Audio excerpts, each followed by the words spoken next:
All right, you ready to go? Okay.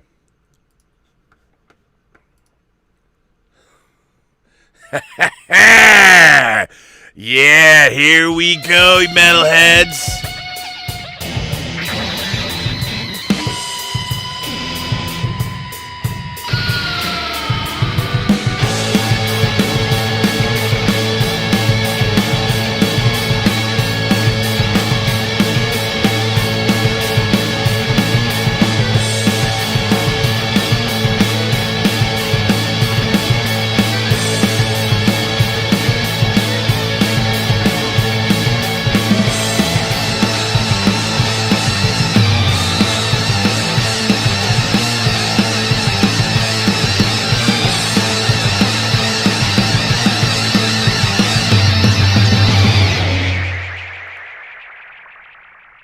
Yeah, welcome to Midnight Metal, Metalheads. I'm your host, Robert Meyer Burnett, your viceroy of verisimilitude, your sommelier of whatever. It's fucking metal. It's Midnight Metal, and I am your host, Robert Meyer Burnett, and welcome to the Burnettwork, the most metal YouTube channel ever. And tonight, once again, joining me, my special guest, somebody who's been metal ever since I knew him, fucking Dave fucking Parker. Yeah!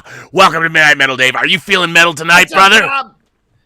Rob, like Tony Stark said in the opening of Iron Man 2, it's good to be back. Yeah. And I was metal out of the womb. Dude, metal out of the womb, man. Did your mother, when she pulled you out, did she bang her head on you? Like bang, bang, bang? They used forceps. Oh, that's so fucking metal. Yeah. Actually, they needed 5 seps because it was that metal. That is wow. Metal at birth. That's a new one here tonight on Midnight Metal. What a show. What a show. I can't believe I'm still doing this. It started out as a lark. This is episode 13 of Midnight Metal, Dave. Lucky 13. Lucky 13. I mean, if there's a number to be on, it's, I got the plastic ball, but it looks metal. There we go. I've got the silver sphere. Well, you've got a real metal one, though. I don't. You? No. You don't? No. Oh. I know. This came from my Arrow set. I do. I do have a real metal one. You have a metal one? See, I need one. Yeah. Does it work? Yeah. Can you really kill people with it? Yeah, man. You could kill someone with this thing. The blades are really sharp. Oh, that's good. That's good to have. I'm drinking we had some earlier, but this is like the rosé. This is not metal, decidedly. I'm drinking a little Game Time. Game Time, yeah. Sweet. The sommelier of this channel, Julius Goodwin. This came in the mail, so I'm drinking some Game Time. Yeah. Terje, our friend Terje from Norway, has sent us Profondo Rosso beer, specifically some for you as well. Awesome. Thank you. Yeah. I want to go to Norway so bad. Me too. Well, we got a place to stay. And he's got a he's got a great home theater system. Awesome. I'm inviting myself to Terje's house. But yeah, man, I'm telling you, I've been playing Assassin's Creed Valhalla, and that definitely made me want to go to Norway. Yeah, I mean, why not? Norway's the metal capital of the universe, right? It could be. Yeah. Could be. We got a place to stay. It's the black metal universe. Look, yes. I mean, what I'm trying to do, man, if I can get I do want to take this show on the road, the Robservation International Nation. The Interstellar Tour? That'd be the Robservation Nations Tour. The Robservation Nations Tour, and we would just hit the road. No, he means Rob Your Nations Tour. Rob Your Nations. No, the Robservation Nation, because we're going to go Robserve the rest of the world. That would be great. We document it, and then we make a documentary series about it too. Yes, absolutely. That you can watch on A&E coming soon. I'm putting it out there in the universe now. I mean, why wouldn't we? Well, that would be a show. It'd be on YouTube. We'd put on YouTube the Robservation and take the cameras. Are you kidding me? We could sell that. We could sell that to a network. Dude, we could, man. I'm telling you, it'd be so much fun. It would be. And you know what we'd have to do? We'd have to go to every nation on Earth. Yes, every nation. Every single nation on Earth. Every single one. That would be and go amazing. For a year. Yeah, like what Ewan McGregor did, and Charlie Borman did. Yeah, Charlie Borman do that whole thing. Although I don't want to do it on. I don't want. You don't want to do it on bikes? No, Okay. No, I need a little bit more creature comforts because we're gonna be shooting our own stuff. You have to be able to, how fun would that be? That would be amazing. Call ahead of time. Yeah, that'd be incredible. Yeah. That would be. And then we can meet all the people that watch your shows all over the world. Yeah, and we would make videos with everybody in them.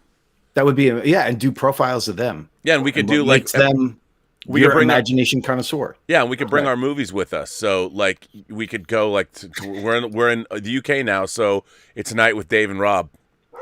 There you go. Show our movies. Well, you have more people too, and then Dieter's got to meet up with us. Elizabeth's got to come, and it's like you can do one night is whining with Elizabeth, Elizabeth views and all that shit. I mean, the possibilities are endless. We're gonna tear up Saarbrücken, Deutschland. Yeah. You're just gonna get stuck buying a bunch of fucking 4K imports and stuff, and there will be no room left for any of us to travel.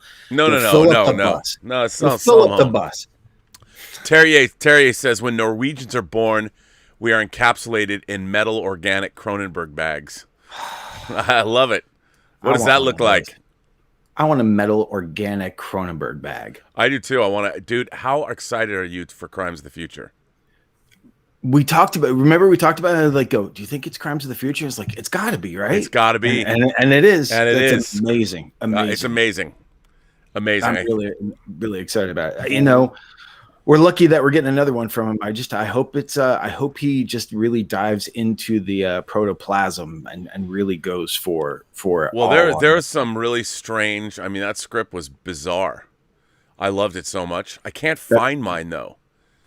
I don't know if I have it anymore. But I hope he hasn't changed it too much. No, I mean they released a description of it. It was the script, but it didn't go into the weirder aspects of it. I don't know if they're gonna show the surgeries where they remove. I mean, the idea of having surgeries performance art, taking out the things and then tattooing the weird organs that are growing inside of people. I mean, come on.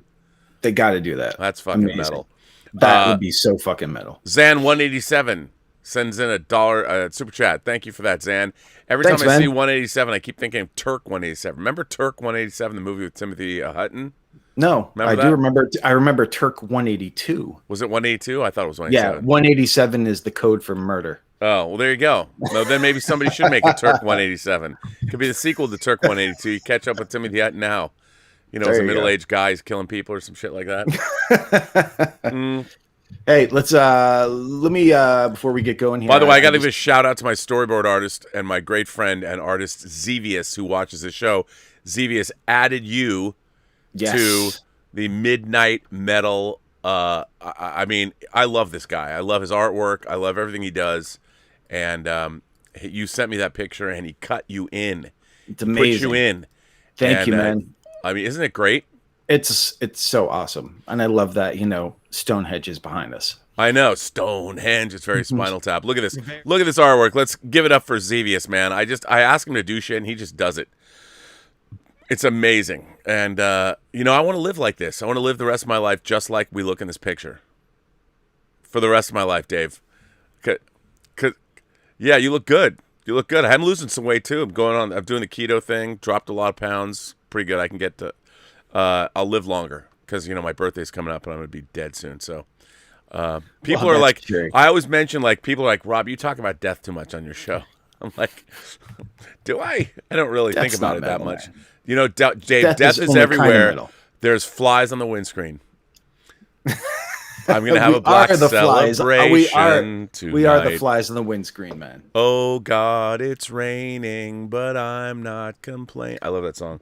I had that 12-inch on that. It was it had weird it was one of those. Remember those pencils you used to get with the colors? Like they would dip them in all colors of paint when you're in elementary school. Did you have that? I had a Depeche Mode 12-inch of But Not Tonight that was blue and white, and it looked like it was this splattery. It was very cool.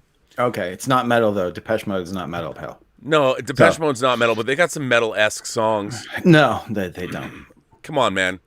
No, they have some. On, man. They got some hard songs, man. Depeche Mode's not just all. It's not all emo. It's not all emo-y, but they are not metal, and they would probably not want to be even considered being called metal. So there you go. I don't know. David, that's how I win. I do want to send a shout out and a toast. Okay, well, because we lost someone today. Oh, I heard about this. Yes. We lost the Aphrodite of the 80s music video, Tawny Kitaen. We did. Tawny Kitaen, who was fucking metal. So White Snake, the movie The Perils of Gwendolyn and Land of the Yik Yak. Witchboard, that's right. Tawny Kitaen. We drink tonight's Midnight Metal is dedicated to Miss Tawny Kitaen. And if I wouldn't get demonetized, I would drink. I'd show the White Snake video. Were you a big fan of Tawny Kitaen? Who wasn't? I know. It's true. I mean, come on. I mean, I'd never, no one had ever photographed and shot a woman like that before. And it was just all happenstance. She just happened to walk in with David Coverfield when they were meeting to talk about the music video. I was like, we should have her in it. And the rest is history. Now, let me ask you this. Tawny Kitaen and White Snake or Stephanie Seymour in November Rain, Guns N' Roses? Tawny Kitaen. Really? Yeah. Oh, come on. I used to. You know why? Tawny Kitaen's a legend. Stephanie Seymour, one video. Come on. I don't know, man. Stephanie Seymour was pretty legendary. She's amazingly attractive, but Tawny Kitaen was metal. Even her last name is metal. Yeah, it's true, but but Stephanie Seymour dies in the November Rain video, and it makes me sad. And you've got the crying / guitar solo with the crane shot sweeping past him in the church. I think November Rain, great song. Crying / in the rain, no. Tawny Kitaen. Guys, what do you think? Which one? Which one's better? Not video. Well, this show's dedicated to Tawny Kitaen tonight, so That's right. We'll just give it up to her. If you haven't seen The Perils of Gwendolyn, what's wrong with you? What's wrong with you? I don't own it, though. I do not own The Perils of Gwendolyn in the Land of the Yik Yak. And I think it just came out on Blu-ray. I think it did just come out on Blu-ray. I didn't get it, unfortunately. Did you get anything? Did you get anything metal this week? Any metalish type of thing? Because I get a couple things that loosely are. I'll tell you what I got that I was really waiting to get, but it's decidedly unmetal. Okay, and that is Space Battleship Yamato 2199. The Odyssey of the Celestial Ark. I've been trying to get this because it's in the middle of the new reboot of Star Blazers. There's a movie that they made, and I couldn't get it. I have the Japanese Blu-rays of the series that are subtitled from Bandai. Then I had to get the American versions. I'm trying to get this for whatever reason. When I ordered this Blu-ray, it was sold out, and finally, I got it this week from Europe. Okay, but the ship that they're in is made fucking of metal, right? The Space Battleship Yamato, it does not get more metal than the Space Battleship Yamato. Well, there you go. So there you're good. You're good. Okay, I'm good. As long as you think I'm good. So I got something that is only tangentially metal. Uh-oh. This week. I'm a big soundtrack collector, as you know. I do. I've been looking for this one for a little while now. Didn't know it came out through Intrada Special Collection, but it's... Can you see it? No. Oh, is that... Dude, there you go. Metal Storm, the destruction of Jared Sin. That's right. That is pretty metal. So I was excited about that. Did you see they're releasing the soundtrack for Arcade? What? The soundtrack to Arcade. It's like the Alan Howarth Collection Volume 2. And it has the soundtrack to Arcade on it. Oh, my God. For those of you who don't know, Arcade was a Full Moon movie. It was the first editorial credit I have. Even though we re-edited and restructured the movie from the ground up, we only get additional editing because contractually, like I always say on the show, you don't get what you deserve, you get what you negotiate. And Miles Winton, the editor of Arcade, is actually the real editor's dog's name. Wow. Yeah. That's crazy. I didn't know that. That's true. It is true, dude. You know what else I got? You can't really see it, but maybe I'll show it to you. Hang on a minute. Go. Okay. Did you notice that I finally got, it's right here, Freddie Mercury. He's next to Jimi Hendrix and John Lennon. So I had to wait for that. I had the body. And by the way, he is anatomically correct, as people know. How would you know? Well, because Freddie Mercury looks like anatomically. Well, in terms of my action figure, he's anatomically correct. As many people know, the Fison body I got came with 3 penises. One, an acorn penis. And Freddie will take them all. Well, yes, and one's a big penis and one's an erect penis. So I took the erect penis. They're made out of foam latex or something like that, and I stuffed the erect penis down so it's popping up so you can see the outline of this giant cock in his pants. He wanted it all. He wanted it now. He wanted it all, and he wanted it now, and I did too. And I put him in a great pose. So there you go, man. So anatomically, awesome. I think anatomically correct action figures are pretty fucking metal, dude. I guess so. I don't know. I don't have any of those. I also picked this up. I haven't read it yet, but it's very metal. It looks awesome. And it was suggested to me by someone from the UK. And that is, let me know if I got it on the right part of the screen. Scoot it over a little bit. Wow, this that way? looks Murder Falcon. Yeah, there you go. Murder Falcon by Daniel Warren Johnson, graphic novel, Mike Spicer. And I just got to read this because it's hilarious. The world is under attack by monsters, just as Jake's life is falling apart. No band, no girl, no future until he meets Murder Falcon.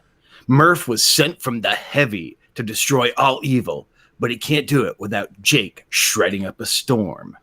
This thing is, it's like, this Murder Falcon. And dude, that sounds like the most fucking metal comic ever.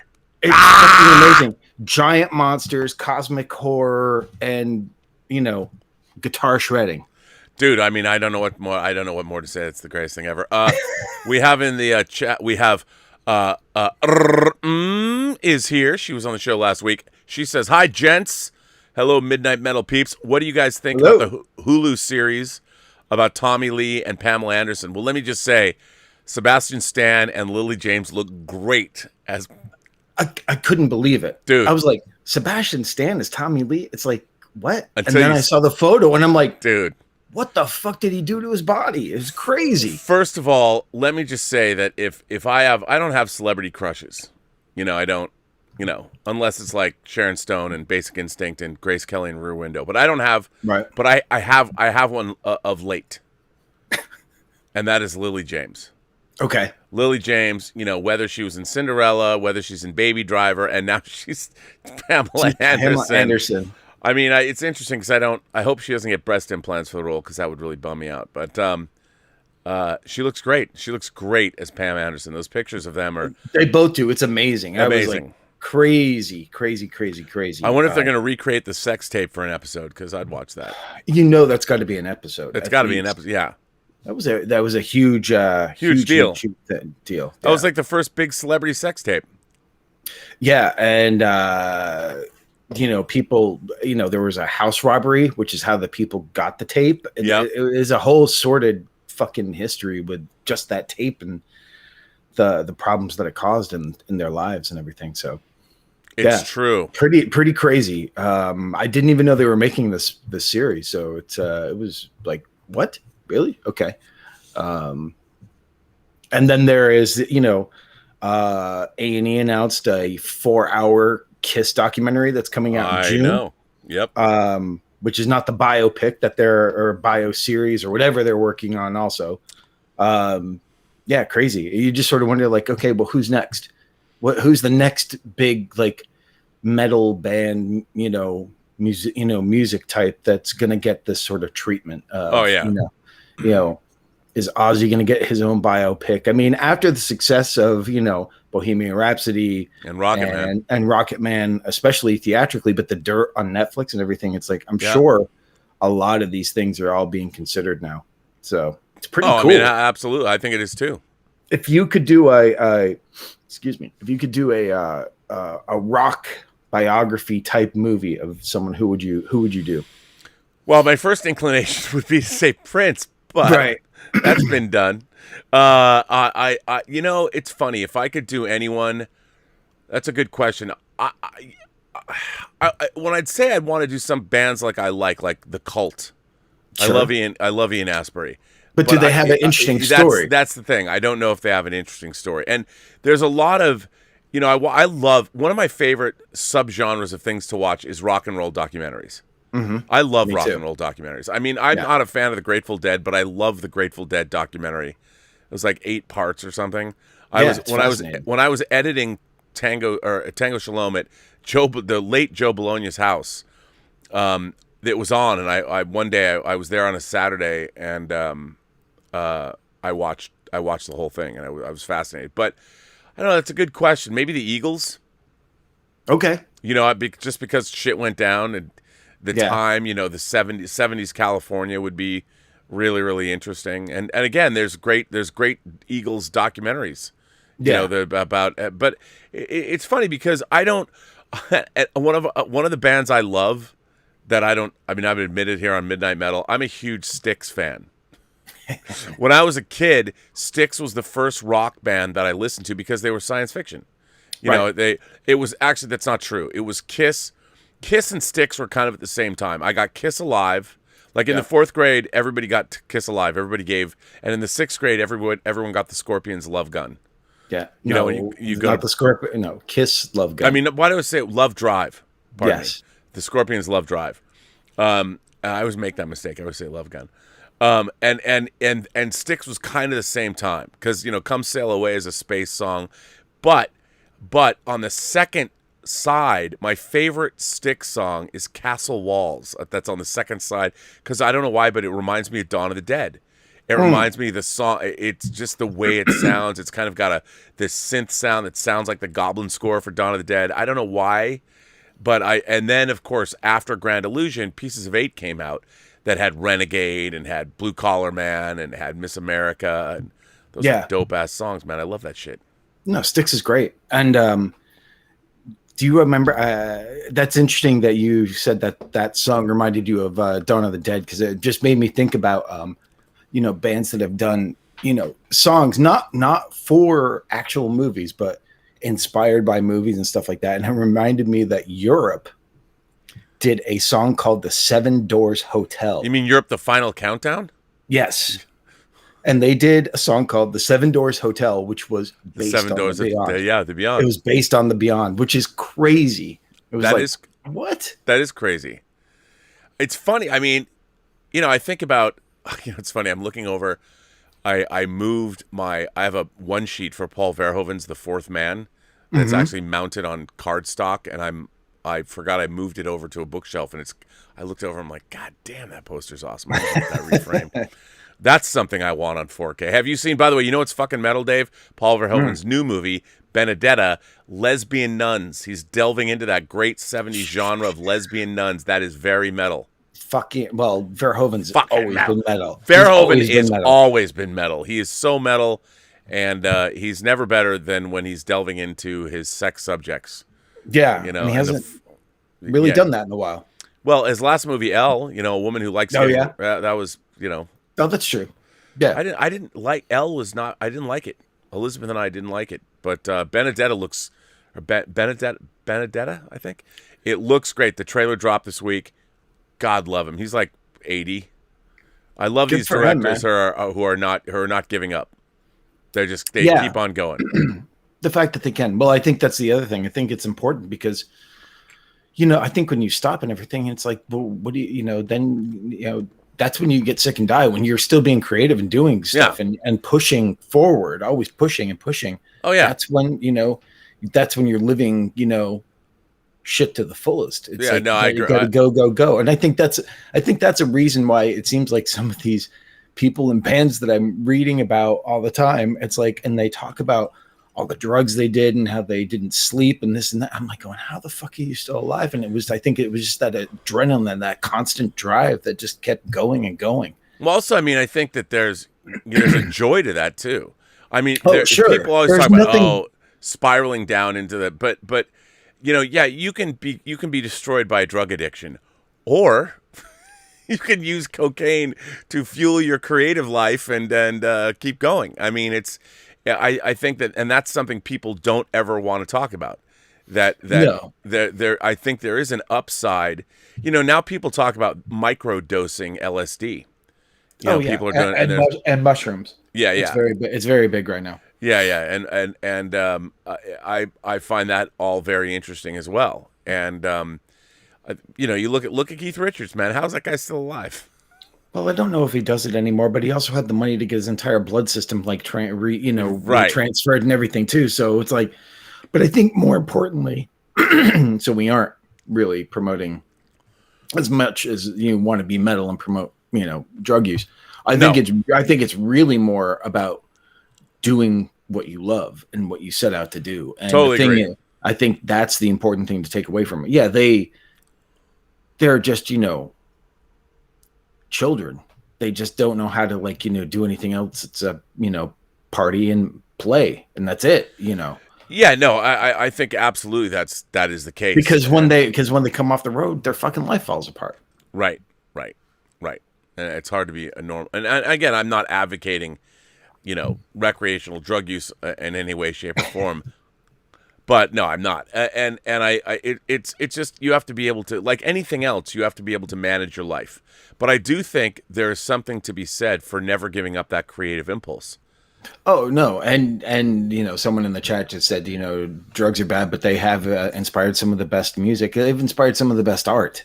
Yeah, tortured artists and everything else. I mean, some of the absolutely, we wouldn't get half of some of the most amazing things that we ever did. If it wasn't, somehow them using this stuff to tame their demons, or enhance them, or let them go. I don't know. It's crazy. I mean, but that is a.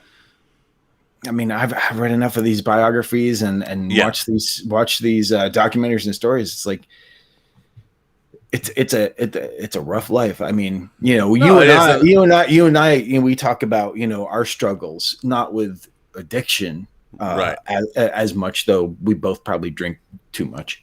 We don't have and we're tortured to a certain extent, I think, at times in different ways. But the thing is this, it's like, yeah, I'm tortured.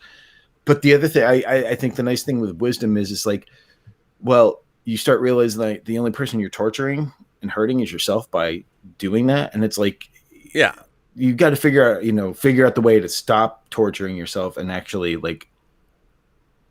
get shit done. Well, also what we do, doing what we do, I can't edit altered or drunk. I can't. Sure. I can't focus on, and I think, when you play music or something, obviously heroin is the destroyer of lives with rock and roll and musicians in general. So much of that. But, I think that the creative impulse is in itself a drug. I know, and when you're editing, like when I'm editing and I really get in the groove, all time bends and hours go by. If I'm locked in and I'm cutting, so I'll blink and 3 or 4 hours go by. Literally, you're not aware of it because you're so creatively engaged. And and editing, it's in the zone. Yeah, what I love about editing like a feature film is it's very 3-dimensional because you're looking at so many different things. You're concentrating the actual cuts from frame to frame. But you're also thinking about story, and you're thinking about the depth of what it is that you're doing. And okay, the scene I'm editing now might affect something that's 24 or 20 or 40 minutes later in the film. So I have to make sure that it all works. So to me, editorial on features is incredibly, it's almost like free diving, because you're literally jumping into this. Mm-hmm. You're jumping into the story that you're working on, and it's very immersive, and all of your senses are being utilized, and it's interesting because you're using technology and you're clicking around, but you're also completely in story mode, and you're trying to figure out, okay, how can we make all of this work, and how does this affect this, and it's very engaging. And I can't drink. I can drink water, but I could right. never. Whereas you could play, music altered, and I think you can't. But what's most important is, we are seeing especially in Hollywood, we're seeing directors like Clint Eastwood's working on movies at 90. Yeah. Shatner turned 90, and he's all over the place. And I think it's interesting to see. I mean, I'm sure there's been no studies done, but later in life, if you stop moving, I think that's death. You know, I mean, literally, not just figuratively moving, but literally moving, getting up and running all over the place and going to do things and keeping yourself engaged, because I think that's the best thing of all. Because your mind is working. You know, you sit down and you're sedentary for a day. It's like, and then it takes over and it never lets up. Right. Because it's like, oh, well, what do I have to get up for anymore? But yeah, I agree with you. Being in the zone is when you're editing or something is fucking awesome and in its own way very, very metal. And but the one thing that I always say to people, it's like that the problem with what we picked for a profession, editing being one of the few things, writing one of the few things that you can do solitarily, or in solitude. In my solitude. That's my Louis Armstrong. That's right. But if he was metal, by the way. If we want to create stuff, we really, unless we're animators or something, we really do need other people. Whereas, people in bands and everything, and which is, I kick myself all the time because I didn't learn to play an instrument. Because they can always go set up a show somewhere much easier than we can go and set up a movie. Yeah, no, it's true. By the way, says they look so hot. 8 episodes, meaning Sebastian Stan and our favorite Lily James. I thought they were talking about us, and I was like, thank you. Yeah, we're looking so hot. We're looking so fucking hot. Are we? Hot metal. Hot metal. The Richard says, aloha, fuckers. Have you gents watched The Dirt about Motley Crue? Yes, it fucking rocks. I watched it a few times. And come on, Eric Olson, our producer on The Hills Run Red, produced it. That's right. Look, I know The Dirt isn't like completely factual, and there's a lot of things that they had to take leaps of faith and shit like that for. But I just love it. Sometimes I will just throw it on because it's just fun to watch. Right? Yeah, it's fun. I just had such a good time watching it, and it was made in such a spirit of really. It didn't totally capture that time, at least from what I can gather and see, but it got enough of it, right, that I really enjoyed it. But it does make me want to see. I would love to see like The Deuce done to the Sunset Strip, the HBO show. The Deuce, but done with like the rainbow and the whiskey being the two ends, and Gazzari's when it was there. Yeah, and just start in the 60s and go. Third season is the 80s. Well, one of my favorite movies. I love Oliver Stone's The Doors, and I understand it takes liberties. Like I've seen, I own. I remember getting a Laserdisc, the Doors Laserdisc, where it's got that Ed Sullivan Show performance on it. Oh yeah, and when Oliver Stone did it, there's smoke pots going off in the stage. That's not what it looked like. No, he took liberties. It was like the Phantasmagoria version of that time. The Sullivan Show. Yeah. But I loved it. Girl, we can't get much better. Can you dig that? Right. We can't get much. Better. I love that. I love that movie, and I love The Doors. I mean, The Doors was again after Kiss and Styx. Then I started finding other music, and The Doors. Even before Apocalypse Now, I had become a Doors fan. I had their first album, which The End was on, and I just love The Doors. And one of the things I think is really interesting, and I wonder if this happens today with people, is that when I was watching movies. Especially at the dawn of the home video era, I would discover a lot of music in movies, and they would be joined to me. Like when I saw Apocalypse Now, it starts with The End, and it's such an amazing sequence. And then The Hunger begins with, my God. The Hunger begins with, Peter Murphy and Bauhaus playing the Stairway to Heaven of goth music, which is Bela Lugosi's Dead. And then there were other bands like I remember I'd never heard of Concrete Blonde, and when I saw The Hidden, Jack Shoulders, The Hidden, yeah. you know, I'm like, I heard Still in Hollywood. I'm like, what? What is this song? I must have this song, you know. And then I'm like, oh, okay. I was working at the time. I was working at Silver Platters, and I'm like, oh, we have that album. We have Concrete Blonde's debut album, and I'm like, oh, you know, and music would be as important. I mean, it was all part of the same. And nowadays, I don't know if there's that same synergy between music and movies. I mean, sometimes like when the remake of A Star Is Born, I really liked the music, Lady Gaga's songs that she was singing in that. I thought there was some great, that one tune, really, really good song. And sometimes you'll get like Annie Lennox singing like Into the West from Return of the King, but it's not kind of the same thing. No, I mean, I think there's a lot of like popular music being put in movies and everything. I mean, it's like whether it's a needle drop or, you know, I mean, you get someone like Cameron Crowe who is throwing in really good original music in something like Almost Famous with, you know, with the band. Fever Dog. Yeah. Scratching. Oh, sorry. Almost Famous is one of my favorite movies ever. But I know. And it was announced for coming out in 4K, but 4K. It didn't say whether it's the long version because I can't watch the short version. The bootleg version is the greatest thing ever. Yeah. But I think the thing, it's just, I think because, you know, everything, I think movies are more like sort of throwaway and disposal in a lot of ways. I think, and I think we're just less familiar with the bands that are being featured right now, which is probably a sign of our age. It's like, I'm not really, you know, that's the thing. I'm not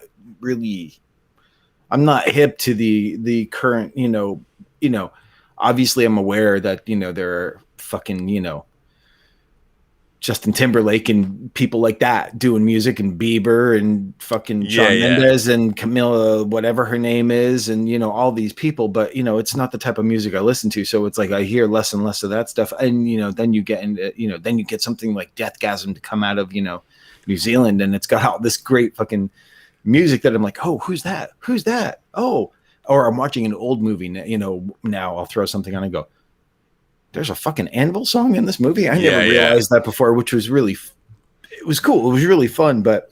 Well, it was interesting. Like when something like Return of the Living Dead came out, the soundtrack was as important as the movie almost. You know, or a soundtrack that really affected me was Repo Man. Mm-hmm. You know, when Repo Man came out, it had everything but from like what the Cramps and Suicidal Tendencies. And, you know, some people try and pick up girls. We call them assholes. This did not happen to Pablo Picasso. Why, he could walk down the street and girls could not resist his stare. Pablo Picasso was never called an asshole. I mean, I love that shit.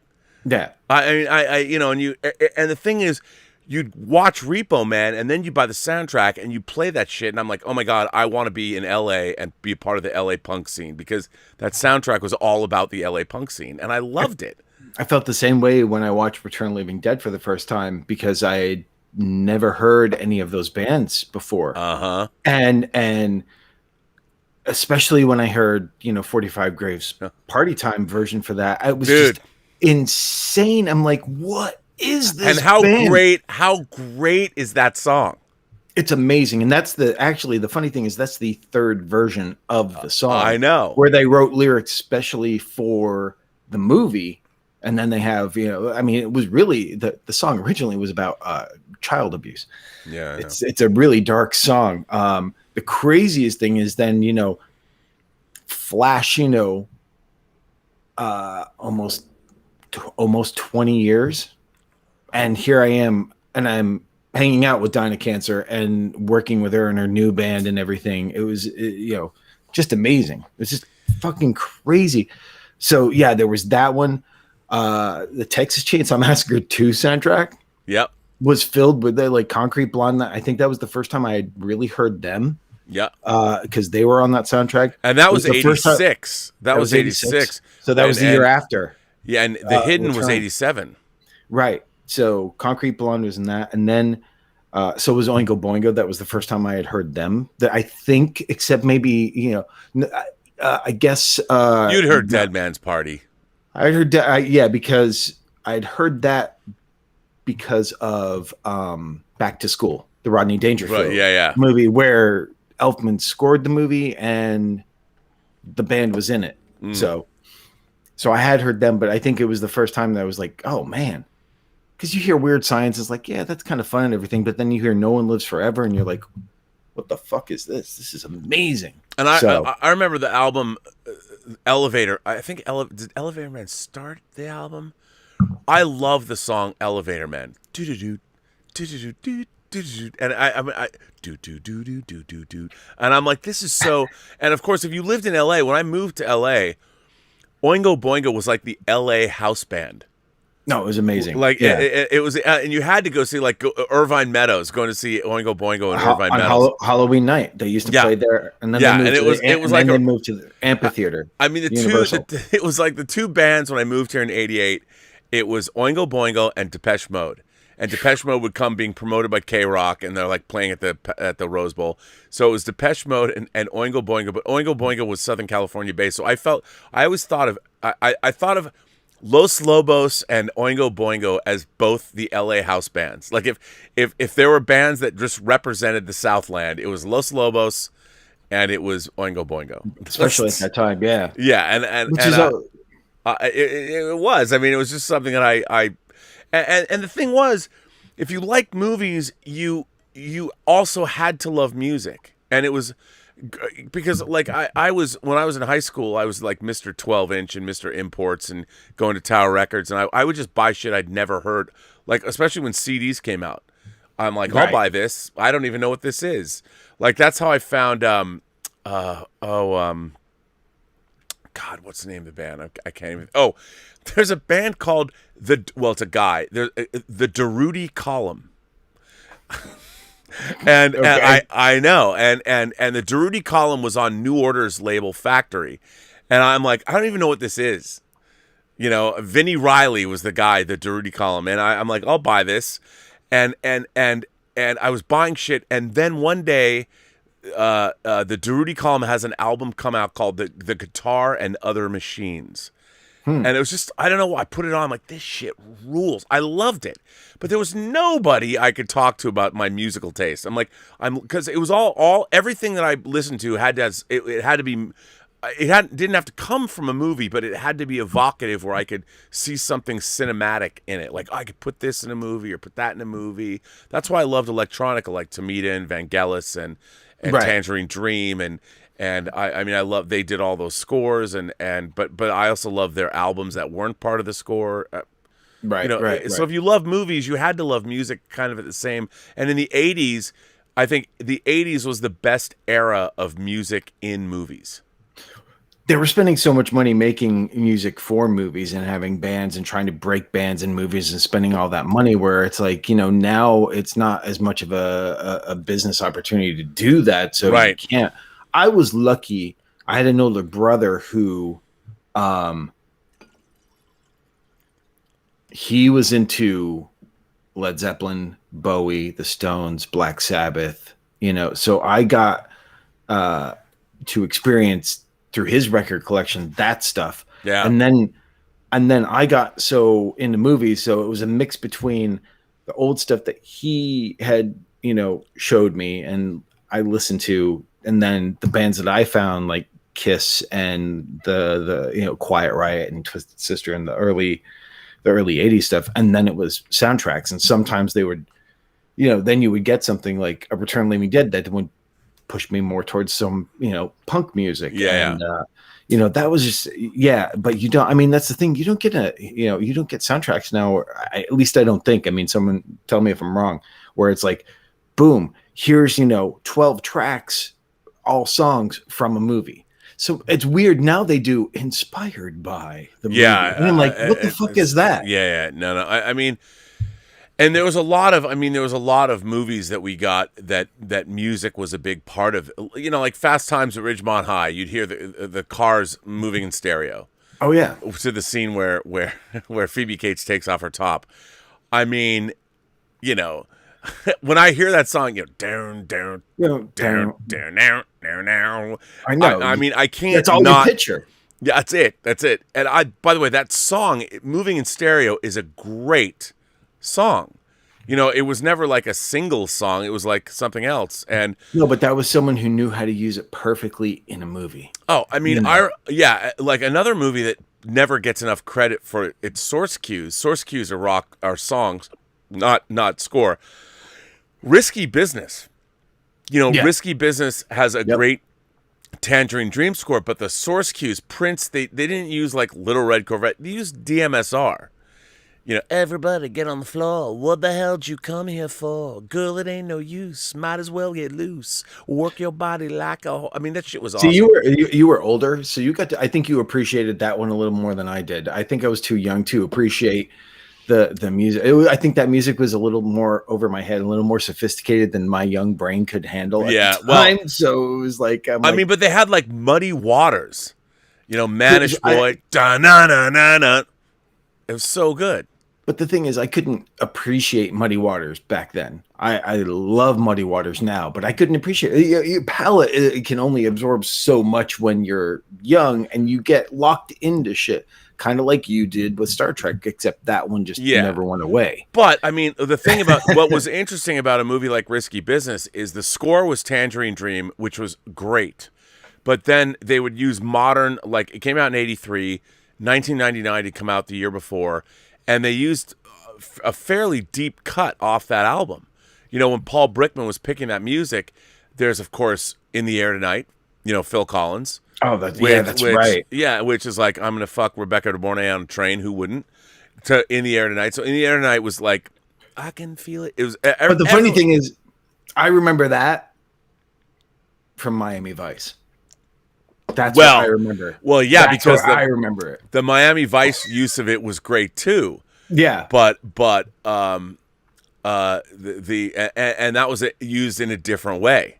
But you know what? I have to say, man, it would bum me out when something would use a piece of music that was already used iconically in one other thing, and then someone else tried to use it. And like, I wanted to like both of them, and I'm like, oh man, I hate that, especially if you know. If you don't know, like I didn't with Miami Vice, it was like then it was great. But I hate when it's weird. The only person I think who's done it successfully is James Gunn. Because he took for Guardians 1, he had a song in there, I forget now, sorry guys, that Tarantino used really well. Yeah. Well, yeah, but then James used it, and I didn't mind it being used because it was used just as well. Yeah, like you can't. To me, it's so weird. I'm like, maybe as a film fan, I feel bad when somebody uses a song that was already used really effectively in another movie. Like, for instance, Tony Scott used Lockmay that he used in The Hunger during the love scene. In The Hunger, he used it it was used in True Romance, in the scene. And I'm like, what? You use your own iconic piece of music again? But that's okay. Again? I think it's okay if he uses it. Well, because no. The Hunger, it's like Lockmay is locked up by The Hunger. You don't use that ever again. Of course, then again, The Hunger is not some huge, gigantic success that people know. It's a movie that I particularly love, and I'm like, okay, you can't. I mean, the love scene between when Susan Sarandon Catherine Deneuve seduces Susan Sarandon. Yeah. You can't use Lockmay in anything else, and he did, and I hate it when people like. I'm like, it makes me think that people aren't, and you can't expect people to have watched every movie that's ever made, but I get pissed. I'm like, this movie planted its flag. This song can only be ever used in this film. And of course, that's ridiculous and absurd. But in my mind, with my own head canon of shit that I watch, don't violate it. When somebody does, I get pissed. But again, I'll say this. Gunn used a song that Tarantino used really well, and used it in Guardians, and it was great. And never mind, I mean, James uses music almost as well as Tarantino does. The opening a 2 with that ELL song is amazing. Mr. Blue Sky, it's like, yeah. Well, it's just so much fun. But what's interesting is I think that Quentin's music is a little bit more. How would I call? They're deep cuts. You know, the music he's using, like Steelers Wheels, is not something. Even I grew up listening to album-oriented rock, AM radio, KJR, Seattle, Channel 95. Like, I thought I knew everything. Steelers Wheels was not a song that I was aware of, and I'm a little younger than Quentin, but during that time, and when I heard that, it's like Stuck in the Middle with You. First of all, no other movie can ever use that song. If you ever use Stuck in the Middle with You, you're just gonna think of Reservoir Dogs. Yeah, you failed, and that's why I have to tell you, like, there's some movies like I'll say this. When I saw Watchmen, I was like, the Watchmen comic is one of my favorite things ever of anything that I love. I love the Watchmen comic. When I saw the movie, Zack Snyder's music choices really made me angry. Really? Okay, first of all, one of the most angry that I've ever been was in the Vietnam scene in Watchmen. He uses Ride of the Valkyries. Dun dun dun dun. Yeah. And I'm like, but he does a weird version of it too. Yeah, but I'm like, what are you doing? You're referencing another person's movie that using Wagner that way was you can't use Ride of the Valkyries for anything else ever. And he did. And he did it in Vietnam. I'm like, bro, this is the most on-the-nose shit ever. Takes some balls. That's a little metal, though. That takes some balls to do. But to me, it just pissed me off. I'm like, dude, really? Like, it was not cool. You were gonna be easily pissed off with Watchmen, no matter what. No. I mean, look, and Sounds of Silence, when the comedian's being buried, I'm like, bruh. No, he's a little on the nose. He's a little on the nose. But you know, his use of Johnny Cash at the beginning of Dawn of the Dead was pretty inspired. Now that's amazing. A needle drop. That's a great needle drop. Dude, the Dawn of the Dead, when I was watching, first of all, you know me. How about that lounge version of Down with the Sickness? I loved that too. I mean, I went in, I've never gone into a movie. Dawn of the Dead's one of my favorite films of all time. I've never gone into a movie wanting to hate a movie more than the remake of Dawn of the Dead. Right. Zack Snyder's, that was his first big movie. I walked into that theater, dude. I was fucking pissed. I'm like, fuck this guy. Fuck Zack Snyder. Fuck Dawn of the Dead. Fuck James Gunn. Fuck everyone involved with this film. I was so mad. I was so fucking angry. I'm like, fuck you! And then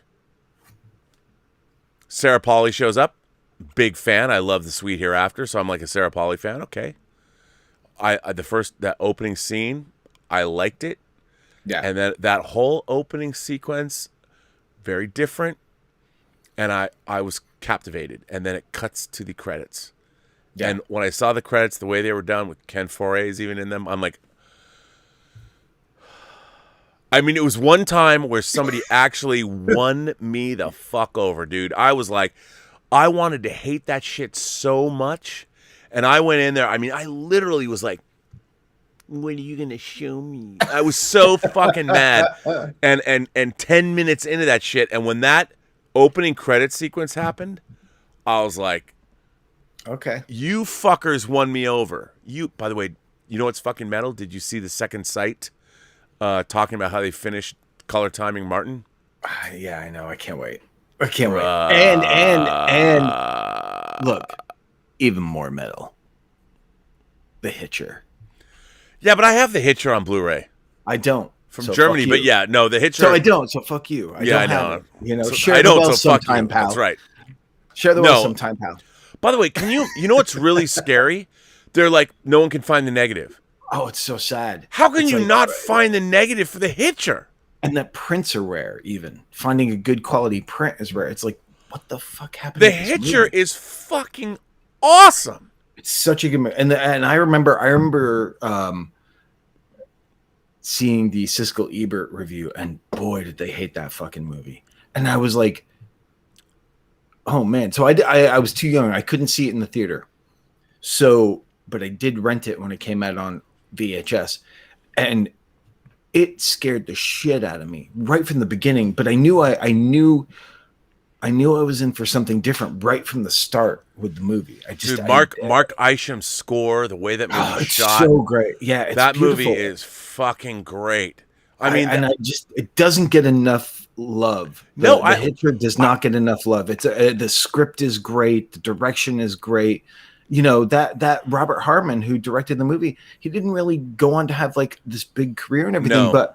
But did you quickly sidestepping? Did you see his like sort of follow-up Hitcher thing called Highwayman? I have never seen it. It's really good. There's some really great stunt stuff in it. It's really worth checking out for everyone who's into it, and it's definitely metal. It's definitely metal. Well, that's what we like on the show, Dave. Things that are fucking metal. Fuck! But yeah, I love the Hitcher. I just thought I'd throw that in. I appreciate that. By the way, the Richard says, look at all the creative writers and artists whom have had creative legacies. The world is a place we need to be able to self-medicate. It's true, but you have to I think that there's a danger in that. Self-medication becomes its own reward, and that's what spiral down into addiction. Yeah, I mean, very few people were able to stay prolific for so long. You know, Lemmy did until the last couple of years of his life, but talk about a guy who walked that razor's edge for so fucking long. Yeah. Everything. It was more like, you know, he just didn't give a fuck, and it was a matter of time, and you know, it was crazy. But I mean, if you haven't seen the documentary Lemmy about him, no, I'll watch that. It's really great. It's really great. Stub McShave, all the way from Sweden, says I'd like to see a Cream biopic. They influenced a lot of early metal with their blues and psychedelic rock. They only lasted a few years because of all the infighting between Ginger Baker and Jack Bruce, but they left a lasting impression on the music world. Absolutely, that's a good one. That's a good one. I saw that. Speaking of documentaries, there was this great one about Ginger Baker. What a fucking crazy man that guy is, dude. or was. Yeah, out of his mount. Holy shit. Stubble goes on to say, Cream had one of the most psychedelic song titles ever, SWLABR, which stands for She Was Like a Bearded Rainbow. You're fucking right. And by the way, Dave, she sends in a super chat and she says, RMB and Dave Parker are hot. Naughty thoughts. Ooh. Well, you know, the two of us and you, I'm telling you, you'd have a night like you would not forget. Let me just say it. We might. No, we wouldn't. Come on, man. You know what I'm talking about. Be good. Mega Reacts sends in a super chat and says, I have a sweet synthwave cover of Anvil of Crom from the Conan soundtrack. So metal. Check it out. Dude, I would love to hear that. You gotta send that. Yeah, send that shit. Come on, Mega Reacts. I would love to hear that. I mean, first of all, Basil Polidorus is my favorite fucking cue from that movie. Dude, that cue is, first of all, that whole score is awesome. Yeah, but it's so great. Where's that 4K? Why isn't Conan on 4K? Come on, man. They'll get to it. Anthony Gonzalez says, Ennio Morricone or Basil Polidorus, who you got? Well, on this show, look, I love Ennio Morricone, but Basil Polidorus is more metal. Yeah. Basil was. The Conan score, alone. If you have to, it could be the most metal film score of all time. Until he did RoboCop. Well, then there's actual metal in the score. There's actual clanking metal in the score. It's amazing. But, if you go to that Molly Hatchet Death Dealer Frank Frazetta painting, and you play the Conan soundtrack, they belong together. Oh, my God. Come on. I'm trying to think of some of my other favorite Basil scores. Breakdown. It's good. Amazing score. What other ones do you have? Well, I like to score for Starship Troopers. Oh, yeah, that's amazing. Yeah. That's an amazing score. Yeah. Mm-hmm. He was great. He was his daughter sang when they're at the prom. That was his daughter singing. Yeah, on camera. Swack props, my man Cal. Oh, my man Cal's here. He says Duran Duran's. He says Duran Duran's Ordinary World was an easy and mellow song, but turned metal in Matthew Vaughn's Layer Cake when it plays in the background when Morty beat the shit out of Freddie Hurst in a cafe. You know what, Swack? That's a really good point. A song can become metal depending how it's used. Fuck yeah, dude. Fuck yeah, Swack! Ah! And he reminded me, another director who is great with needle drops is Matthew Vaughn. Oh, yeah. Really fucking amazing. I mean, I think that, I mean, maybe this is me. I think in Britain, I get the sense that in the UK, popular music is a lot more important culturally than it is, say, here, because everybody knows it. You know, everyone knows. To me, the country of popular music is the UK, because everyone listens to it. And it's not a generational thing the way it is here. It's not youth music. Everybody's involved. That's why, like, when you watch Love Actually, what's going to win the best Christmas song this year? Right. Christmas is all around us. But the UK, I mean, the dude, if I could live anywhere in time, I would have killed to live in late 60s London. Yeah, baby. Mod. Yeah, posh, man. Mod London. I mean, Quadrophenia. I don't want to be a rocker anymore. I don't want to be a mod anymore. I want to be a rocker like my dad. No, I'll still take the 80s. You know, the British wave of metal would be pretty amazing. No, but I mean, look, the whole just being in that. You just wanted to be Austin Powers. By the way, I mean, I'm going to go back to saying we're both hot. It's pretty good, right? You know. Look, I'll take it. You know, I've been in quarantine for almost 2 years now. You know, a lot of people are not telling me I'm hot, so you know, I haven't heard it too much. So thank you. I'll take it. I'll keep bring it on. Bring on the heat. Oh, and you know, she writes letters. I'm like, she's good to go. Is probably right when it comes to her. I'm all about that. So I saw. Oh wait, someone else reminded me. And they're absolutely right. I saw someone in the chat. I'm sorry, because it's now moved up. Hunt for Red October. Another great Basil score. Oh, my God. Fucking amazing. My God. I love the score for Hunt for Red October. Yeah. I love it. The sea shanty in the beginning. The Russian sea. I love that. Well, you're just really into sea shanties, Rob. You haven't told a lot of people about your big collection of sea shanty albums and stuff like that, but you know, it's one of those things that you do, you know, about? When you're sitting, you know, when the cameras are off, guys, Rob does a lot of sea shanties by himself. he wants to be in mod London in the 60s and wearing a very big knit sweater by a fjord somewhere. Yes with some Scandinavian blonde. He wants to, you know that scene in Justice League where there's all the women singing to Aquaman as he goes away. He wants to be there. Yeah, I want to be Aquaman. I want this girl to be singing to me. I want to be considered that kind of a Norwegian sea god. I want to see. Rob, we just have to get you in front of a green screen so we can just recreate you just walking away, and we'll blend it into the water. Just you doing that. I would love that. Guys, you're a lot of talented people here. We can make this happen. We can make Rob's dream. And we can even CGI all the tattoos. I have a green Rob's screen tarp. Body. What I'll do is I should just shoot myself walking, you know, and just doing that.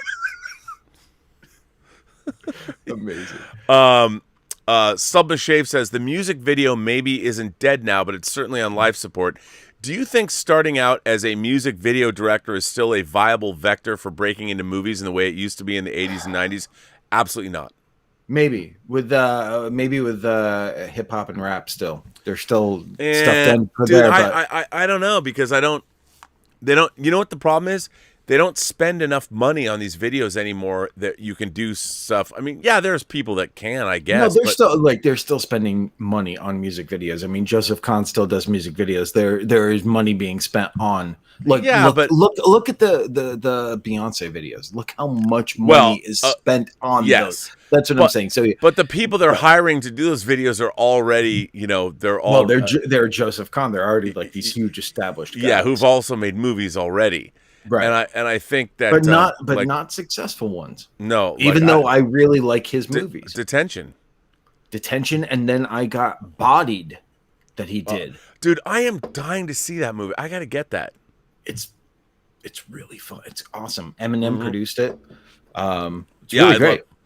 I don't know why Joseph Kahn isn't. I mean, I read about Bodied. I'm like, how we live in a very weird.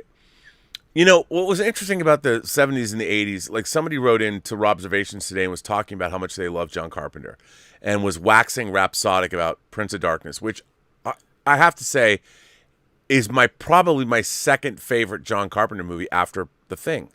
Just like it was this guy's. I fucking love that movie. Cost $3 million.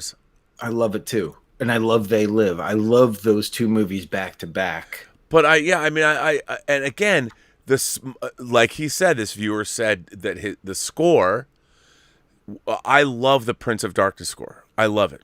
Yeah, it's great. It's great. But I love, and that was another thing, like the fact that Carpenter.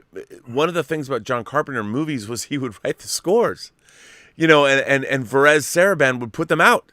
So one of the another thing about being a movie fan in the late 70s, early 80s was like I remember when Varese Sarabande first was like new, and people won't remember this, unless you were there, but their album covers, their actual covers, were really thick, textured, like cardboard, and you'd get them, and they felt important.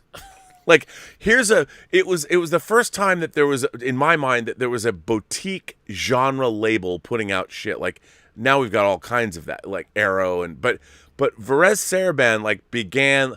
I'm like, oh my God, what I wanted, they gave me. I wanted the Dawn of the Dead soundtrack, the Goblin Dawn of the Dead score, and I wanted Phantasm, and they put them both out. I know, and it was like, and then they put out shit like Tourist Trap, and I'm like. Okay, and they would always advertise in the pages of Fangoria. Fangoria, the ad, always that ad. And it was like, I need, like, Varese Sarabande, I'm like, fuck, man. And then you'd get those, dude, I listened to the Dawn of the Dead soundtrack, and half that music was not even in the movie. Library cues, but who cares? But I mean, the Goblin score wasn't in the movie, but I loved it anyway, because you recognize some, but the Phantasm soundtrack, I listened to that record 1,000 times. I loved that soundtrack so much. I listened to it all the time because, and then I remember the video came out on magnetic video. It was actually one of the very early first VHS releases. I know. Alien, and you could get it. The Avco Embassy stuff, The Fog. Yeah. Yep. All that stuff that was out on magnetic video. You could get that, and then you'd have the soundtrack. And it was like, I'd watch the movie and then go up to my room and listen to the soundtrack incessantly. Like over and over and over and over, and it was a thing because it was vinyl. You had to like take it out. I had to get like I bought individual inserts. Like I had to get new, like the paper inserts that I had to have it's like that's not metal, man. You just throw that thing on, scratch it up, and it skips and scratches. Dude, no, you fucking played it. I had those sticky the album things that had the sticky side. All my 12 inches, dude. I was a fanatic.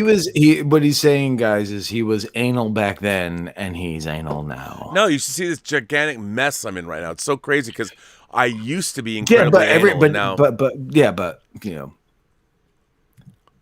things are well displayed. No, there's no frayed ends on any of those books. No. There's no cracked CD cases. None of that shit. The original Dawn of the Dead. Yes, dude. This is. I had that too. But this is my original one. This is the one I bought. I can't believe it. I know. I had it too. I also had but it's so weird to me that now this is in the I know. I'm glad now I have it again because I got the blue. The 4K. But look at my spine.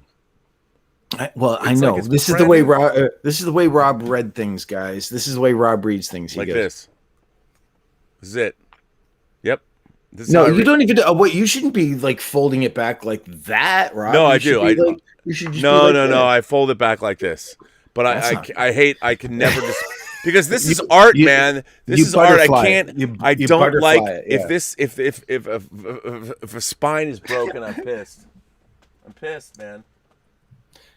By the way, I need to get this slabbed. I've been pulling all my comics out.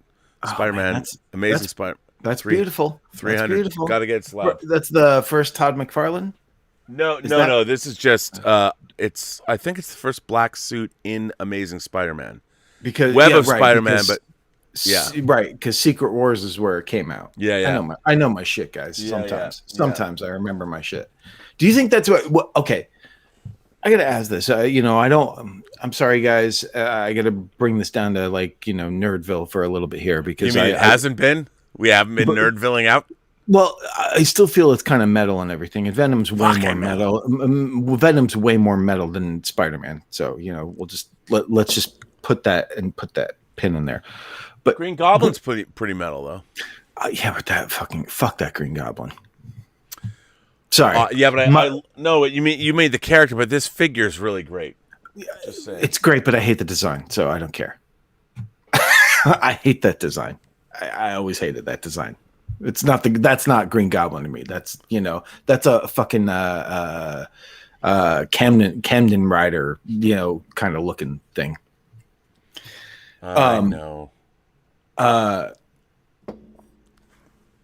So the question I've got is, where do you think Marvel's next big build is to? Do you think it's going to be Secret Wars? Why bother? Yeah, I don't think so. Because what's the big event that they could build to? House of M? I mean, are they going to base anything on like they did with the Infinity Gauntlet and build to something again? Wow, that's you've taken a turn here, Dave. You know what? That's a good question. To be honest, I don't know. I think we're getting now is sort of a mini saga with the multiverse of madness and what's going on with Spider-Man, and that's fine.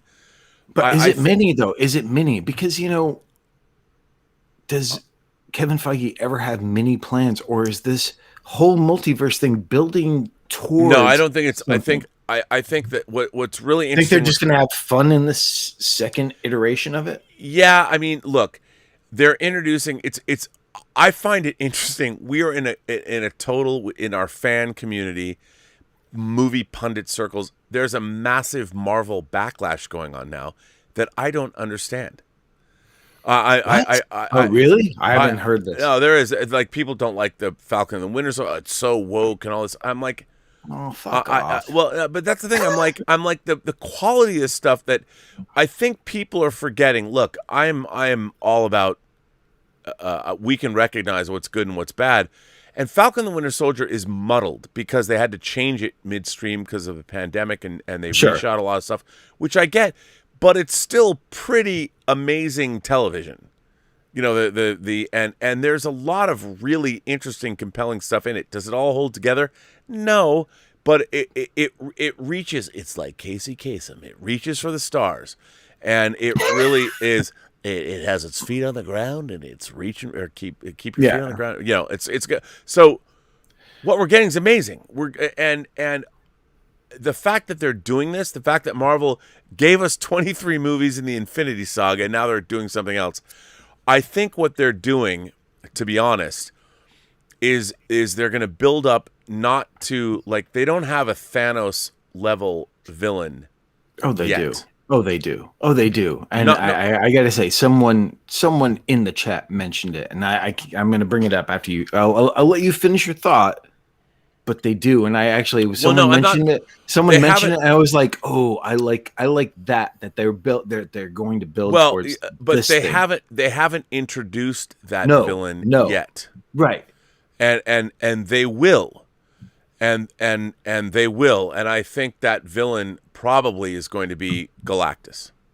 That's exactly what I was going to say. And someone mentioned it in there, and I was like, "Fuck yeah, that's fucking awesome!" Because it's like, who it's like people keep saying Kang the Conqueror, and I apologize because I don't know the comics well enough to know how formidable he is as a villain. Kang is great, but Kang is not an extinction level event. No, but Galactus is, and that is that building towards Galactus, and I'm talking long game here, of course. But like you have to establish the Fantastic Four, possibly the X-Men and stuff like that to because you need more than just the Avengers to defeat Galactus. At that point, you need these other things. Oh yeah, there's going to be. Really awesome. and I would agree. But then, lest we forget Doctor Doom, one of the great villains that really hasn't been done right either, yet. And but again, and Namor. What I don't Namor. What I don't want to see with Doctor Doom is don't give him the Red Skull treatment, where it's like, oh, here he is in one movie, and then he's fiddled off. He's too. But Galactus and him and Namor, though, what is Namor really? But their answer to Aquaman in a way, but a bad Aquaman. Sometimes he's bad, sometimes he's good. Well, yeah, I mean, he flooded Wakanda once, but Namor's a mutant, right. But we'll see. I mean, look, what's so interesting to me is like, we got 23 movies that are good to great. There's not a Marvel movie that sucks. I mean, Thor: The Dark World and Iron Man 2 aren't terrific, but they don't suck. No. And for me, the score to Thor: The Dark World is the most metal Marvel score ever. It's an amazing score. It's an amazing score for a movie that's I still like a lot, but I do too. Dave, what do you say we bring someone else on the show? Are we getting that bored already? We're not bored. What do you mean bored? You getting that bored with me already, guys? No. I'm just saying. Let's bring in new blood, but let me tell you, you better be metal. Yeah, you better be fucking metal. Now, here's the thing. If you've been on the show before, I would ask you respectfully, don't come on again. Don't try and come on again. Please, if you want to come on the show, not that I haven't loved everyone that's come on, but I've been getting people like, I'd love to come on the show, but I know all of you guys are Johnny on the spot with all your technology. If you've got a good camera and a good microphone, call in if we can have you here. But if you've been on the show already, please don't. I'll 86 you, not because I don't like you, just because I want to get more people in.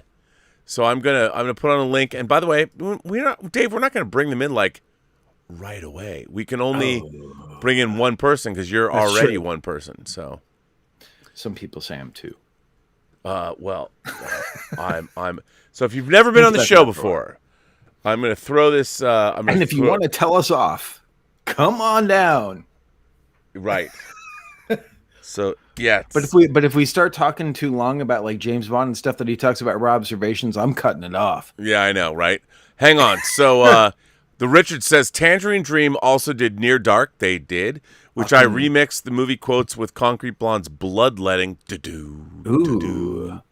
We're down in New Orleans. Cool. I love the vampire song. And it gave it to her personally backstage. Oh, that's so cool. Oh, what? Johnette Napolitano. Oh, man. The Richard knows Johnette Napolitano. Fuck you. Oh, that's amazing. Oh, really? Fuck you? Fuck you to the Richard? Fuck you to the Richard? Fuck you to the Richard? Yeah. That's Look awesome. who it is. It's the Richard. But you're not wearing headphones, dude. We can hear the echo of the show. Oh, my God. It's okay. I'll wait. I thought he was helping you. I thought he was working here. Working here. I thought you were. I'm just working here. With no headphones, and we can hear. You can't hear it yet, though. I haven't put him in the show. El Necron says the movie The Exterminator is metal. First of all, Ginty is The Exterminator is fucking Can metal. we talk about James Glickenhaus? I fucking love James Glickenhaus is so fucking metal. So fucking metal. And for those of you who don't know, so James Glickenhaus was a let's call him a B movie director. Yeah. But he directed a raconteur. He directed The Exterminator, Why did you attack Lumpox? One of the great beheadings in movie history.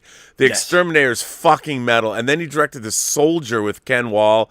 He went on, but maybe his magnum opus is McBain with Christopher Walken, where they went to like South Africa and they take our army and put it in a movie. And then he quit Hollywood after making Shakedown and went and worked on Wall Street and made like millions of dollars. Smart man. Smarter than we are. Fucking The Exterminator rules, dude. An Exterminator 2? I don't know. I don't dig The Exterminator 2. Although Mario Van Peebles is in it. It's pretty funny. It's just not good, though. It's not. It doesn't deliver on the poster. That's my problem with that movie. It doesn't deliver on the poster. It's not good. It's not good. So I'm gonna. I think he's ready. Guys. I'm gonna put the Richard in this chat, and he's not, our lead moderator. A man who's been part of the channel for a long time. I'm gonna add him in. I don't know what's gonna happen if I do add him in, but we'll see. I'm gonna put him in right below us. Hang on, I'm doing it live, Dave. So. We're doing it live. It is. You just never know. We're doing it live. We're going live. I'm just gonna put the Richard up, and I'm gonna hang on. There he is. And Dave, he's cutting off your name, but everyone knows it's you. So at this point, they don't care anyway. They don't care. That's fine. Okay, so here comes everyone. The Richard joins Midnight Metal. Woo! Welcome, the Richard. About damn time. Hey, motherfuckers. Nice to finally fucking see you, man. Yeah, there you go, man. Can you see me? I've got a couple computers on. I don't see myself on those. Can you guys see me? Oh, I can see you. Dude, you're on the show. You're live on... Oh, splat! Well, you know what? Maybe I should take off my little hood here. Holy shit, what is that background? You're like in like some sort of nightmarish dark ride or something. That's his artwork, man. That's fucking awesome. I paint these, and every single one of these takes about 2 hours. I do them really fast. Really fast. They're really nightmarish in a cool carnival kind of fucking way, a nightmare carnival kind of way. Well, Dave, motherfucker, I'm a moderator, so I guess I can't. I got to moderate myself, dude. Yeah, I could show you some really cool stuff. How are you guys doing? Awesome. We're doing well, dude. I'm so glad to be back. I mean, Rob, guys, he threatened me with abuse and I did. And it was like, oh, we're gonna, we'll see how you do. We might replace you and everything else. And I was like, the whole week I'm like going, oh man, and then yesterday he does a show and he's got. I was actually going to replace you with Dan Schweiger. Tell me about it. You want those numbers to drop really fast. Hey man, come on, the monsters. Metal. What's that? Dan brought us together, Dave. I don't know, man. No, he didn't. I met you before. I met you before. Don't say that Dan Schweiger brought us together. But we brought us together. What's really weird is the argument about Concrete Blonde. Because Concrete Blonde, you guys have talked about it, them and everything, and my personal connection and everything. What's the very first movie that you heard from Concrete Blonde? You both differ, and I actually have a different opinion too. Yeah, so, mine was Chainsaw 2. Which I saw, with Haunted Head. Dance Along the Edge in Chainsaw 2. Yeah. No, it was Haunted Head. Yeah. It was Haunted Head in Chainsaw 2. Yeah. Which is on their first album. Yeah, I know. The Dance Along the Edge was also. Mm. Oh, okay. Okay. And then Rob's was. Well, mine was Hollywood. The thing is, I saw Texas Chainsaw Massacre 2 the night it opened. I was in college. We all went and saw it in Tacoma, actually. Did you like it? You know what? I did like it, but it was so different from Texas Chainsaw 1. I was like, but I liked it. I did like it. That it is. I did like it. the humor was a turnoff, isn't it? Wasn't it? Like the turnoff was, oh wow, okay, we get to see da da da da, and we think it's funny. We didn't experience funny in the first one. The first one was very solid. The first one, peak verisimilitude. The first movie is a masterpiece of. There's been nothing. There's nothing like it. But there is funny in that movie. Yeah. There is. I agree. Yeah. But the for me, it was Still in Hollywood was the song that I'm like that, because it's the riff. Dun, dun, dun, oh yeah, dun, it's a much better song than Haunted Head in Chainsaw 2. Yeah, for sure. Well, and also, you're probably kind of looping it, Rob, thinking about she's still in Hollywood, as in she's done everything that she thinks she can do, and I mean, obviously that's not true because she went on greater things. But at that moment, though, it was full on rip. Still in Hollywood. Nothing can get me out of here. It was a guitar riff, It was the, and on the bus today, I saw the Queen of L.A. At least she said she was, and who am I to say? She was Roxy. 65 and full of life. She had purple painted jeans and glitter on her eyes. Anyway, well, I just want to say, Ash, stop talking about McDonald's fries, because that sounds really fucking good right now. But I know, I love that. Any, so stop it, you bastard, you fucking mean bastard, talking about pride. I zoomed out of the chat, and I'm supposed to be moderating these fuckers. So, I know. I mean, I'm Ash Challenge. I'm showing. I'm all three of these backgrounds are metal. Fuck yeah, dude. By the way, hang on. First of all, I love El Necron for bringing up the Exterminator. Can I just El Necron? Kudos to you. Fucking metal. Dude, I love the Exterminator. That's a great drop. Yes. That's a great fucking drop. And I have that on Blu-ray. I love the Exterminator. I love James Glickenhaus. One of my favorite things that Kino Lorber ever put out. There are two things. God love Kino Lorber. And the two things that they've done that I love the most, and they've done a lot of great stuff. The audio commentary on Richard Rush's Color of Night. Richard Rush directed The Stuntman, but he also directed Color Night. Oh man, his audio commentary. 89-year-old. He passed away this past year. So I know. His audio commentary on the Color Night that he did when he was 89 is one of the greatest audio commentaries ever done. Which also came out unrated, right? That was an unrated movie. Yes, there's two versions of it. You got to, because the unrated version has Bruce Willis peen, which is awesome. I don't want to see it because it's great. It's fantastic. It probably looks like his head. It probably looks like his head. No. It's just the fact that it's there. That movie is a Giallo movie. It's a total Dario Argento. Anyway, I might that tells it better than seeing Bruce Willis. But hang on. Kino Lorber also did. If you love the Exterminator. They put out The Soldier, which is his follow-up, and I thought it was a lost negative. And Glickenhaus does commentary on that, and it's fucking awesome. So you go, Kino Lorber. So thank you, El Necron, for bringing up The Exterminator. By the way, 200 Watt Studio says, one of the greatest thrills of my life was seeing the 25th anniversary showing of Woodstock at Mann's Chinese Theater in 1994. Wow, that's awesome. We were here, dude. I mean, 94. I didn't go. 94 was the great full moon Comic-Con. That was our greatest. Yeah, that was a big booth. That's where that's where I met Mark Altman. That's where the 94 was great. Yeah, that's where I met Mark Altman and fell in love. Actually, he did. Come on now. No, funny enough, you did though. You did, not with Mark Altman, but you did with Mark Altman. Oh yeah, I did fall in love. Yes, I actually did. Also, with a really cool fucking chick. Yeah, Tanya Brinza. That's right. Anthony Gonzalez says, someone tell the Richard that the Cult is significantly better than the Cure. Now, I completely disagree. I have them in entirely different realms. I've never seen the Cure. The Cure is probably my third favorite band of all time. I've never seen them. I saw the Cult, though, with Bad Religion. That was my my third concert ever.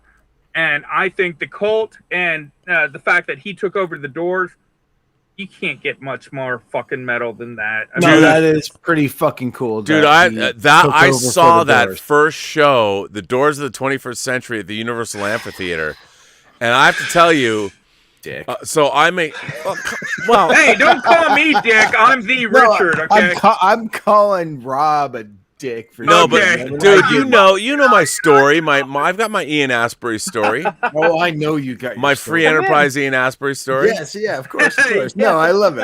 I love it. No, I'm just jealous. I'm jealous. By the way, it's metal. I mean, okay, so I'm going to tell this story. I've told it before.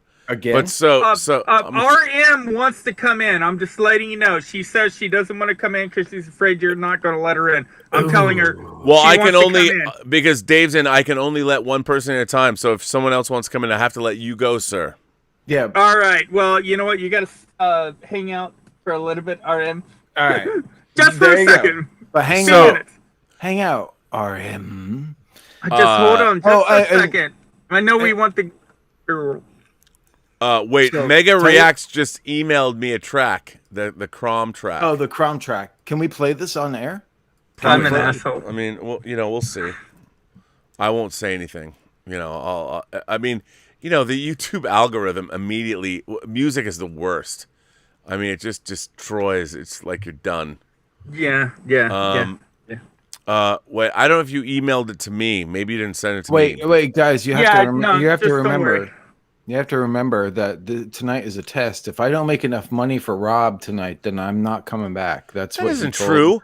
That's what he told. This isn't about money. He told me that if I don't earn him enough money, if I'm not a good slave and earn him enough money and shit like that, you know what, motherfuckers, you need to be. That isn't true. Okay, I put Dave in leather and lock him up in a box, and when I want to have him come out, he's like the gimp. But I pay for that.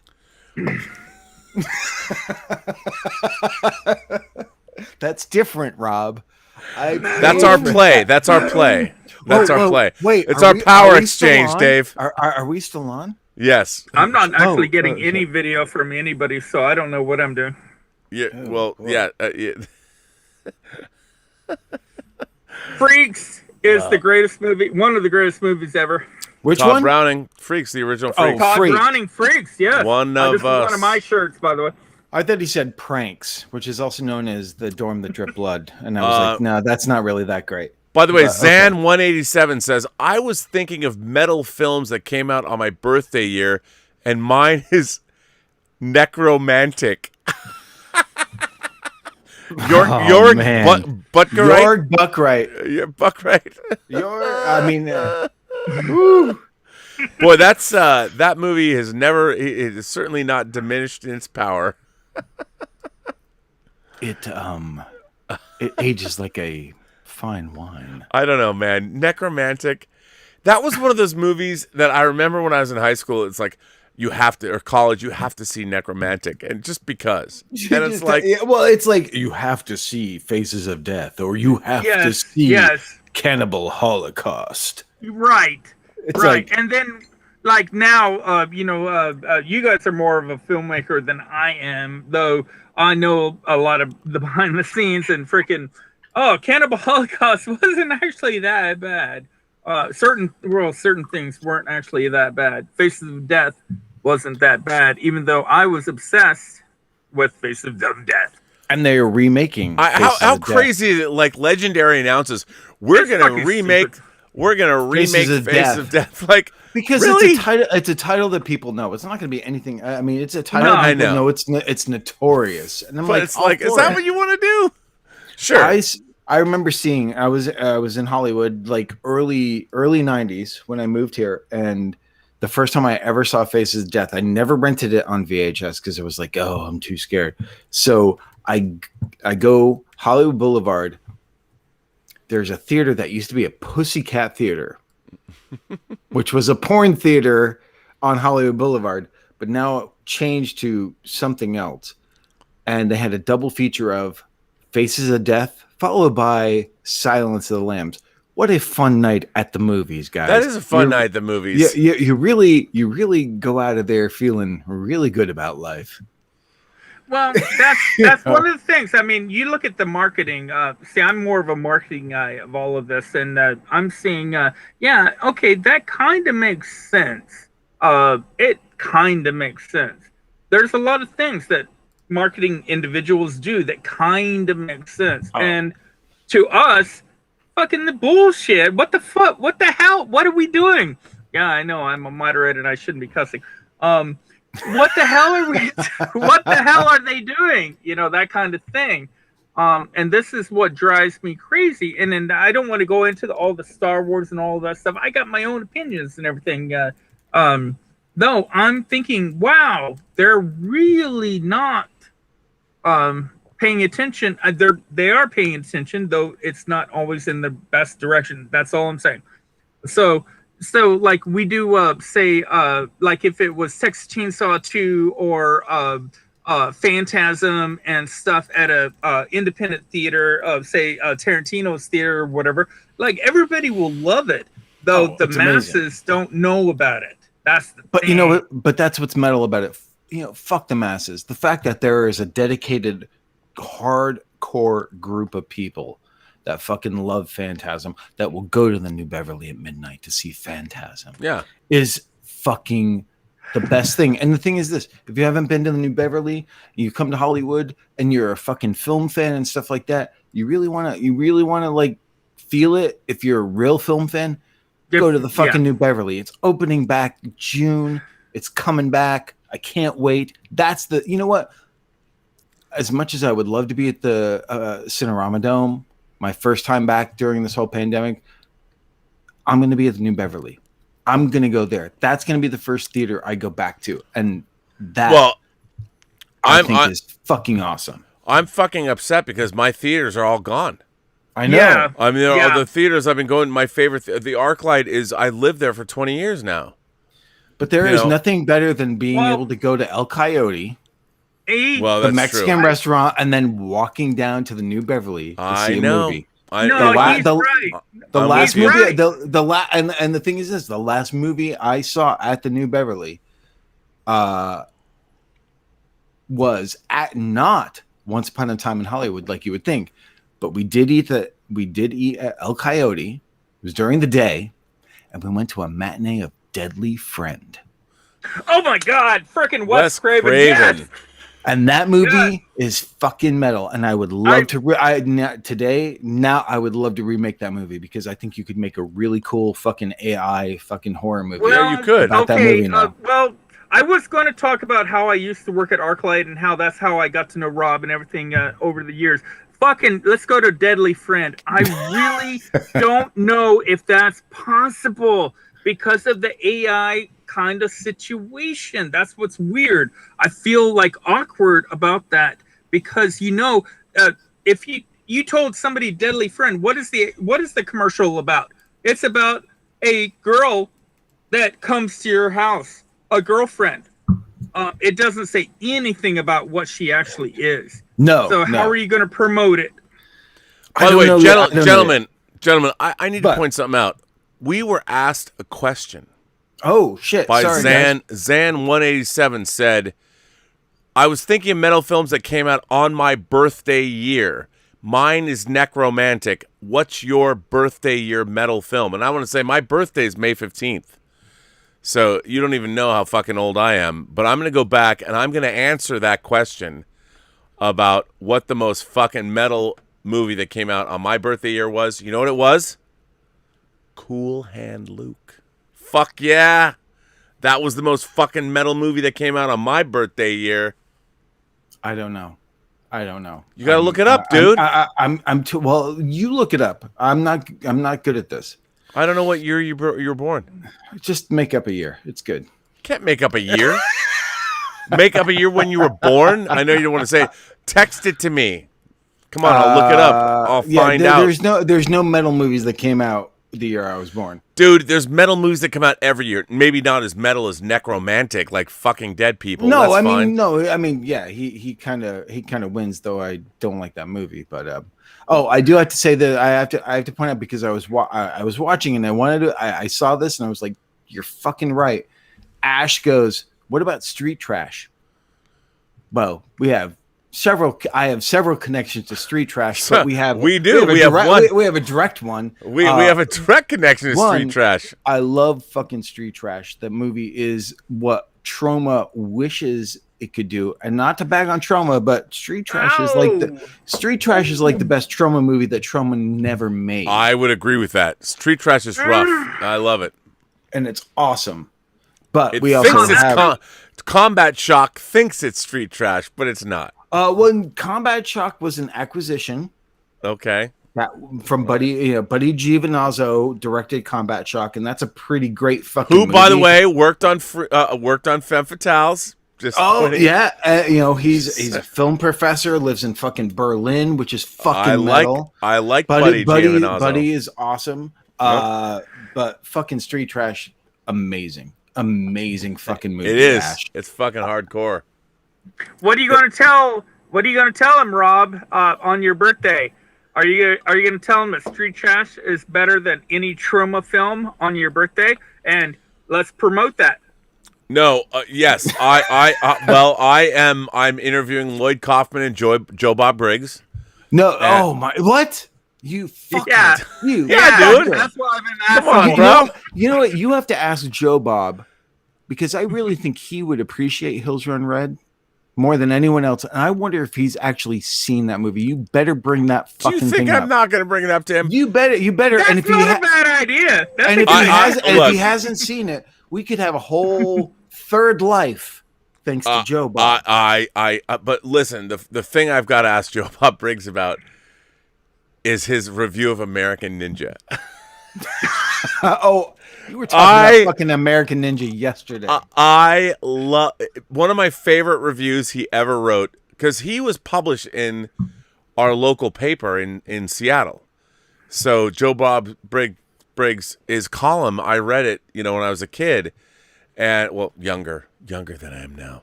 But his review of American Ninja might have been the greatest movie review I ever read. It's the greatest thing ever. You're all looking at me going, what? Well, if you were there, you had to be there. It was really funny. Trust me. I loved it. And I'm going to ask him about it. That's great. Okay. But the other thing is, I'll say this to defend Troma. I was talking about Troma last night. I love Terra Firma and I love Tromeo and Juliet. Yes. I love Toxic Avenger. The first one. Yeah, the original. Legendary is remaking that too. I know, but I do like Troma films, so I don't want to just bag on them, because there are some that I like a lot. It was sort of that middle between before they got to Terra Firma, and then Terra Firma was the last one I saw. I actually haven't watched ones afterwards. So, but Lloyd is a fucking. Here's the thing. Lloyd comes on these shows and he acts goofy and he acts like, I'm just this bumbling guy. No. Lloyd Kaufman is one of the smartest fucking businessmen in the world. He wouldn't be still in business if he wasn't. He is someone who worked on fucking Rocky and all these great movies. Oh, yeah. He was married to the New York commissioner. He's still married to the former New York film commissioner. Yep. It's like this man is incredibly successful. We could all wish we were Lloyd Kaufman in real life. Absolutely. Plus, he's been. I've streamed with him a couple times last year. The guys that have brought me into this, they started their own online Comic-Con during COVID, and they've done 3 events, and they had me moderate conversations. I mean, I got to moderate conversations with Howard Chaykin. And so they're doing a horror con on May 15th and 16th. Wow. And so I'm doing a VHS, this movie they've made, VHS 2. VHS 2? But no, it's not. No. Not VHS 2. Okay. Not VHS 2. No. Get your shit right, man. Come on. No. Come on. It's not like come on, man. Back it up, Rob. First of all, Back it up, Bobby. Come on, man. Did you get my text? Did you send me a text? Yeah. Please. Please look at it and then embarrass me in front of everyone. I can pop out at any time if that's what you text him about. Oh, yes. So, okay, yes. I'll tell you what, Dave. I'll tell you what we're going to do. What are we going to do? Dave, I'm going to... here's what's going to happen. I'm going to jump Richard, Dave. I'm going to give Dave a little bit of a moment because he needs to get some water. So, Dave's going to leave. and he's gonna come back. So I'm gonna go solo for a minute. And I will text you when I've gotten my water and I'm back. Well, I can see. Does that work? Oh, I'll see you. Oh, yeah, I'll be able you to can. see you. Well, Yes. I don't know how this works. It's all new. So to me, Richard, guys. I'm gonna 86 you to bring on someone else. Well, I know who you're going to bring on, and I don't have any control. Idea. No, I'm not saying anything. I'm just saying it's a fantastic idea. I need to jump out of here. I need to fucking moderate the fucking fucking metal chat. Okay, I'm letting you go. It was good to see you, man, and thanks for all the work you do. The Richard, everybody, give him a big clap. Yeah. Aloha, thank you. Yeah, aloha, everybody. So see you in a bit. Yes. So I'm gonna come back, and so here's the thing. If you want to come on the show, but I think I have no control. It's first come, first serve. That's the thing. I can't. It's all the magic of the internet. So you never know. Like if you want to jump on, if you want to be Johnny on the spot, what can I say? There's a live chat. We'll see who shows up right now. Oh wait, you know what? It actually didn't. It didn't. Hang on. Wait, what? Oh, maybe it did. In a world. Yeah, it's there. You got it. We'll see. So anyway, here's what. Oh, we're not even done yet. We're not even done here. So I've got. So the Grand Wazoo 42 sends in a super chat. Thank you for that, by the way. Mark 13 Hardware was metal through and through. Dystopian movie with cameos from Carl McCoy, Iggy Pop, and Lemmy. Soundtrack from Ministry, Pill, Motorhead, Iggy Pop, and so on. You're talking about Richard Stanley's Hardware. Hang on 1 second. I love this. Dieter got this for me. The German media book of Dust Devil. Richard Stanley has been accused of a lot of things, and people stuck by him. I actually met Richard Stanley at the Silent Movie Theater when they had the documentary about him, and he was a delightful man. And I'm a fan of his work, and I'm happy to have this German media book, these 3 different versions of Dust Devil. I can now retire. I love it when I can retire some of my DVDs, which is fantastic. And so I'm glad to have that. And we'll see who's here. Black Phillip, you're not supposed to come, man. I said if you haven't been on the show before. But I'll let you on. I'll bring you on.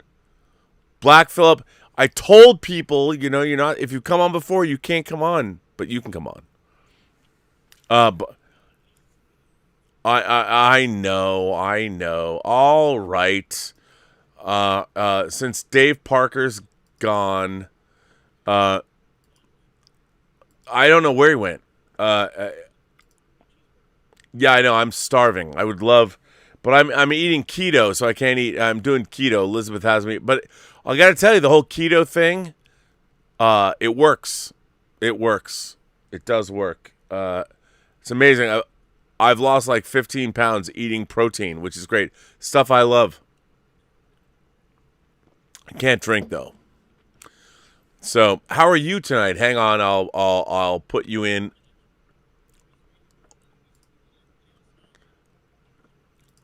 No. I'll let you on. Come on now, you're family. It's all good. All right. Everybody, join. Dave Parker is back. Let me just bring on Black Phillip Alvarez. But Black Phillip, you got to remember. Oh, I'm sorry. Here comes Dave and Black Phillip. I mean, I said people who've been on the show. Got to let new people on. So here's Black Phillip. Say hello, Black Phillip Alvarez. Hello. Hey, what's up, man? Everybody? Are you fucking metal tonight, Black Phillip? He's always metal. What are you talking about? Every night, 24/7, 365. Yeah. Our favorite Texan, Black Phillip Alvarez. What's up, Dave? Fuck, man. What's going on? Good to see you. Missed you last week, brother. I missed you guys. I missed everyone. I missed being here. I'm sorry I got a shot and it knocked me on my ass. Look, It's dude. good you got your shot, though, man. I did. Next week I will be fully vaccinated. Yeah, on the 11th, man. On a couple days, I'm getting my second shot. So next week we can party like in person. Well, you have to wait. You have to wait like 2 weeks. Saturday's my second week. Oh well, yeah. I've got to wait 2 weeks. Okay, 2 weeks. So then we can Watch we can do my face come apart. You're not a redheaded fat woman. Not anymore. No. You're fucking dropping the pounds, man. I'm dropping the pounds. I am. You're fucking looking good. By the way, Thanks, I don't know what my hair is doing. I mean, I got to go back. You got a haircut. Yeah, I cut, but still, it's not. It's still kind of. I gave myself a haircut tonight. I noticed. Look at the size. I love it. Shaved. I've actually thought about shaving my head. I kind of want to do it. No, don't. No, I'll shave my Why head. not? Let it grow back. Who cares? I usually shave my head anyway, so you'll probably see me with a but shaved head next week. But you're wearing a hat. Rob's not wearing a hat. Yeah, I like Rob's locks. Yeah, well, I do kind of want to shave my head just to see. My hair I've never done it before. Long, I've never done it. I'm just happy at my age to have. Wait, someone's saying, "What is that back noise?" You got something going on in the background. It's probably what are you watching? It's the live stream. Oh yeah. Oh. Yeah, we can hear it. I like to watch the chat. I'm sorry. Terrier from Norway. Terrier says, "I can't wait for the remake of Necromantic." Tagline: "But what is grief if not love persevering?" That's true. You're terrible. All right. Necromantic is kind of metal. I just never cared for it. But I love the poster art for both Necromantic 1 and 2. It's great poster art. By the way, now here is a great tip. Vin Diesel McConnell asks the question. All right. Have you guys ever taken a beer shit so big that it sat above the level of water? Yeah, all I can say is that when I'm done drinking IPAs, my piss smells very hoppy to the point where I feel like I need to point up and not down. Do you guys relieve deliciously? Not to sound gross, but this beer gives me the rowdiest beer shits ever. Let me tell you something, man. If you're taking a shit that goes above the water level and you're like clogging your toilet and you're gonna need a whisk or something like that to like break it up before it goes down, then you're way more fucking metal than I am. And grab a beer and maybe invest in some fiber. Metamucil, pal. That's what I'm saying. Metamucil is your friend. Wow, you never know what you're gonna get, but this is what I love about this. I still midnight metal. I still believe in keeping that under wraps. Like you still believe? Like, do you take a shit with a saxophone? Like, I still believe. Wow, what a great Lost Boys reference! Woo! This show's crazy. Tim Capello, man. Tim Capello. I still believe he was the saxophone player for Tina Turner. He was a very, he doesn't need another hero. He doesn't need to know the way home. All he needs to know is life beyond Thunderdome. Come on. So, Anyway, bodily functions. I like to keep them under wraps. But they're metal. They're metal. Are they metal? I don't know. They're metal. I like keeping the mystery alive. I never fart around girls, just so you know. Try not to. Keep the mystery alive. Just saying, I want to pretend like I'm not a human. You gotta keep your innocence, Rob. Come on. Keep the. He just shits fairy dust. Wouldn't say that. I don't. It's like everyone's like, well, no one ever sees anyone go to the bathroom on Star Trek. Yeah, there's a reason for that. We don't need that in drama. No, they just sit down and it just gets phased out. They showed it in Apollo 13, though. They did. So, Black Phillip, what's Texas like these days? How are things? Are you locked down? What's going on? No, we haven't been locked down for a long time. Man, we talked about this. Everything, they're wide. The stars are bright. Everything. Deep in the heart of Texas, everything is big and bright, man. It's all open. It's all open there. Yeah, we're all open here, but we still wear a mask. Right. Well, that's good. Well, that's because it's Texas. So, are you going to movies? Are theaters open? Have you gone to a film? Have you seen a movie in a theater? Yeah, the last movie I saw was Godzilla vs. Kong. Nice. In a theater. I'm waiting to see Quiet Place 2. I can't wait. Dude, it looks so good. And I kind of want to see that new Guy Ritchie one that just came out. Everyone says The Wrath of Man is great. I mean, the reviews are great. People who seen it think it's great. I mean, I really want to see it. It looks one of the last movies I saw in the theater was The Gentleman. You know, there you go. January 2020? I love The Gentleman. I loved it. I thought it was great. I loved it. Yeah. All right, I'm gonna throw something down that's gonna be really unpopular with everyone. Guy Ritchie's King Arthur is fucking metal. It has awesome. It's got fucking Frazetta type shit in it. Like basically the death dealer ends up being in that movie. That movie was awesome. That's kind of true. And it was way more fantasy than I expected it to be. There's moments that I kind of cringed at, but for the most part, I was like, yeah. And in 3D, in 3D, it was really metal. All right, really fucking metal. The Richard, by the way, sends in another super chat and says, and I were talking about films. She has some thoughts for Rob and Dave. She might kick your asses. She's in the queue to come. Yeah, she's been wanting to come on. She wants to come on. I'm looking forward to it. She wants to come on. Yeah, she's gonna come on. Captain John Luke Pickle sends in a tip and says, Rob, you said you are a cunning linguist, aka you like eating poon. But what if you come across some deli sliced roast beef or something resembling peppered pastrami from the hat? Let me just say, in my lifetime, I mean, I've only gone out with exquisite women that don't provide me with deli sliced roast beef, or something resembling peppered pastrami from the hat. My virgin ears. I would like to think that you can kind of tell before you. You journey downward. Yeah, I have a spider sense about that. It tingles. Yeah, there's I'd like to think I'm a cunning linguist, and it's, by the way, it's it's something that I think everybody should do. This is why I like coming on midnight. But I mean, all I can say is you need to look. You need skills, man. You need skills. And part of the skills is to know when you should or shouldn't venture down under.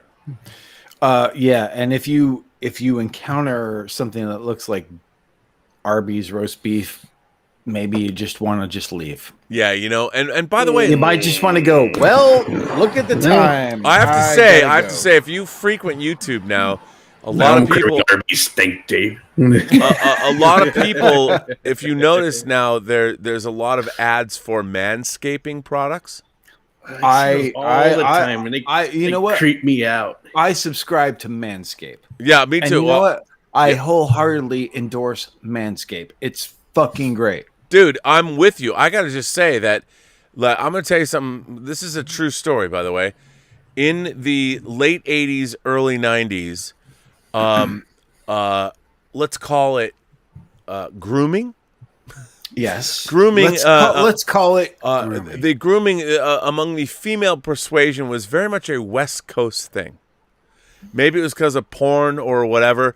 But girls that I was dating that were East Coast girls hadn't quite caught up with that. I was a manscaper from a very early age. I mean, as Austin Powers said, I was all about a freshly shorn scrot. He just liked to look like a baby. No. I just wanted to look bigger than I was.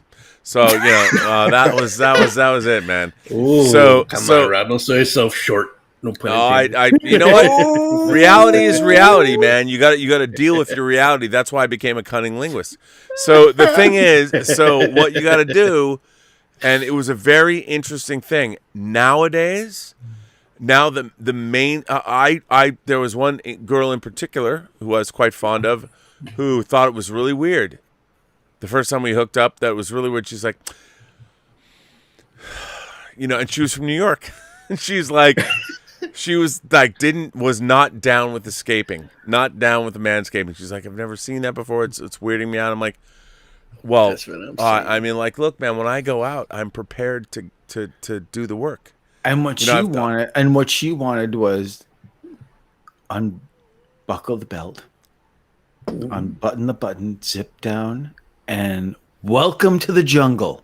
That's no. I think it just freaked her out. Because the idea of it back in the 90s, man, it was not something. Well, yeah, when you look like a Ken doll, it does tend to freak them out. I didn't do that. It was tastefully done. Come on.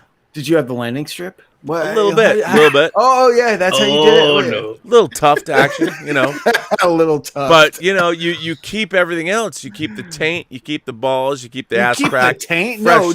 No. Yeah, dude. The taint. You keep. Oh, you're saying keep the taint freshly. Yeah.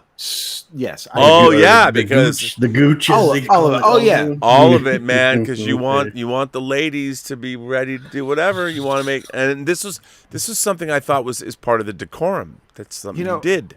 That's right. And you know what? Someone in the chat, Robo Q Man. You know what? I hope that I can get sponsored by Manscaped, and they have used the coupon code Dave Parker. Because you know what? You'll thank me later. Sponsor me, you sons of bitches. That's right. But I just think it's crazy. I think it's crazy that there's all these ads for manscaping. I'm like, brah, I was there 25 years ago. What's up? And I got schooled for it. And now it's a multi-million-dollar company. I know. I wish I would have thought about it. You should have, since you do it so often. Look, you know what someone said? Black Phillip, don't you want to live deliciously? You know what manscaping does? It allows people to live deliciously with you. I've never had an issue. Okay, you know what? We got a chat in there by our friend from Norway, Terrier. Yeah, and he goes, my privates look like someone punched Gandalf's face. I don't know if I want to stay there now in Norway if that's the case. Hold on. I don't know if. Yeah, punch him in the face and then we can simulate what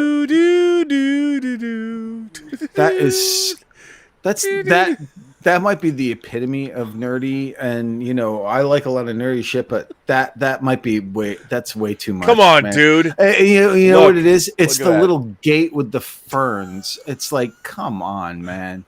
Dude, like, this is This is beyond awesome. Come on. No. I mean, no. Gandalf. Gandalf needs some manscaping. It looks. Oh man, the beard down below is just as long, and it's just not. Are you kidding me? Ian McKellen's the most manscaped motherfucker in the world. No. Are you kidding me? But Gandalf isn't. But Gandalf isn't. I don't have time for that, Frodo Baggins. I love this figure, though. Come on. Oh, my God. You love it too much. That, and he's putting a heart on Freddie Mercury. Rob, I wanted to ask Rob has put on Freddie. I put the large erect penis. I stuffed it in the pants. Just like show the bulge. It's very funny because if you look like I'm looking at it, it's got the crotch grabber stand. But it is totally, if you look at it, it looks like he's totally leaning to the left, or he's riding right. It's all good. Hang on. So, first of all, Terrier says, our friend from Norway says, I'm with you, Dave. Necromantic is a boring schlock shock. What? I was just in for the joke. The director couldn't direct his way out of a paper bag. Or a porta potty. I'm back on track. We're hanging out, man. When we come to Norway, we're there. We're going to Norway, and says landing strip is when you first start out. Yeah, okay, I'm on. And then you get a little more Edward Scissorhands. Is that Look, man, you know what? I'm a fan of '70s bush porn. Just saying. Simon Gilmore says, "See you Monday." Dave is going to be on Twin Flicks. See you Monday. Oh yeah, he's been mentioning that. So good. I better show up. It's good. So Black Phillip. I'm gonna. Yeah. All right. What's your wait? Sorry, Rob. Don't mean. No, I was gonna say Black. I'm gonna. Black Phillip. What's your metal moment of the week? Yeah. What is give your us, metal give us a metal moment on. of the fucking week, man? Oh, I didn't do too many metal things this week, honestly. You didn't have to, but did you discover something? What? Give us something. Give us something. Ooh, putting me on the spot. I didn't really, haven't really done anything much as of late. Watched anything metal? Listen to anything metal? What's your like? I watched them and I sent Rob a pretty good letter. Yes, today. he did, and I read it. It's a good letter. I wrote that letter at 5 a.m. in the morning, by the way. What'd you watch? Them. Okay. I haven't watched that yet. Yes. I mean, the Giant Ant movie, that's very metal, so I like that one. But I haven't watched the other Them that I know is popular right now. That was pretty metal, yeah. That's pretty man. I was glad that Rob read it. It was great. Sweet. By the way, that was a really good letter. Thank you. Very, very good letter. What have you been listening? What's your go-to like listening thing right now for this past week when you're doing stuff? So whenever I want to get pumped up, I'll throw on some Rob Zombie, White Zombie. Did you some Kid Rock? I'll throw on some 9 Inch Nails. So nice stuff that gets me pumped up. Did you get the new Rob Zombie album? No, but I heard it's really good. No, it's fucking great. You got to get it. If you like Rob Zombie, it's probably one of his best albums. I've seen him in concert 3 times. So yeah, he threw a kick-ass concert. So have I. I actually saw White Zombie open for Danzig on Halloween night. Mm-hmm. Wow. Yeah, I've seen Rob Zombie twice and then Rob Zombie just once. Well, that's pretty metal. He was solo. It's fucking super metal. One of my favorite bands. Yeah, so I'll listen to music when I want to get pumped up. Yeah. Cool. Nice. Mm-hmm. All right, dude. I'm gonna bid you farewell. We're gonna bring someone else in. See who it is. So Black Phillip Alvarez, everyone give him a clap for being on Midnight Metal. Yeah. It's fucking awesome. Great to see you, man. Later, Dave. Talk to you later, bro. All right, man. Take care. All right. Thanks for being here, man. Talk to you soon. Always good to... Yes, he said to all the mothers. Always good to see Mother's Black Day, Phillip. yes. Mother's Day, very metal. So we, let's see who's... Oh, you know who's here, Dave?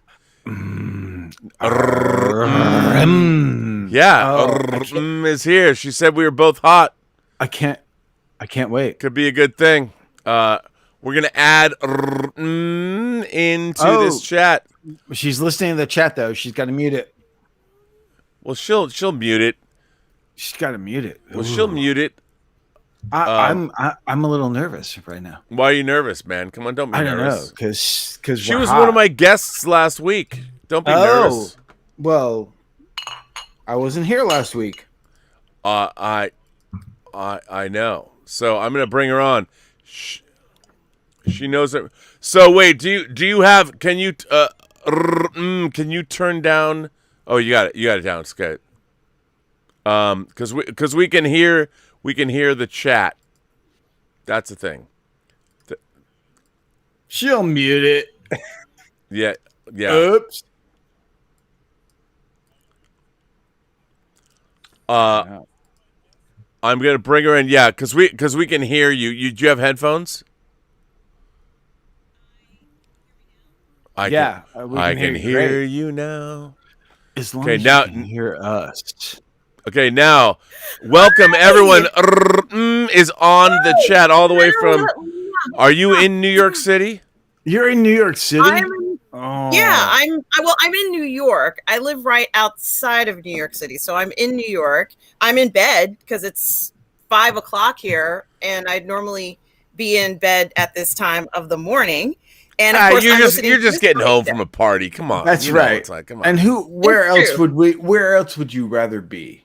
Come on. I would probably be in an EDM event or some live show or some party or something like that. So I normally would be going to EDM events and covering that stuff, but since they're not going on right now, I'm in bed.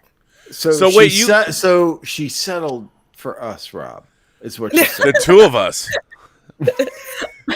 I'm fine with it. I mean, this is great. I'm not alone. Too. So you have no idea how great it's gonna get. So let me you actually do work in promotion and music professionally, you told me. I don't work in music promotion, but I do interviews of electronic dance music artists. That's right. Yes. And I also go to live events like, I'm sure you've heard of, like, well, maybe you haven't, but stuff like what did I go to before? It's like I have to think about this because it's been so long since they've had live events. EDC, the Winter Music Conference, the EZoo. I can't even think. There's a show in Arizona that I go to a lot called Decadence. A lot of these Insomniac sponsored shows. All those shows I go to. I don't go to everyone, but I do go to a lot of live shows. I also go to like some independent, synth kind of shows with people who make their own music live, like live EDM. There's a famous Detroit show called, what is it called? It's called Movement. And it's like a famous show. And I just love it. Like, I love electronic dance music.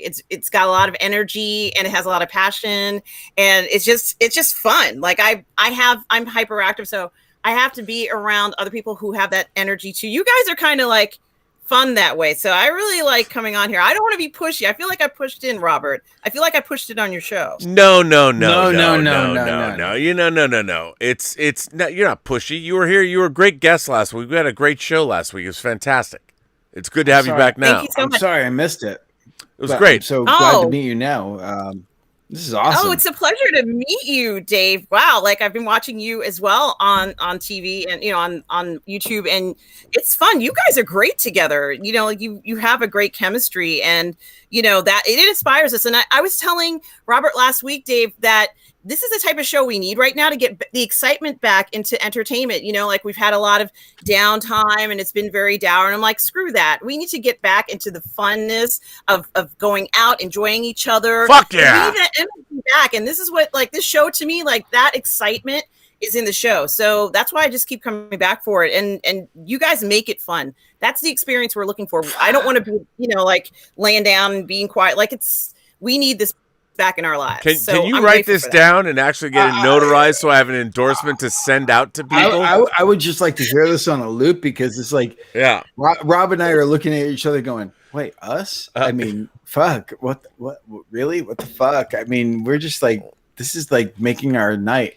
This is what you we just said is like, this is amazing. Is like, oh, it's like we're gonna have to like figure out another night, Rob, because people are gonna be partying at this time. Well, of night. I mean, the funny thing is like my dream would be to have multiple cameras in the Robservatory and have people. It'd be like Playboy After Dark. I got my couch in here, and so Dave, you could come here, and then people be here, and we'd actually just be partying. Oh yeah, we could. It's gonna be. I'd be snorting fatty rails off some beautiful woman's ass. It'd be like real Wolf of Wall Street stuff. He will not be doing that anymore. He will not be doing that. No. Maybe you'll be having like some fancy coffee bar and some cute baristas or something. Yeah, that's what it would be. No coffee bar. It's a Jaeger bar at least. It's like if you're going to be there, you're going to do a shot of Jaeger. I miss that. I'd be like, excuse me, but would you mind if I brushed my hand across your breast, and could you sign on the dotted line to make sure that you're not going to prosecute?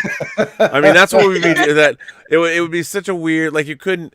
Playboy After Dark would never happen. But oh my god, amazing! I miss all of that. Like, I miss that fun. That stuff was fun, and I think it was safe adult entertainment, guys. I mean, this was, you didn't have to necessarily go anywhere, but you could explore eroticism.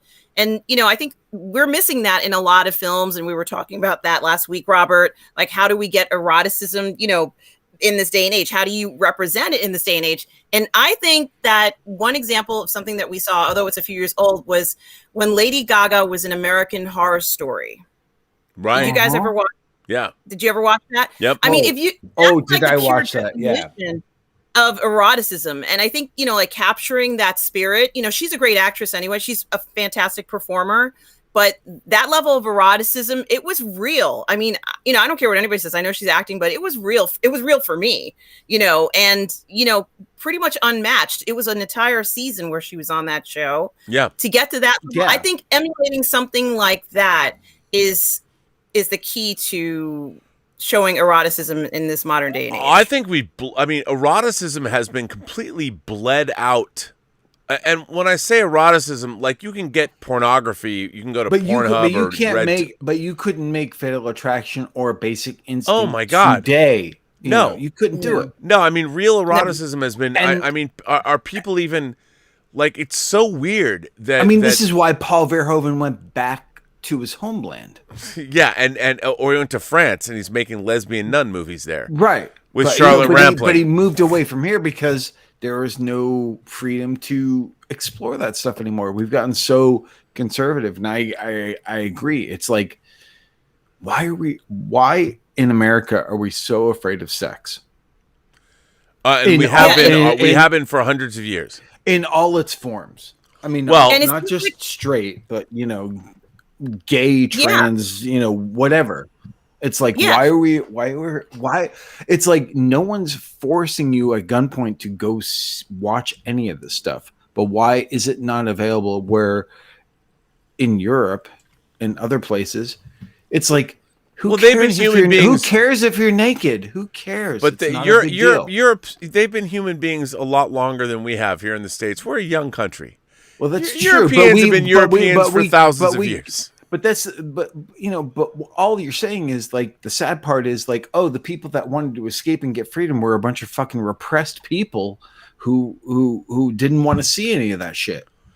But there's a reason why those films keep getting nominated at, film festivals, and why they get honorable mention. And, even if they are some of them may be a little controversial, there's a reason. Like, they have that essence of life that we're looking for. I don't want to be put to sleep. There is a time and a place for films like that, but we really do need to have a little bit more of that excitement and stimulation in our lives. Because if you don't, fucking agree, because it's like die. Yeah, I fucking agree, because you know what? When's the last time we had a 9.5 weeks? And bringing it back to the music thing, Rob, I'll say this: it wasn't just the nudity. It was the whole presentation of it. What was that eroticism? It's like I learned about and appreciated Joe Cocker because You Can Leave Your Hat On was in 9.5 weeks, and it was an incredibly sexy fucking scene. Oh, well, the idea that even fucking John Taylor song, I Do What I Do. I do what I do. Love you. My love God, you. I love that song. It's like, that's a song to fuck to. Yeah, I had that 12-inch, and it was long. It was good. I have that 12-inch. But that soundtrack was great. The night you had Brian Ferry, you had John Taylor, you had Joe Cocker. There's a lot of great stuff on that soundtrack, and that film. You think about the movies of whether it's 9.5 weeks, whether it's like Body Heat, another movie that was erotic, and I think now the problem is you're either going from zero, you go from 0 to 100. You go to everybody has access to pornography on the internet, and what you're seeing with pornography is just what it says. It's the explicit mechanics. Right.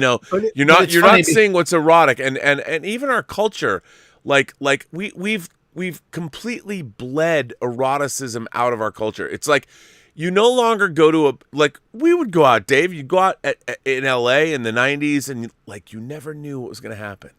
No. And you might meet a girl, and you'd wind up, and maybe she has her hands down your pants at the end of the night, but you didn't know. You didn't know what was going to happen. Now people are going on Tinder. They're swiping left and right. You know what you're going to get everything. But the eroticism, prefabricated and packaged and everything. It's like, fuck. It's boring. It is. It was the tension. It was not knowing what was going to happen. It was you had to be witty and you had to have some repartee. You had to be have game. You had to have game. You had a game, and the nights, the entire going out process was erotic. Now, it was great. Now it's like, how can we live in an erotic world where everyone's looking at a phone, at a screen, texting or talking to their friends, like, and basically rating. Basically your dating life is relegated to swiping left or swiping right. What the fuck is that? You don't even talk to the person. No. You can't even get a sense of really who the person is, and this is how you're deciding who you're going to fuck tonight or not. It's just by surface and looks and everything else in that. Look, and I get it, and we are visual creatures and everything else, but it's weird because Rob, you and I were talking last week, not this week, but last week. I had said I'd watch Fatal Attraction again, and I was like, well, now if this movie had come out, she would have been defended. I mean, she's a crazy person, but she would have been defended because she's standing up for herself. Right. She is standing up for herself. Played the role. Or, I'm sorry, not Sharon Stone. The other blonde Glenn lady. Close. Glenn Close. I was thinking of thinking of another film. Yeah. Would they... Well, I don't want to keep making your point because I have another point to make about it, but go ahead. I'm sorry. No, go ahead. Finish. My thought was like in Basic Instinct, they would never let Sharon Stone play that role. That was my point. She wouldn't fit into their demographic of what they want to see. She's incredibly erotic. She's a beautiful woman. She, was highly intelligent, but she wouldn't be what they would want to see as an example of a gay woman. Like they don't want to see that, or a bisexual woman. Well, and by the way, when that movie came out, no, they hated it then. Yeah, that movie was protested. When I went and saw it opening night at the UA in Westwood, I went specifically. They were protesting the theater because they thought that the movie was saying that like lesbians are bad, like lesbians are evil and all this. And I'm like, first of all, no one ever thinks that. Lesbians are always good. And they're never bad. But in that film, I mean, the point is that everybody was bad.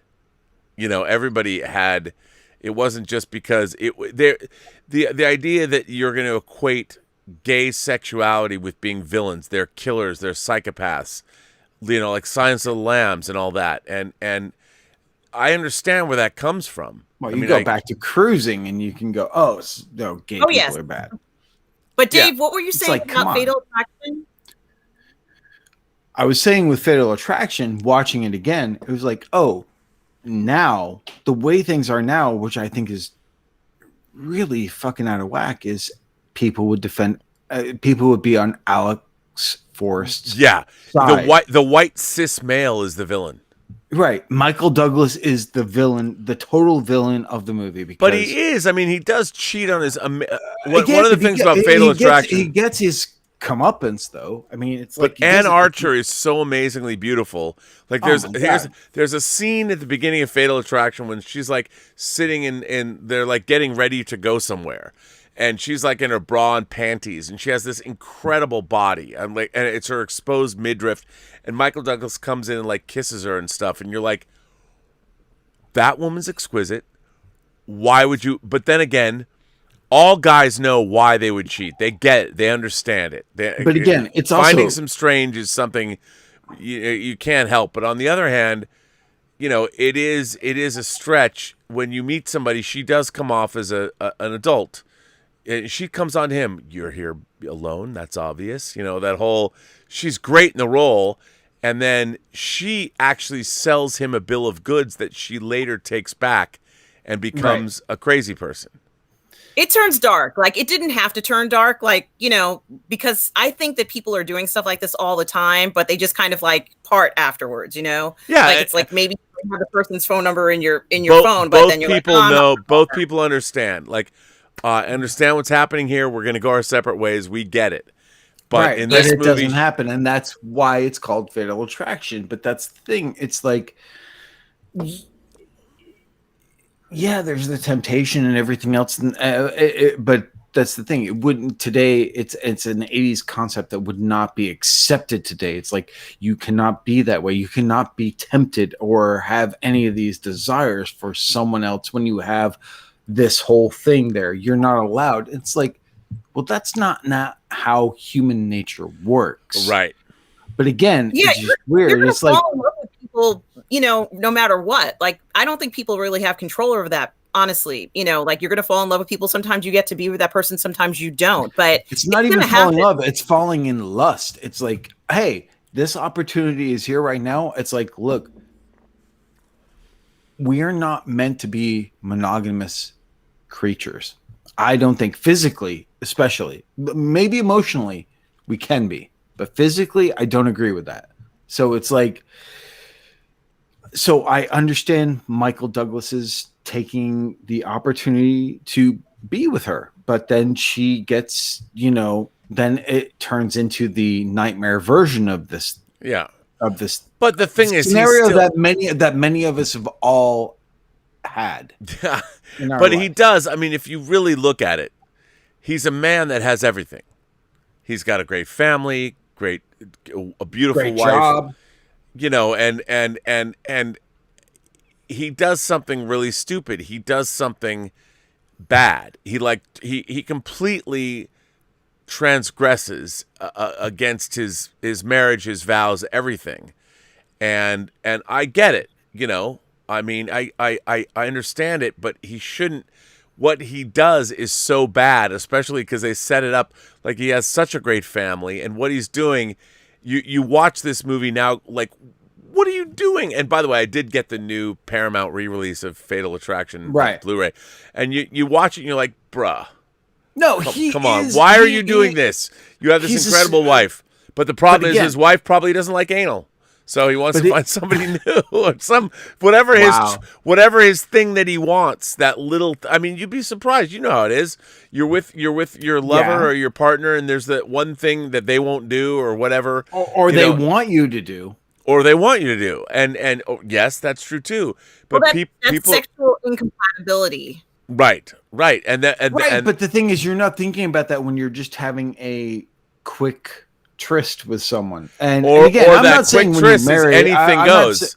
You can do anything. Somebody's really dirty, and that's what makes it so great.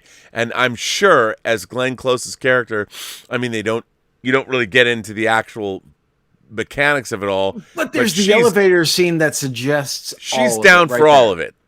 Yeah, and she's down. Sex exhibition style sex. Sex at a drop of a hat. Sex. Like secret and kind of spontaneous. Yeah, she presents herself as a very free, spontaneous spirit. Yes, and then she reneges on that. And she does. She gets emotionally tied. Yes, and that's the scary thing. But with Fatal, it's really interesting because Dave, like you said, if that movie got made today, I don't think it would, but Michael Douglas would be the villain. He'd be the bad guy. He would be the bad guy, and at the time, it's very interesting to see, because what I think we're living through a modern age now, where human nature is not considered in any of this. People, everything is ideological or intellectual. We all want to believe that we have to be perfect people that are self-actualized, and we're not racists, and we're not sexist, and we believe it's all intellectual. And this modern age and all the people that are judging us are not taking into consideration human nature. Yes, and also that human nature is perfect, and we can do no wrong. I just want to add to that. Yeah, like they're like and if we are anything, we are fallible, for sure. Yeah, I mean, that's the thing. Yeah. It's like, let's talk about human nature. It's like, look, depending on the situation, you might be into something that you never thought you were into before. Depending on the situation that is presented to you, that you might be going, you know what? I might never have this chance again, but let's experience this now because it's presented to me. I mean, but you know, but also there. And then I'm sorry, Dave. In defense of like the art film, the art film is not pornography. It's not a cheap thrill. No, Fatal Attraction is not a cheap thrill. This is not what this is about. You know, they are films that are expressing something we all have a desire to see. Although the actual mechanics of the film and what happens in the story may not be ideal in each situation, we do want to see that human interaction. We want to see people coming together. We want to see a connection between two people. And the type of film like Fatal Attraction or, you know, Basic Instinct has to do with that. We have a desire to see it on film. And I think that's why, you know, the art film and other experimental films that might push the boundaries just a little bit are so revered, because you know, it's a deep down desire in all of us, but it's not pornography by any means. Like, it's not. No. No. I agree with you. But the thing is this, certainly with American films, and Rob will agree with this, the loss of eroticism is a massive thing, and it's like, you know, it's just like, what are people afraid of? Oh, I you know, it's like, why are we so afraid of exploring sexuality and sex and the different variations of that, where you have Gaspar Noé's Love coming out, and I'm like going, okay, you can get titillated by the full sex that happens in Love, but the thing is, when you watch the movie, it's a devastating thing about a breakup. It's like it's probably the most honest depiction and representation of feeling of when you break up with someone that you love more than anything else. Oh, it's brutal. And yet, it's brutal. And yet, but people are afraid of it because it's like, oh, there's a 3D cum shot in it. I can't watch this. Oh God. It's like, well, what the fuck is wrong with you? Well, because all it does is make everyone in America a fucking hypocrite, because it's like, you're all fucking watching Pornhub. You're all fucking getting off. It's like, don't tell me that you're all sitting there being chased. You're all fucking getting off. Yeah, we've gone way past the girly mag stage. Like, this is we're so beyond, you know, the point of like pulling off a Hustler or a Forum magazine or something. Oh no, like, no, we're so past. I mean, it's unbelievable to me what is actually available at a keystroke, what you can see now. Anything you want. But I think that's what's killed eroticism, is that once you have everything, once you can see it all. I saw, as Patrick Stewart said in Extras, you can see everything. Once you're there, how do you get? I mean, eroticism is about pulling back. It's about not. Pornography is just that. It's explicit without feeling. You're watching the mechanics of.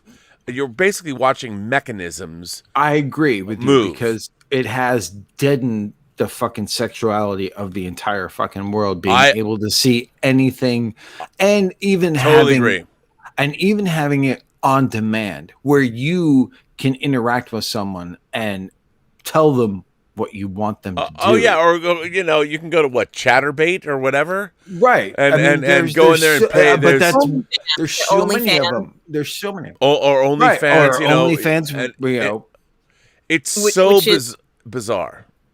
Yeah, that's. I mean, wouldn't you want to have like your partner in front of you? It's like we are paying. We're paying people through our screens to do sexual acts. That wouldn't it be better to like be in the same room with somebody, like have a partner that will do these things for you? But again, this is the way where people who like have, and this is the damaging part. And the damaging part is this, I think. The people who are self-conscious, the people who don't have the ego or whatever to go out there, they can safely hide behind a screen and be what they want to be, but ultimately it's not helping them, because it's like, no, they stay stunted. They stay. That's the thing. It's like, it's not real. No, someone's going to tell you whatever you want to hear, as long as you're paying for it. And it's like, and also your appearance, like when you're on these screens, like, okay, obviously this is what I really look like. And I'm seeing both of you in your real appearance, but we already know that people are presenting themselves in a false representation. They don't look like what the screen looks like. It's like a total lie. It's like people want to be fooled into something that's not real. They want to pretend that things are a way that they actually are not. And I don't understand that. And I don't understand. I agree with you, because I don't understand the appeal of like, oh, I want you to fuck my ideal. It's not me, but I want what I want my ideal to be is what I want you to desire. It's like, what the fuck is that? It's like, yeah, here's me. Yeah, not perfect. All right. Neither are you. Neither are you. I just want to say, Terrier in Norway says, "I think John." How many viewers have we lost now? I think I think Jonathan Frakes' privates are shaved just like his face. It's basically him, just with a trunk. Okay, and Terrier, yes. D. Duval says, "I'm getting into 4K discs, but only the most metal 4K releases.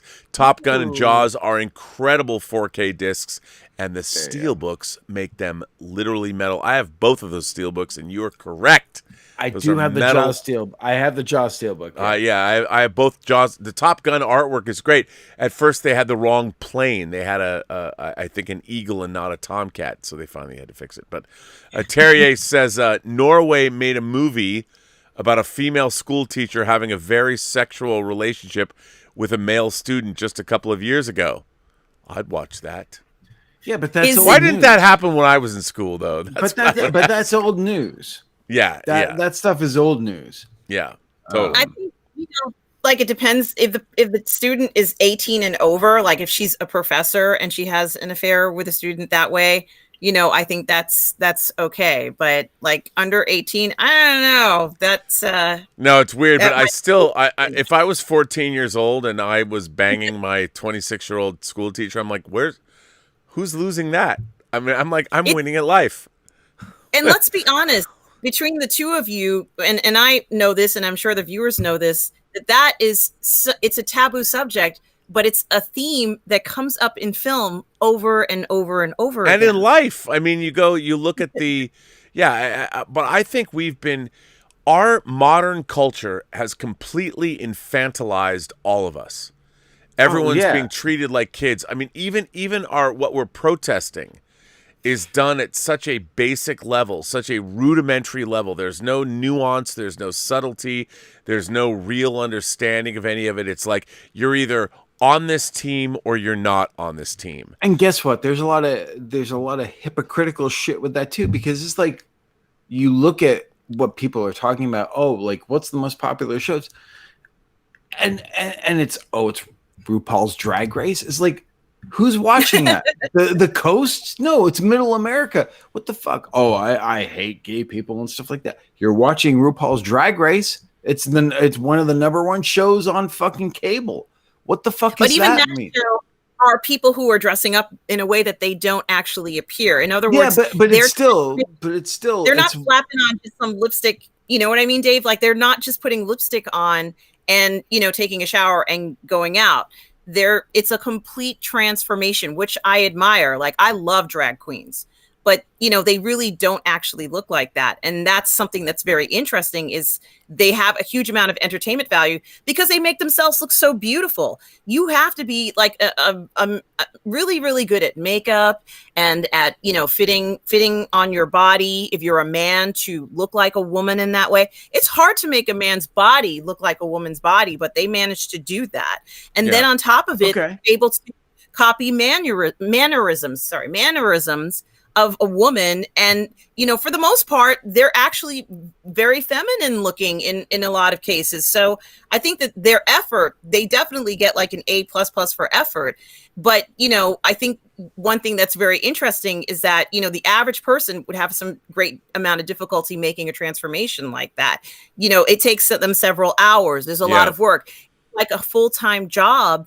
And, it's like, that's, it really is a commitment for a lot of these people who are just extraordinary at being able to do this. If they could transform themselves like that, they could probably take you or I and transform us too. But, it's that fascination of being able to make yourself into something completely different. And, you're creating this fantasy that they make that is entertaining. I mean, I've watched drag queens on TV. I'm not afraid to admit that I have watched drag queens on TV. So I don't know. No, and I'm not afraid to admit I watched them either. But what's interesting is that these shows are so popular that it's not just the coasts that are making these shows popular. And that's what I'm saying. It's like people seem to still have such a degree of problem with the gay community, the LGBTQ community, and everything else. And it's like, but these shows are topping the ratings. So what are you guys watching?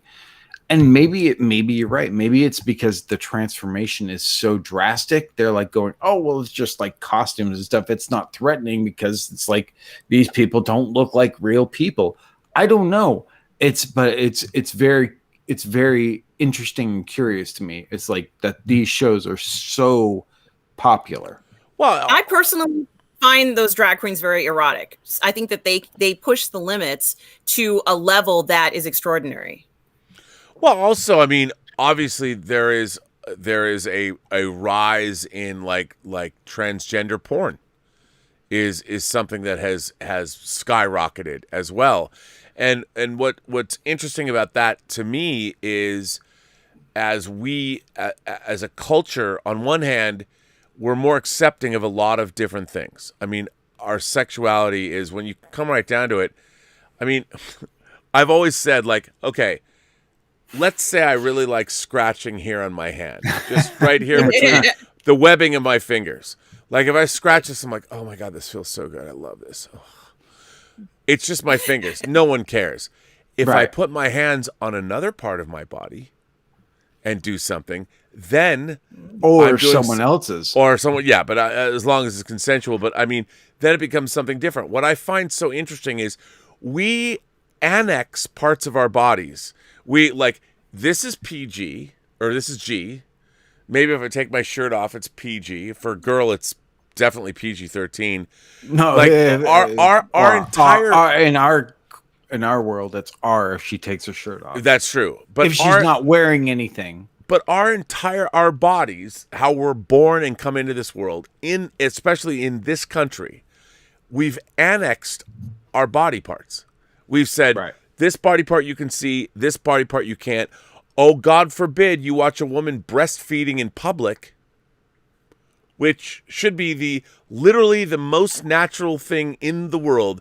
Women's breasts who are designed by evolution to feed the young. What could be less erotic? Who cares? Well, yes, but except for the perverts out there who like get off on it, which of course there are, but it's like people freak. It's not a big deal. No, and people freak out about that. That we live in a culture where like you read like, oh, you can't, like, what, you can't feed your child the way we were designed to do so. I mean, this is how weird our country is. America is very bizarre about this kind of thing. And there's nothing natural about it. No, it's the most natural thing in the world. But we look at, I guess it's because if I see a bare breast, then, oh my God, I turn into a raving zombie that's running after this woman. And what am I going to do to her? I don't know. But it's nuts. It's very, very crazy. And we keep you would evaluate the situation. You're not going to see. This is the thing too, is that for the most part, as a woman, I interact with men and you guys are great. Like, the fact that I can walk down the street and if something happened to me or whatever, most guys would come over and ask me if I was okay.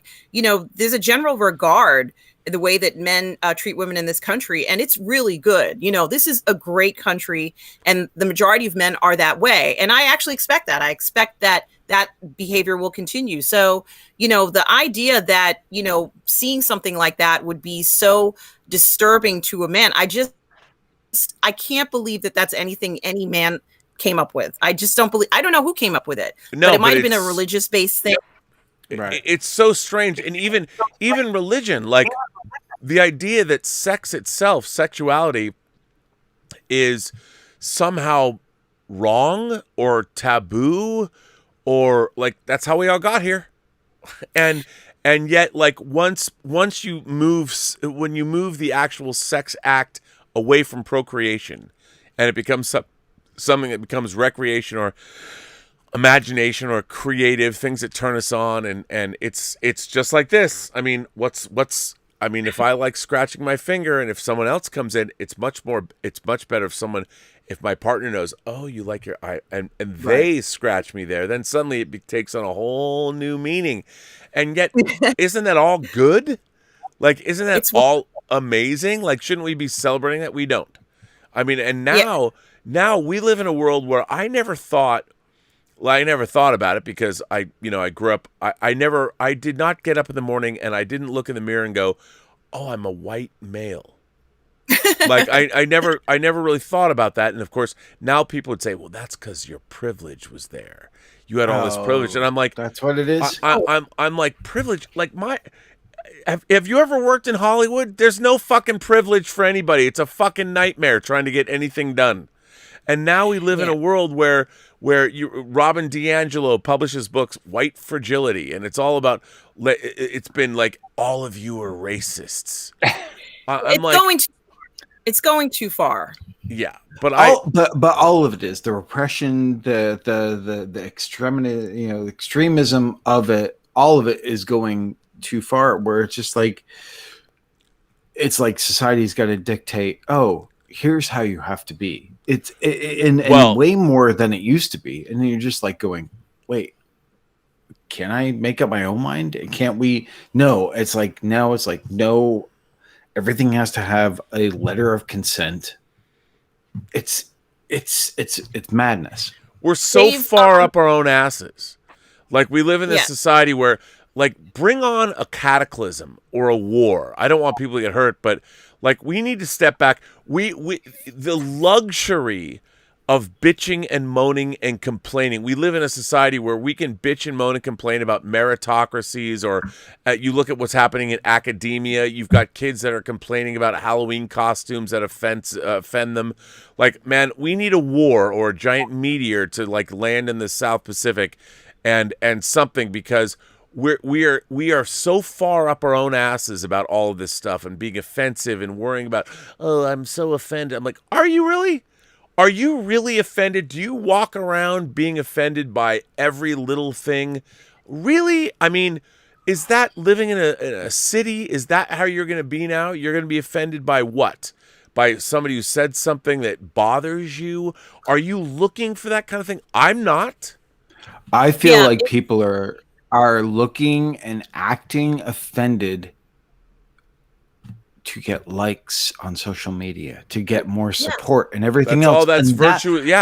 And that's the thing. That's what's fucked about this. It's like, people are doing this. People are expressing this stuff to get validation and likes from the outside, when they're only doing it because it's like, I know this is going to get me right now, like some hearts or some likes or thumbs up or hearts. And that's what's sad. But that's only because fucked up. We live in a society. We live in a society where we don't have to worry.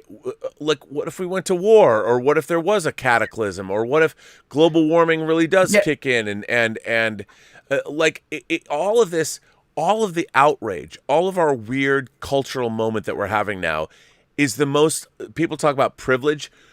The fact that people are bitching and moaning and complaining about all this is the ultimate privilege. The fact that you even can spend time worrying about being woke, or whatever you want to call it, is in itself, because we live in the most lush, progressive, a plentiful civilization that has ever existed. So now we can bitch and moan and complain about all this ridiculousness that is happening, beginning in academia. It's so weird. It's so weird. Like, really? You don't want to recognize that human beings are now living in the greatest period of time human beings have ever lived in?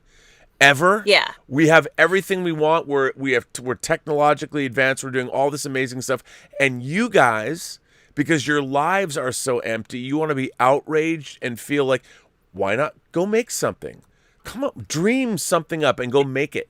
But the fact is, that's hard. But you can, social media, everything, everyone is, we live, all of this to me is laziness. It's people that they're not getting fulfilled any other way. So I'm going to go become a culture warrior and I'm going to feel or take down somebody and that's going to make me feel better. I'm like, that's where we're at now. Like, wow, bring us a war. Let's start drafting people and see how our society will change. Look, and even worse, you're right. I mean, you're right. Definitely. That's the thing. Is like, I feel validated when I take someone else down. Yeah, but I wanted to ask. We're also living in a society. Sorry. Go ahead. No, you go ahead. And Robert and I have talked about this, but I want to get your comment or your opinion on this. Why is it that the generations after us are having less sex than ever? Like, they just aren't having it. What is the reason that you think? Because Robert and I have discussed this, and I just wanted to get your input just to get an idea of the reason why they are not having intimate relations. What could make a whole generation decrease the amount of intimate relations when it's something so inherently important in human nature?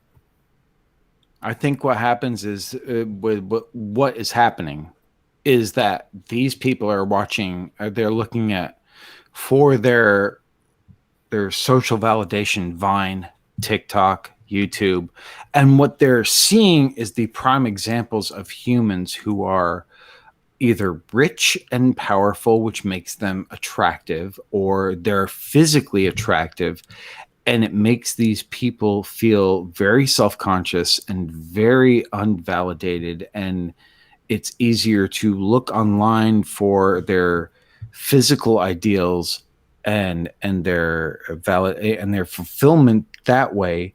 And it's safer because they're afraid of putting themselves personally out there, because what the internet has taught us is that if you put your own opinion out there, everyone fucking judges you. If you put it on Twitter, you can get fucking canceled and lambasted and everything else. And I think and Facebook, and you put yourself out there, you can get destroyed by these people who are nobody that you know, but somehow you take it personally. You take it into your fucking heart. And it's like, these are just angry people who hate themselves, but they don't realize that. And they take it personally. And I think it causes so much fear that I think that's why we're seeing less people like go out there and actually interact and meet with people and go out and have experiences and have sex and everything else, because it's what they think it feels safe in their indoor space and everything. But it's not, because none of these people who are commenting on their shit matter. The only people that matter is the real people in their lives. But we've gotten so fucking whacked out of our brains, and the world has validated these people by giving them sponsorships and millions of dollars and everything else, that it makes these people strive to be like one of these people who get all this money from this stuff. And it's sick. It's stupid. Well, like, people are doing dumb fucking shit and making millions of dollars. Well, to add to that, it's all To Live and Die in LA, which is a favorite movie of mine. There's a documentary on that disc that the editor of the movie made called, the term counterfeit world was used. I mean, the movie's about counterfeiting, but I've always loved that term, the counterfeit world. We are living in a counterfeit world where nothing is real. Where you look on social media, whether it's Instagram, whether it's TikTok, whether it's wherever, Twitter, whatever you're looking at, people are curating their own lives. And not only that, they don't even believe in their own lives are a lie, and they know it because they're putting on up Instagram photos. You've got filters, your FOMO, you know, all that envy, all that shit that's going on. And what's really interesting is when you actually finally hook up with somebody, and I look at it this way: a kiss. A woman knows, if you're a guy, if you kiss a woman, she knows right then and there, the first microsecond where your lips touch a woman's, or if you're gay, a guy, a girl, whatever. But when you kiss another person, the person that you are kissing, they can tell at that moment whether or not you have anything else to offer to them. Because if somebody can't kiss you, they're done. And no one teaches you how to kiss, but a kiss is very, very important because there is a skill set that goes along with sexuality and eroticism and stuff. You have to know what to do. These are things that you can't just, it doesn't just happen. You need to be skilled at it. So you need to know what you're doing. And where that begins is kissing. There's no kissing schools. You actually have to seek that out, and you have to learn. You have to know, and you have to try it out and learn and all this. And the thing is, I think that people nowadays are fucking terrified of being rejected. They're terrified of being let go and by the way, rightfully so, because nobody is developing the skill sets about life, not just kissing or fucking or whatever. They're not developing any skill sets. Kids today aren't driving. You know, they're taking Ubers everywhere, which absolves them of the responsibility of learning how to drive. And the funny thing about that is when you're a driver, not only do you know how to drive a car, but you're by definition interacting with the world. You go on the freeway, there's all these other people you're now interacting with. You go to the gas station. You might have to go into the gas station and you talk to people. You see other people. You learn etiquette. If it's a busy day, you have to maybe wait until someone has a pump that's open, which means you're socializing yourself. Just by driving a car, it's not just driving a car. You've now entered into a world of other people that you're going to be aware of and interacting with. But nowadays, you don't even have to do that. When I was 16, getting your driver's license was a huge fucking deal. And you didn't wait. When you were 16 years old, you were at the fucking DMV, you got your driver's license, and the day of your 16th birthday, you took the car out. You went and got your friends. You went out, and whether you go to McDonald's or whatever, you were driving your friends around. And that means you were interacting in the world and dealing with all of this other shit, all of these other people that were out there, in addition to learning how to drive. And kids today, it was like road trip, you know what I mean? Like that used to be fun stuff. But I mean, that was a rite of passage. Nowadays, I mean, that's the thing. But that's the thing. Nowadays, people are validated in their homes by how many likes they get, how many shares they get, how many insignificant cyber things they get. And it's like, there's no interaction there. No. And people, I mean, we've gotten to the point where people are like, I don't talk on my phone. I can text, but I don't feel right actually talking on my phone. It's like, what the fuck? I know people who are like, I don't like to talk on the phone. I'll text you all night long, but I don't like to talk. It's like, what the fuck is that? This is a world that I don't understand.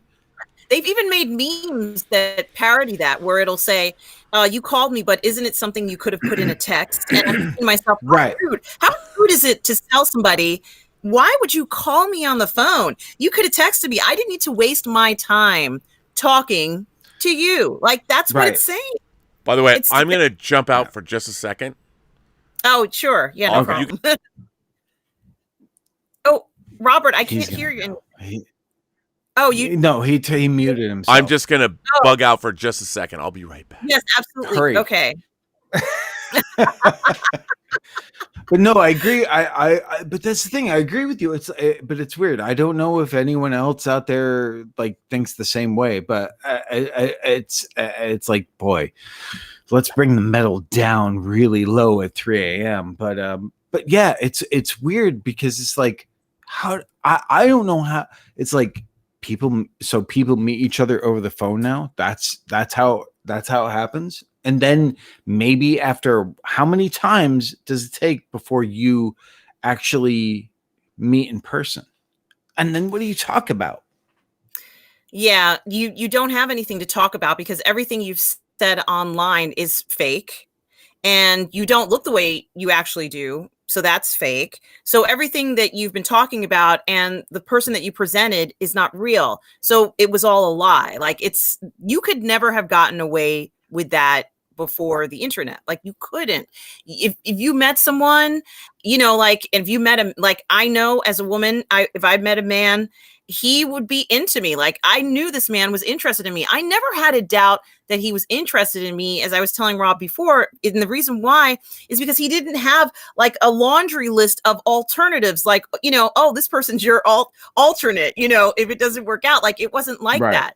Guy would come and meet with me and he would look at me, look into my eyes, make eye contact, and, probably like try and hold my hand or something.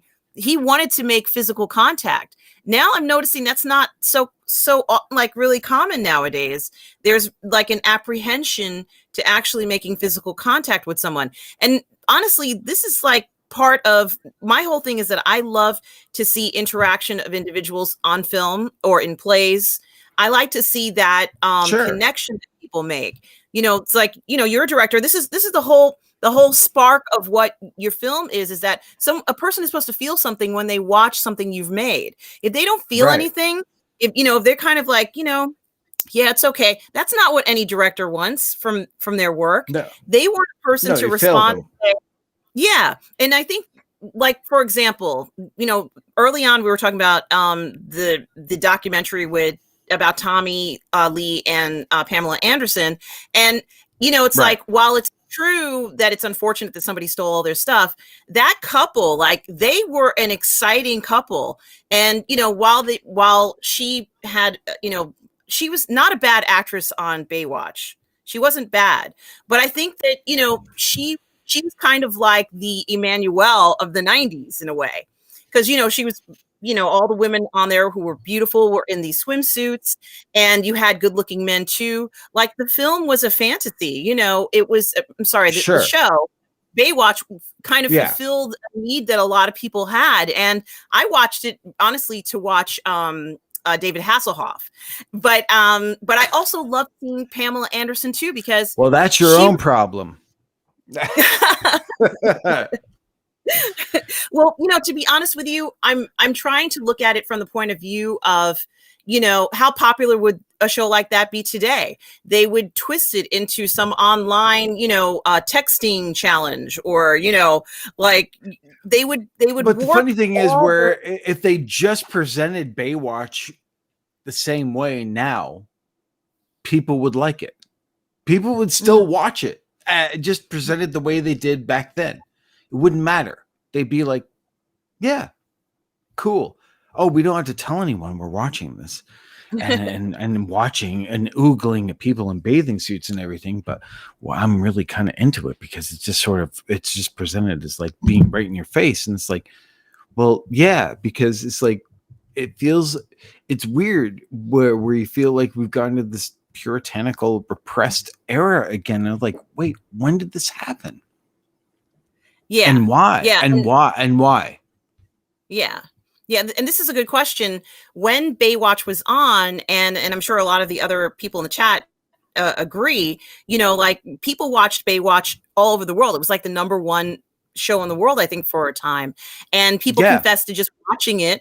And I think that, her being with Tommy Lee, that, he was, of course, he's very metal, a fantastic musician, very talented musician. In addition to that, the two of them together was like an explosion. I mean, they were living that. Which is why lifestyle. We're getting the show.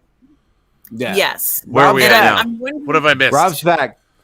We're back. We're talking Baywatch now. And now I'm going to take the reprieve and I'll be back. Oh. Well, okay. No. Okay. Let's Dieter Bastian, Dave. Oh, he's left. Oh, wait. I'll say that. Ash Chowhan says, Dave, Dieter Bastian sends in a super chat and says, speaking of hills, I ordered the eyes one, but only 2 times. What about Dave? The only hills missing for me now is still the ones which run red. Yeah, after Rob is totally vaccinated, I'll be there and we'll sign this thing and we will hook Dieter up. But do you want a 4K Hills Have Eyes Blu-ray or 4K disc? No, I want. Isn't he sending the Ragman one? But they're putting out Hills Have Eyes, the original. On 4K. It's 16 millimeter, man. How good is that movie going to look after the Arrow one? It's always going to look good, Come on, man. Come on. I'll be back. All right. Well, I guess he doesn't want it. Ash Chowhan says, social media now allows every single person to have a platform. The ostracized nerd or the village idiot now make up a worldwide network of similar minds. Beehive mentality and validation through social media likes, shares, and follows makes it worse. I mean, here's the thing. I believe that we are living in a time of social evolution. We are in the infancy of social media. It's been around for, a couple of decades, but really the last 10 years.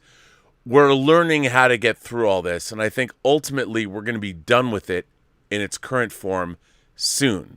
Whether it's cancel culture, whether it's our divisive politics, whether it's tribalism, whether it's virtue signaling, whatever you want to call it, all that stupid shit that we're putting up with.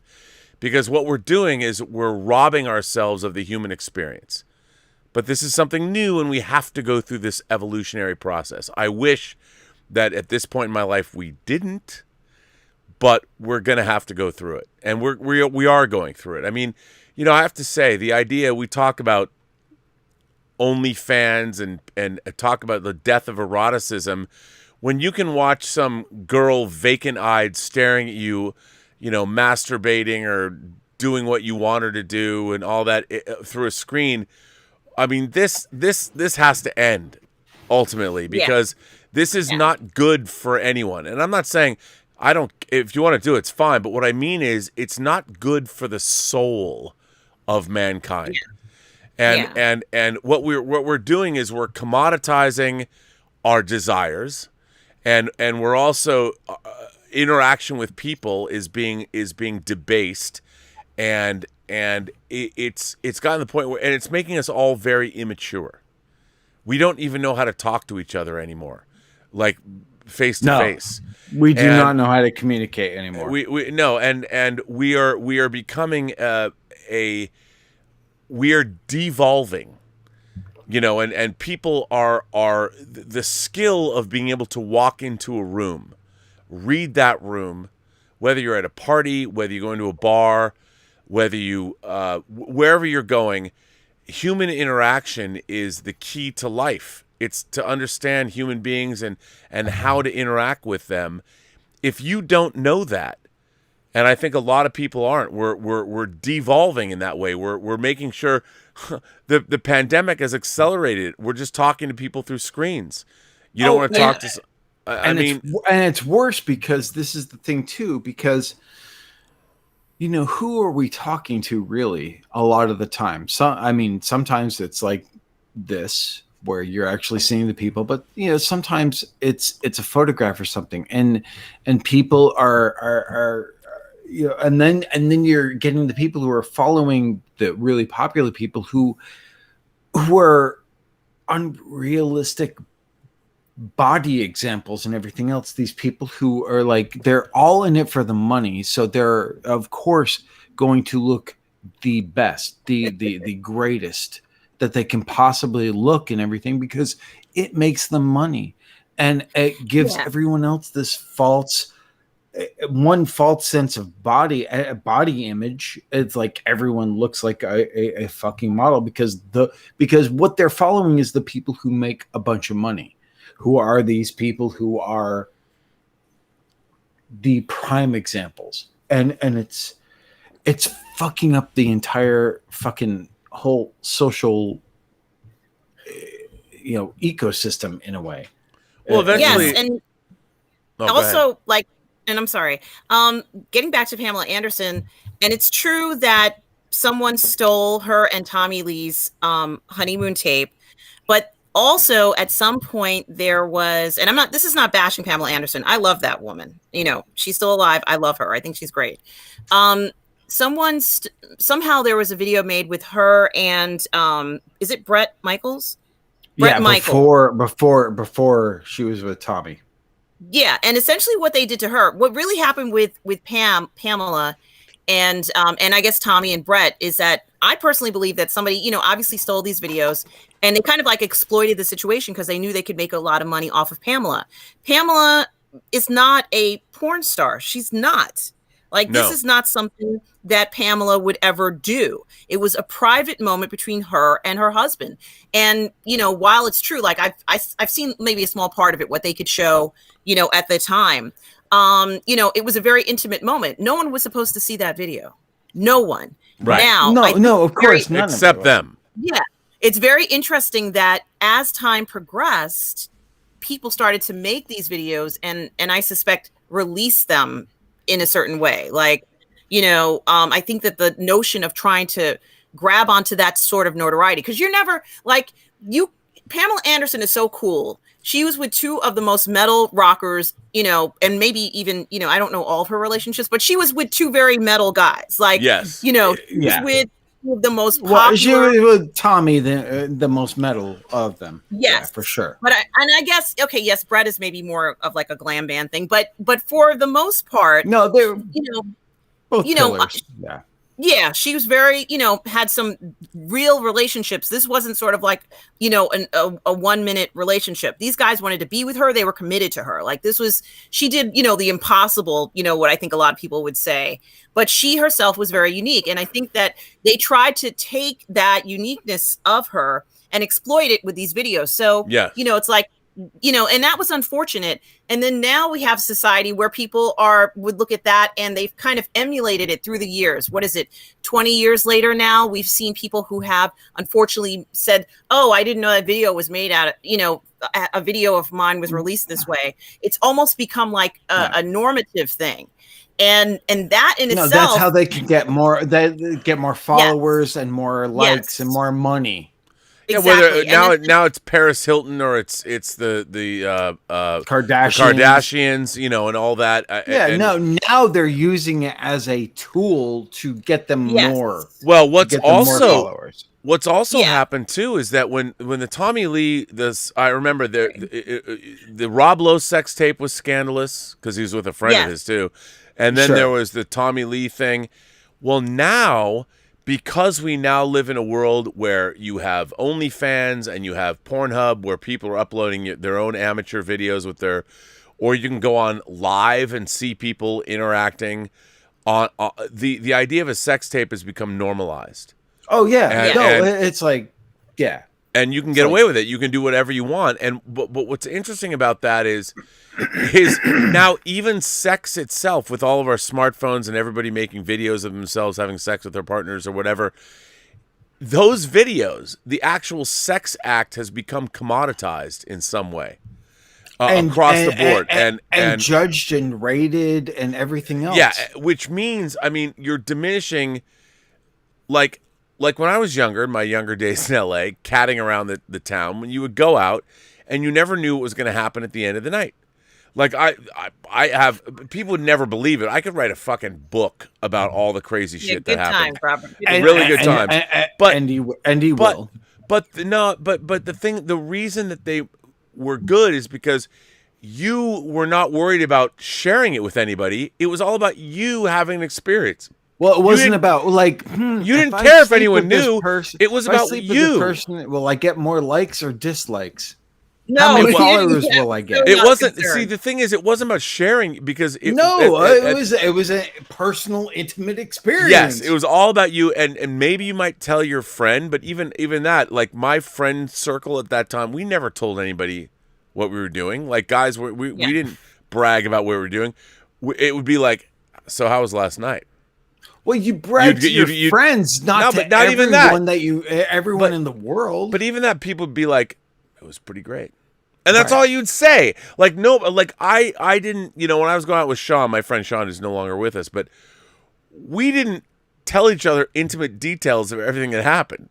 It was more like we knew, we were both there, we saw where everything was going, we understood what was happening, and there was no need to share it because we knew that we were all both on simpatico or what was going to happen or whatever, and we had a good time. We never really talked about it again because that would diminish the experience. Like by you cheapen it. It was just like we just knowingly nod at each other like that was pretty good. And that was it. And now it's like everything else. You go to a concert, you hold up your phone. Let me what Bro, what do you God, hope to get? What are you going to get? The video's going to sound terrible. When you're never going to watch it. You're never going to watch this shit. Like why are you why are you not you're in a concert hall, you're looking at a band you might have paid hundreds of dollars for a ticket to get into the show. I know, and you're holding up your phone and you're looking at the fuck. It's insane. It's insane. It's also so weird. Like the actual experience itself is no longer important. Only the documentation of the experience. I just don't get. I don't understand. I never have. You have to have proof. Like you have to have proof. It's like they have to procure something to show. You know, it's. You know what I mean? Like they have to have, some sort of evidence. But like getting back to the thing, and I know that I've talked about Baywatch a little bit. It's like the show, obviously, although it doesn't say it, has sex appeal. Like, this is what I'm really trying to like. As you know, I'm always going to talk about sex, so I'm sorry to segue back, but you're at the right place. God, no, not sex again. No, oh God. Well, the show obviously has sex appeal, and I if I remember at the time, and maybe you guys remember, I don't remember there being a lot of protests to the show because it was fun. It was like. It was right. It was a there fun were show. No protests. No one cared. All they did was celebrate the show. Yes, and it was on a long time. Like it had a lot of seasons, and it wasn't just one beautiful. Like Pamela was extraordinarily beautiful, but then there was a lot of other beautiful women, beautiful men. Erica like Laniak. Yeah. But they had women with different. Like there was one lady who was a little bit more athletic. She looked like a professional athlete, honestly.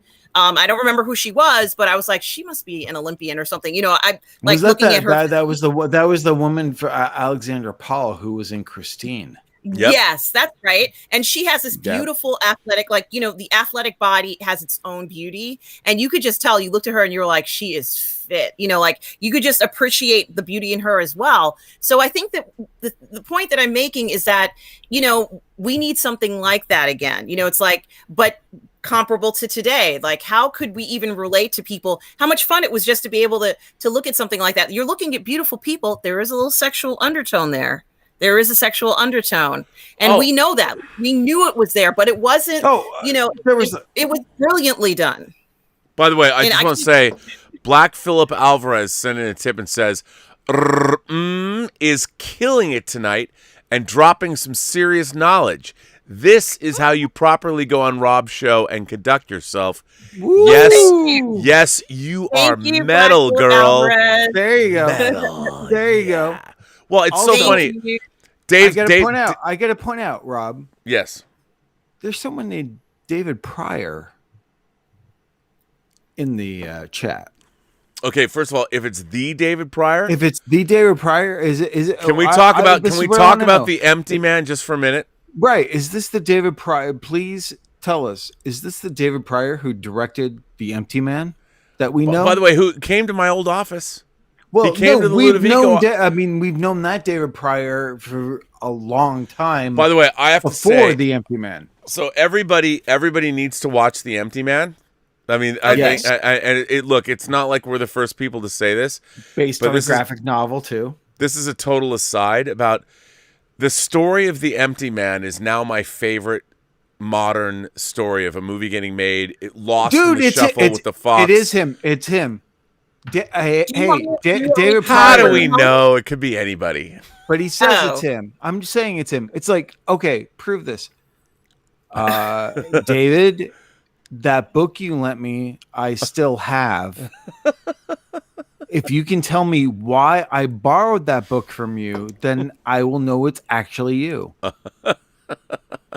Well, first of all, everybody, just as an aside, if it really is David Pryor, let's take a minute to let David Pryor appreciation. David Pryor is a great documentary, special features producer. Worked for people like David Fincher. The Zodiac extra features, the Fight Club, all that shit. But he directed his first movie, a feature film called The Empty Man, which was billed. You have to watch The Empty Man. It's not what if you watch the trailer, it doesn't do the movie justice. No, and he went through a horrible editing the film, and people didn't like it, and he had a vision for it, but he made the movie he wanted to make, but he got lost in the shuffle between the Fox merger with Disney, and it came out, and no one went and saw it and all that, and like he had to go with his own mother and go see it in like Long Beach or some shit like that. Okay, David Pryor goes, I remember smoking on the roof with you at Deluxe. It's like, yes, that is David Pryor. Wow, the real this is David Pryor. Hell yeah. It's awesome. It's a great honor, sir, to see you again here. But I just the story of The Empty Man is, and the fact that it's being discovered now, and it's becoming a cause celeb. Everybody has to see The Empty Man. You got to see it. If you watch a trailer and then it does not do the movie justice. And what I love about what David Pryor did was, like all of us, you fucking work your ass off. The dream is to make a movie. And in David's case, he made a movie that is incredibly accomplished, and he gets fucked by nothing other than the crazy situation between Fox and yet on the other hand, he also got away with making his version of the movie, because if the merger didn't happen, he would have had lots of more interference. They kind of just said whatever. Shorter. The movie would have been a lot shorter too. Yeah. Yeah, it's like 2 hours and 17 minutes.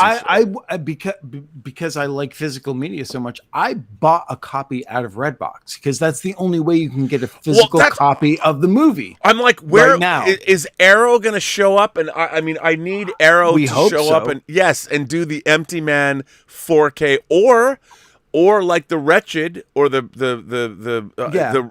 put it out in Germany, and maybe Turbine will do the ultimate 4K version, like American Werewolf or something like that. So I mean, something's got to happen with it. But David Pryor, congratulations, so awesome if you're still here. Great man. Great to reconnect. Do you want to bring him on? I still have the. Well, I can only bring. I mean, it's go. I've been on for a few hours. I'm willing to make the sacrifice for. I don't know. The thing is, I don't know if he would want to come on. It'd be great to have him on, or if he's even still here. But he might not even be here. But if he is, I still have the book you lent me. I have not trashed. I've moved several times. I still have it. Hit us up. The David Pryor Appreciation Hour. Everybody should see The Empty Man. He is still on. Well, there you go. I was fucked before the Disney merger, but it certainly didn't help. You guys, this is surreal and great. Well, David Pryor, let me just say I've always been a fan of your work as a documentarian, but I went down an Empty Man rabbit hole one day, watching your interviews, reading reviews, and who got me on it was Chris Stuckman.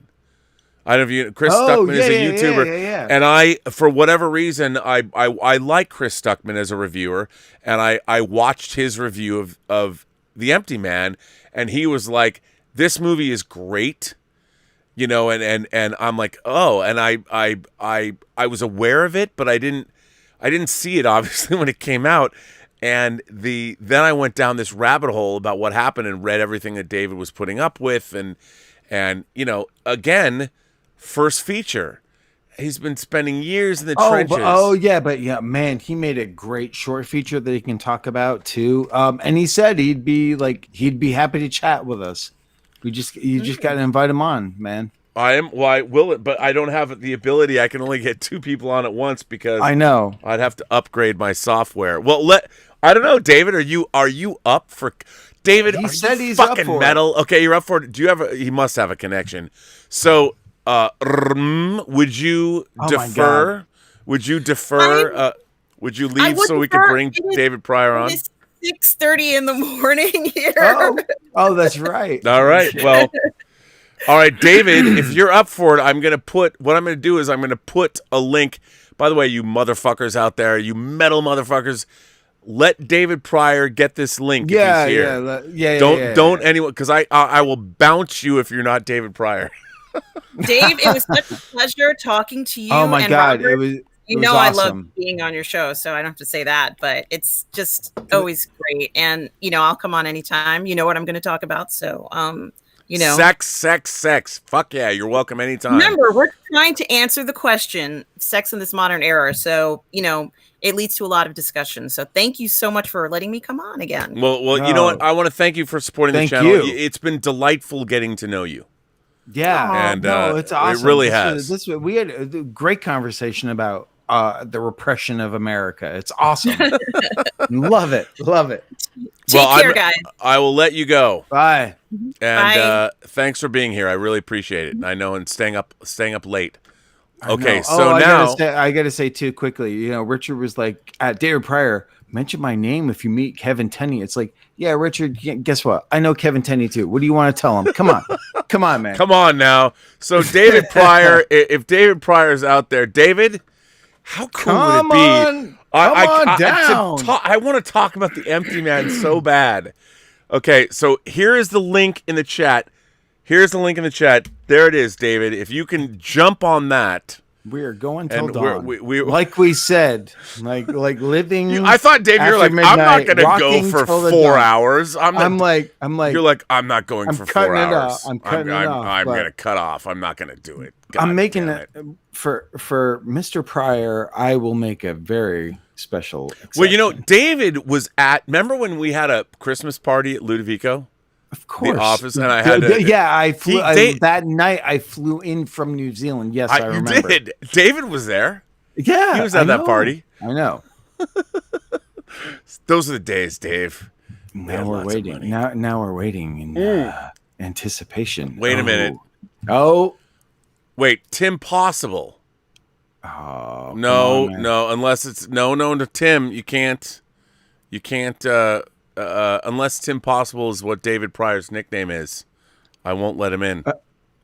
But if that was his nickname, he would say David Pryor. That is not. That is Tim. That's Tim Possible. Oh, yeah. Sorry, Tim. Man. We're waiting for David Pryor to jump in, if he's going to. Tim, I swear. Tim, we're sorry. We didn't mean to 86 you. Next time, seriously, we're not dicks unless he left out. Yeah, unless he jumped out, and then Tim will get you back. Oh wait, yeah, well, I remember that party. I found my Superman. Where's the link? It's right above you in the chat. It's in the live stream chat. I found my Superman. Oh my God! You remember I showed people that shit I wasn't supposed to show people. Oh yeah, you did. Jesus Christ, this is crazy. We don't want to say that. We don't talk about Tim, hang on. Tim, we can't let you on yet. We can't let you on. Just so you know, we can't let you on. We'll bring you on later. We're waiting for David Pryor to jump on if he can. He might not. Maybe he doesn't want to. Maybe he's shy. Hold on. He could be shy. David Pryor is here. Oh fuck. Oh my God. Let's bring Mr. How are you? Hang on. We're gonna bring you on. I mean, the Empty Man, the whole story, dude. I'm telling you, I've gone down this rabbit hole. I loved, first of all, the movie. Nice. Hang on, let me put you in the chat before I just keep going on and on and on. I can't even see him. Well, I'm going to put him in, Dave. Oh, in a world. It's a live. This is live. This is live, and so, ladies and gentlemen. Yes. So here we go. Ladies and gentlemen, boys and girls, welcome David Pryor, director of The Empty Man and the writer, right? Yeah. Writer, director of The Empty Man, also producer of many, many, many.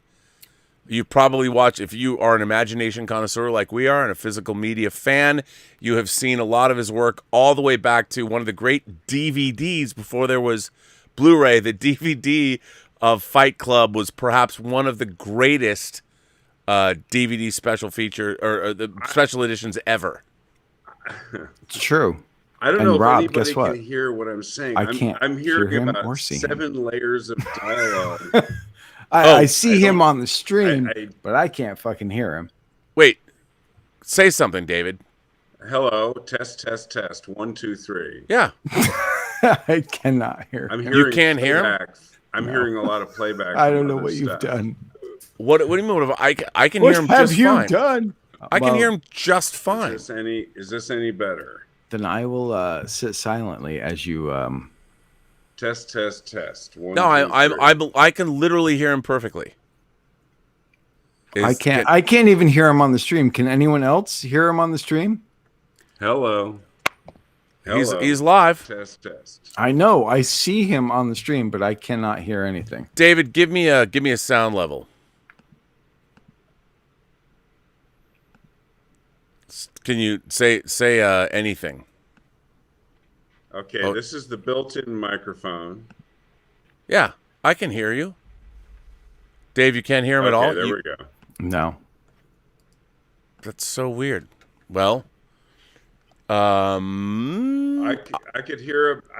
The problem is I'm hearing about 5 different sections of the stream. Okay, they can hear him. That's all that matters. yeah, I'll take a timeout. I'll just sit here and listen. Now That I seem- can. Hello. That's okay. Well, everybody can hear you, David. First of all, please introduce yourself. Everyone can hear on the stream live. Please introduce yourself. Mr. David Pryor, first of all, welcome to fucking Midnight Metal. And let me ask you, are you feeling fucking metal, Dave? Feeling metal. Fuck yeah. All right. Why don't you explain to this chat who you are exactly?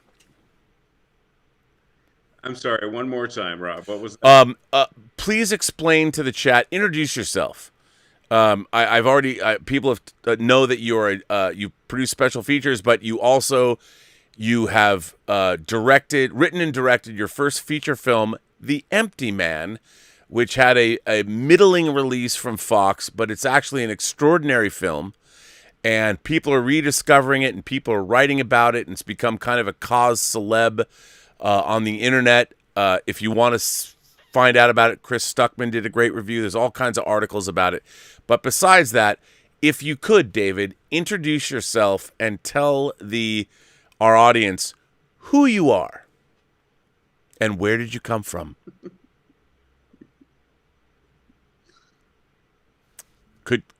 Could you not hear me? It's so weird. So, Dave, I wish you guys could hear what this sounds like from my side.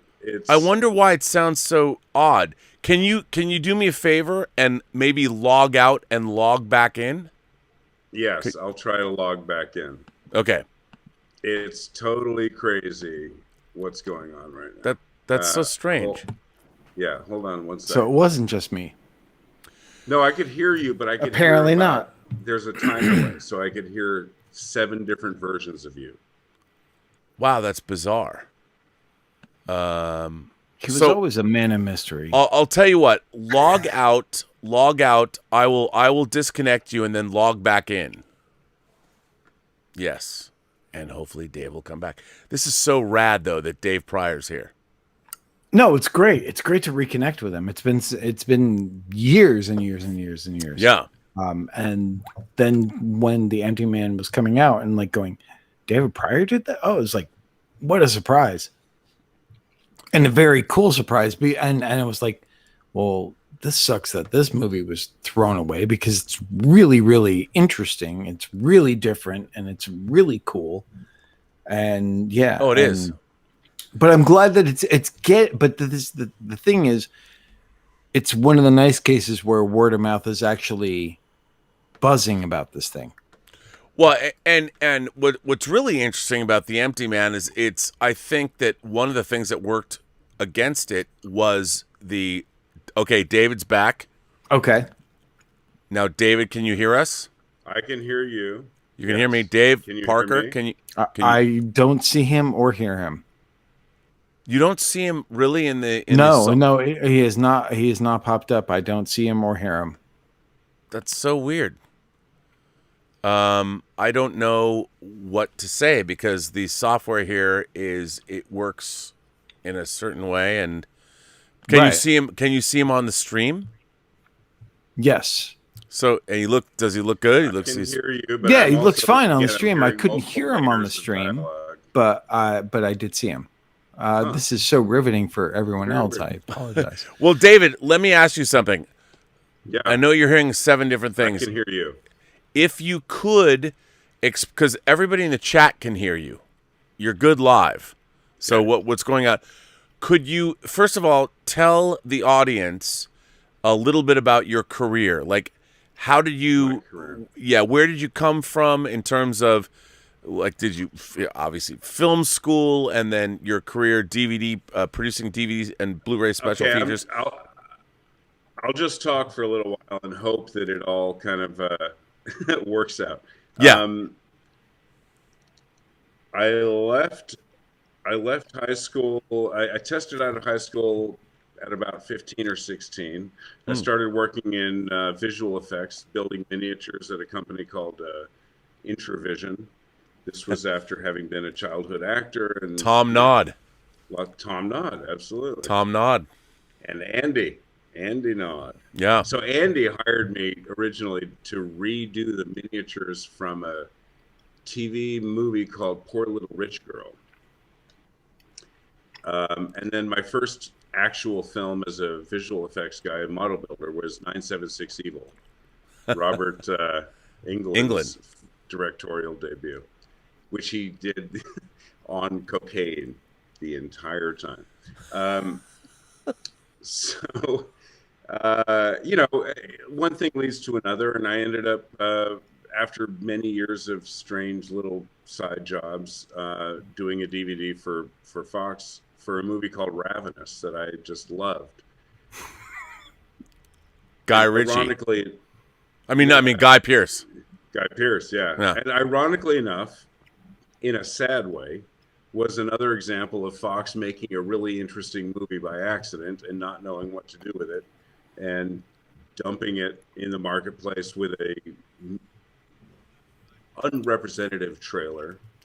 And so I went to them and I said, this is a better movie than you guys realize. Give me a little bit of money and I'll try to help it find a place in the market. And it sold triple what they expected it to. And so that led to Fight Club and, a career in Blu-ray and DVD stuff that I indulged for as long as I could, because it was a sidetrack to what I wanted to be doing, but it was also the first time I'd been making any money in my life. So I pursued that for a while, and there you go. I mean, that's essentially the thrust of it. Well, I just want to, as an aside, I want to say that what David did with the special features for Fight Club was very innovative. And there was a group of people, I would call them special features auteurs. And I think, David, you were very much a part of that. And so were you. I tried to be, but I was brought into it, and it was a small group of people, but it was a great time if you were a film fan. And the DVD business really afforded us a great opportunity to hone our filmmaking skills. But now I'm very curious, how did you get involved? Obviously, The Empty Man was originally a graphic novel, and the film you made is very different from the graphic novel. I think probably better than the graphic novel, not to be disparaging. But I'm curious, how did The Empty Man come about? Okay, I understand that you just asked me a question. I'm hearing a 30-second relay on what you've said previously. I'm trying to piece out, and just doing a lot of lip reading to figure That's so weird. What you've actually just said.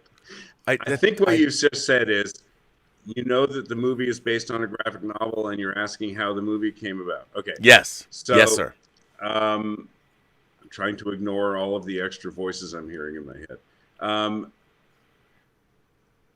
Boom Studios and I had been in discussions for several years about possible things to do together. Nothing that quite gelled. I'd been through, there's a whole other separate podcast in the various projects that came close to being made and didn't quite.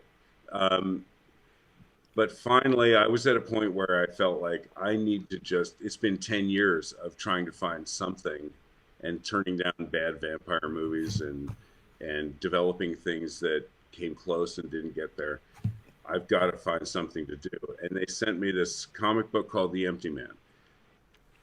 And that title struck a chord in me. There's something about the name of that I don't think a lot of people have really sounded the depths of. I think there's something more to that title than people have given it credit for, because, you know, obviously on the surface it's Candyman and it's all of the other stuff, but it's deeper than that. But the comic book itself didn't resonate so much with me, except in a kind of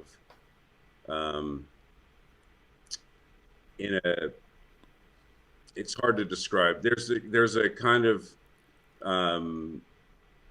larger world sense that the overall concerns that the comic book had were interesting. The specifics were not so much.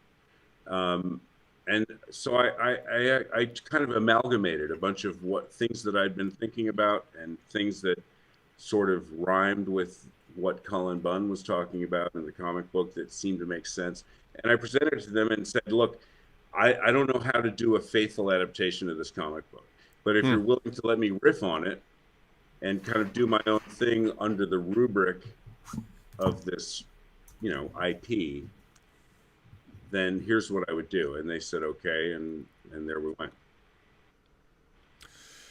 So once you were greenlit, I mean, the movie is, as a first-time filmmaker, you've made a 2 hour and 15, 17 minute film. It's a studio movie. You had some decent money to make it. It's beautifully made. What was it like making your first feature at a studio like 20th Century Fox? I mean, basically you won the lottery. And what was that like for you? And how did you begin that process to make the film? Yeah, it's a good question, a complicated question. For one thing, there's no such thing as a green light. There's a kind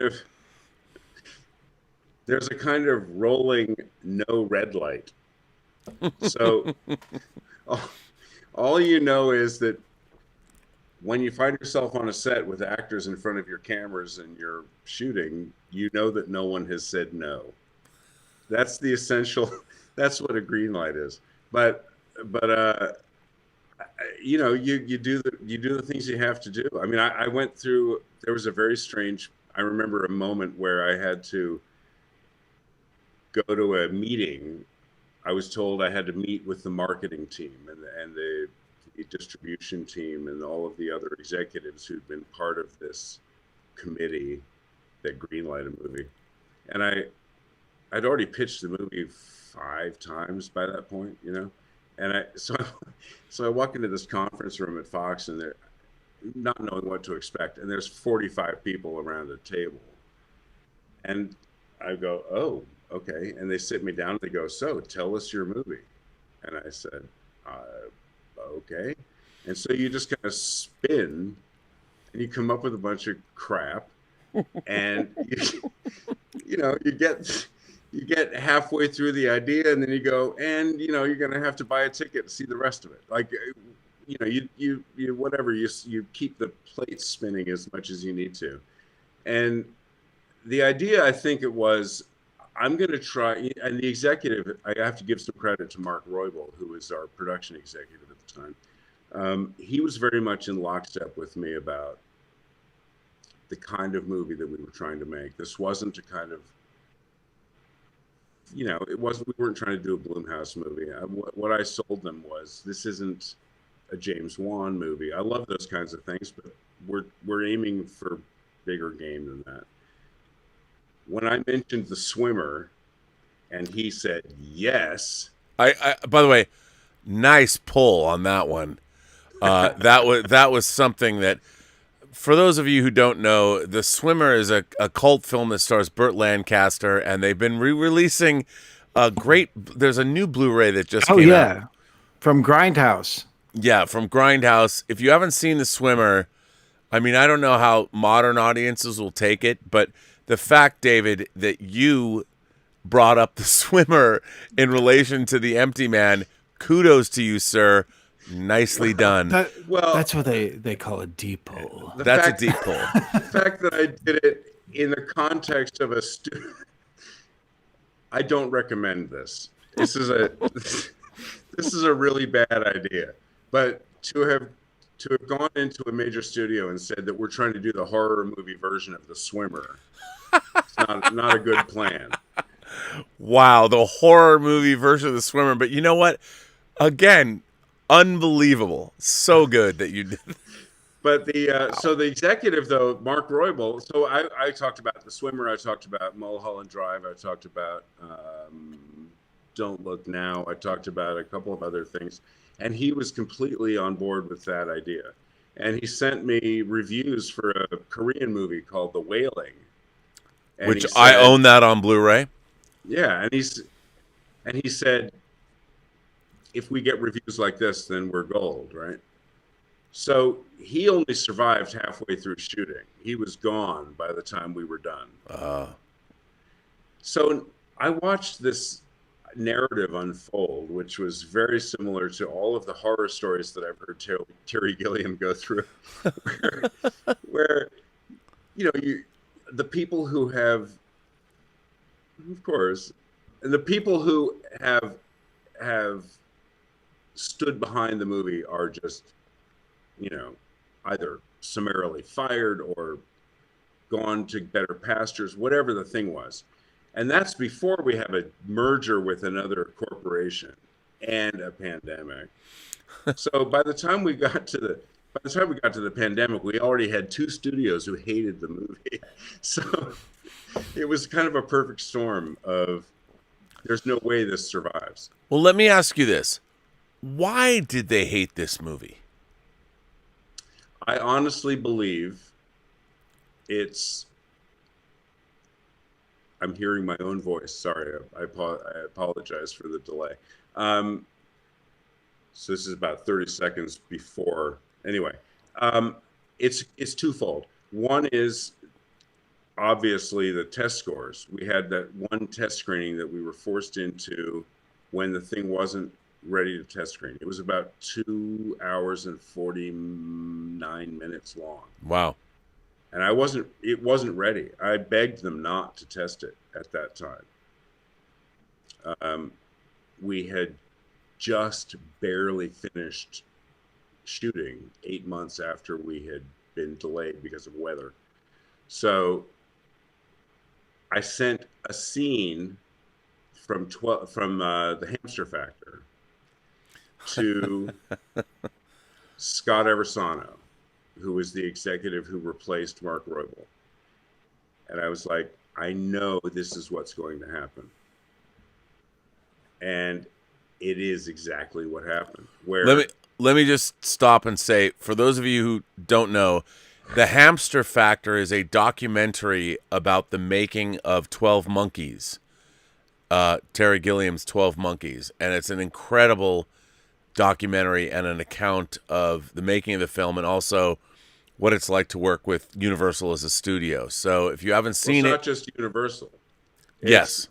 So the moment in that documentary that stuck with me after all these years was when they screened the movie for a test audience, and they had and Terry and I can't remember who the editor was. The whole post team had the experience of watching the movie with the audience and thinking, wow, that actually went pretty well. They felt that the audience was responding, and then they looked at the test scores and they were like, whoa, what happened? This isn't the same experience that we had. And So as I was trying to make the case for why we shouldn't do this process, I made a clip. It's still actually on my Vimeo page. I sent that page to the Fox executives, and it's like, this is what I'm scared of. This is why I don't trust this process. I really do believe in the idea of putting it up in front of a bunch of strangers and feeling the room. That's absolutely critical. But having a bunch of idiots fill out 3x5 cards and tell you what they don't like about the ending is not valuable.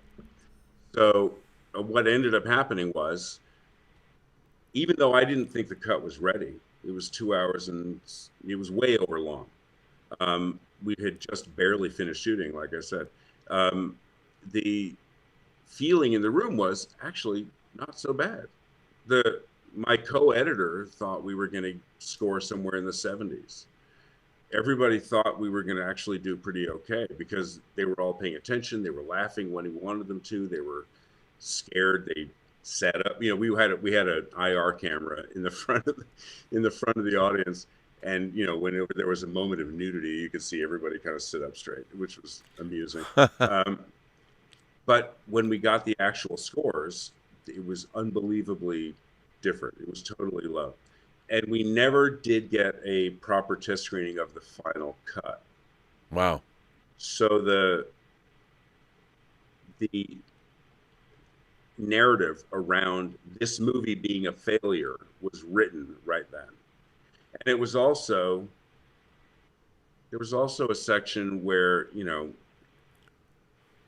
there's a degree to which studio executives are not equipped to look at works in progress that I wasn't equipped. I wasn't ready for. I expected they would be able to be participants in the process. Oh, no. They are absolutely not. They do not. You can't trust them with that. So I think the beginnings of it were then, and then by the time that test screening happened, it was our fate was sealed. Well, now let me ask you, I mean, as somebody who obviously you documented the making of films with some great filmmakers, and you finally get the chance to make your own film.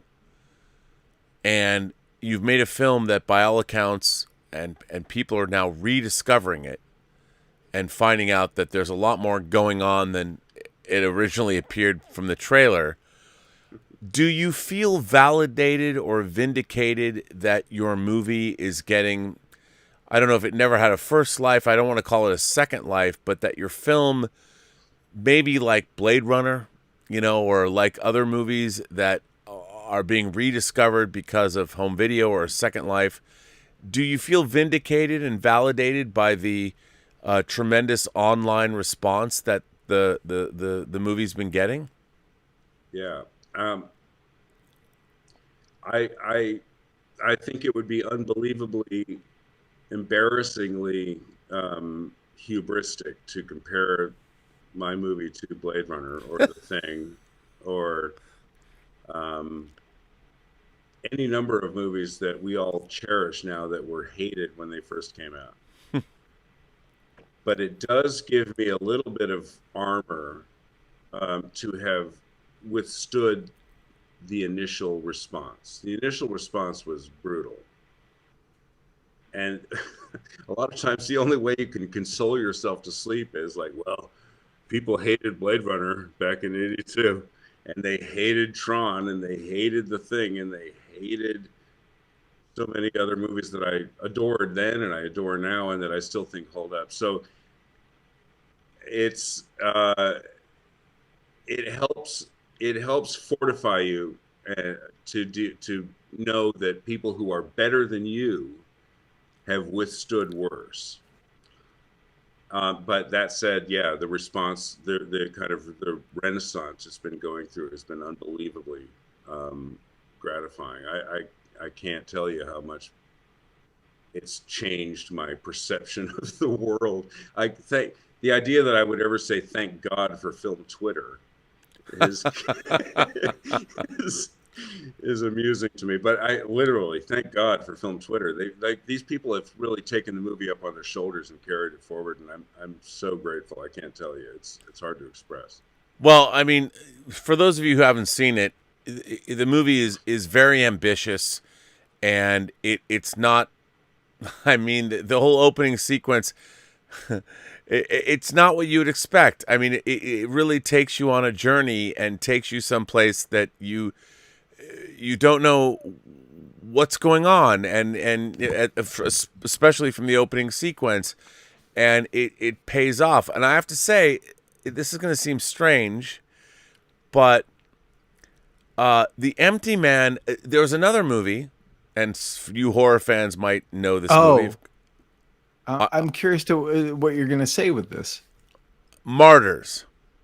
Oh, with the opening sequence so long? No. I'm just going to say, like, so with Martyrs, if you haven't seen Martyrs, when I read articles in Fangoria, I'm like, what the fuck is this movie about? It was the first time I was reading about a film, and I wanted to see it, but I'm like, I've read articles. I read Fangoria did like a 5-page article about Martyrs.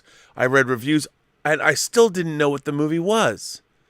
You know, and it wasn't until I actually watched it, which, by the way, blew me away. It's very different than has nothing to do with, but the same thing in terms of you can watch trailers and you can listen to reviews and you can.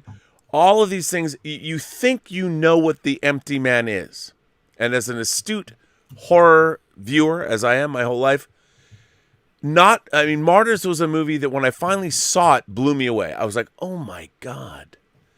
And in a way, The Empty Man is kind of the same, because I'm watching these trailers and I'm like, oh, it's like the Slender Man. I was like, it's like nothing. It's nothing what you expect. I think they marketed The Empty Man like Dave. Hang on a second. Wait, Dave, hang on. Dave Parker. Stop for a second. Dave Pryor. I'm sorry. Continue. I couldn't hear Parker. I'm sorry. I hope I wasn't interrupting anybody. I'm only hearing you, Rob. Yeah, no. But all I wanted to say is that The Empty Man, watching it, was an incredibly different experience than what I thought it was going to be. Like it reminded me of Martyrs because I didn't know what it was. I read all this shit. I'm like, what is this fucking movie? And then when I finally saw it, I was like, holy shit, this is some kind of weird genius thing. Yeah. The Empty Man was kind of the same way. I watched the trailer, but to see it, it's very, I mean, it's so ambitious, and you were reaching for something that was way beyond what I expected, especially after seeing the trailers. And I think you succeeded, actually. I actually think that you did achieve what you were going for, and in a wonderful way, and that is something to be lauded, and you don't get that very often. Thanks, man. I can't tell you, that means a lot to hear from you. I think maybe there's some value in being undersold. That the studio obviously didn't care about the movie. By the time the trailer came out, they had already written it off, and the trailer and the poster came out a week before. There's a stipulation in the DGA contract, which is that you're supposed to have meaningful consultation. Right. Right. And we all know that means meaningless consultation. Yes. It's like it's consultation. As long as you agree with what they're going to do, then everything's fine. But I didn't expect that it meant no consultation, which is what it really was. So there was a shocking moment when I saw the trailer 24 hours before it was going to come out. And I was like, this is not the movie. But it also reminded me of the moment a year before when the studio declined having David Fincher produce the movie because they wouldn't allow him to control the marketing. And I was like, you guys should be on your fucking knees thanking him for wanting to take the marketing. Like, nobody in this room is better qualified to take over the marketing of this movie than him, and you're saying no? It was totally bizarre. So anyway, it was all kind of a self-fulfilling prophecy. When you look at the final trailer, you're like, well, I guess you guys have really made your case. But in a sense, I can't say I'm grateful, because you can't possibly be grateful for being so grossly misrepresented. But at the same time, it created an atmosphere where people could go, I wasn't expecting this. This is kind of an interesting surprise because I was sold something that I didn't get. Some people are going to be angry about that, but other people are going to be pleasantly surprised. And so I think, it seems to be that a good number of people have been pleasantly surprised by the difference between what they sold and what they were given. And yes, for that, I'm very grateful. Well, let me just say that it is an amazing honor and a great pleasure to have you here tonight. And now it's 4 o'clock in the morning. It's 4 o'clock in the morning. It's crazy. And I tuned in out of nowhere, and I was on YouTube, and I saw that you were live, and I've been watching your show for many, many months. And thank you. No, I think you're great. I think what you're doing is fantastic, and I've been an avid consumer of your thing. And I saw that you were live, and I was like, yeah, what the fuck? I'll check in. What are you guys doing? And it said that you were actually technically live. So I thought I'd just chime in and say hi. And then this turned in. It was fantastic. So it's really good to see you. It's great to see you. And I know I don't know why the technical wackiness is happening, but I just want to say thank you so very much for being on the show. And for all the people watching fucking metal. David, I'm sorry I couldn't talk to you. This really sucks. It's like seeing you there and like go, I want to talk about this movie with you, but so tell me hopefully we'll have another chance. It's great to see you alive and well and great job on this movie. If I to summarize quickly, since I couldn't before. Fuck, it's so frustrating. I know, man. it is. But by the way, Dave, this is what Midnight Metal is all about. It's metal, but you fuck, don't. When you want to talk to someone you haven't seen in years. I know. I will. David Pryor, I'm going to let you go, but I want to say thank you so much for coming on the show. It just this ridiculous YouTube stream which started. it's just incredible to see what's happened and to have someone like you come on, somebody who I admire and whose work I have looked at for 2 decades now. Your special features work, and to see you break through and actually get to make a studio movie, you've achieved that dream. And a lot of people I know. Yes. Your dream, it's like what Nicole Williamson said. It's a nightmare in Excalibur. But a nightmare to others. Yes. I congratulate you. I admire what you've done, and I hope that, by God, use this to get that next feature off the ground. And it has been great to have you on Midnight Metal. God knows, no one ever knows what's going to happen on this stream. It's crazy. But I'd love to have you back. I mean, It's been unbelievably great and surprising and great and so cool to see you again. And thank you so much. And like weird out of nowhere, I love that this happened. I keep doing what you're doing, and let's catch up. Like email me, hit me up. Absolutely. And all right. Everybody, by the way, I cannot stress enough for all of you imagination connoisseurs out there, you must see The Empty Man.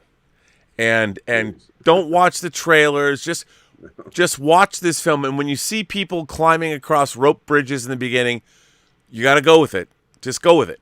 And trust me on this.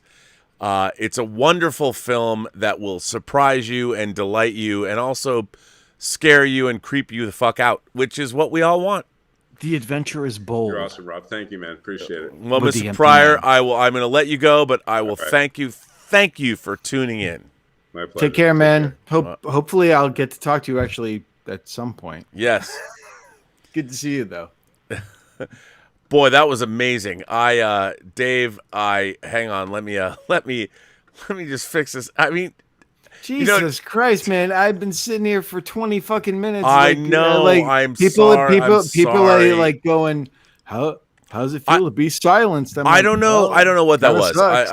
But first of all, how cool! Like how would I know? I didn't get to hear anything or talk to him. I'm hearing it like 20, 30 seconds later. I know. I don't know what was. Who knows? It was some weirdness. But dude, your shit is not metal. Get it fucking figured out. Dude, this is not me. I've got my. It works great with us. I don't know what's going on. I don't know what the weird. Maybe it's because we have people on. I have no idea. The software is crazy. It's weird that it happened with him and no one else. I think the Empty Man stepped in and fucked things up. Could be, but But it was great to see David Pryor. I want everyone to go see The Empty Man.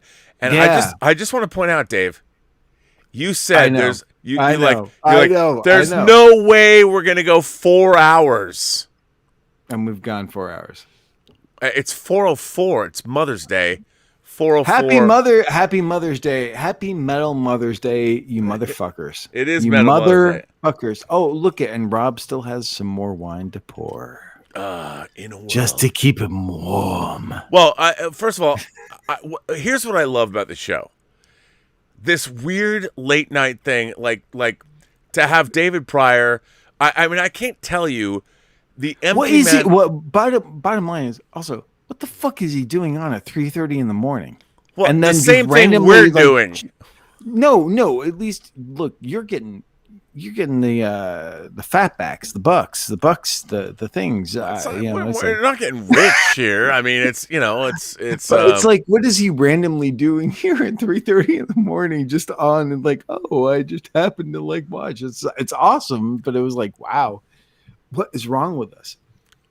Well, apparently nothing, because to get a director of a major studio motion picture.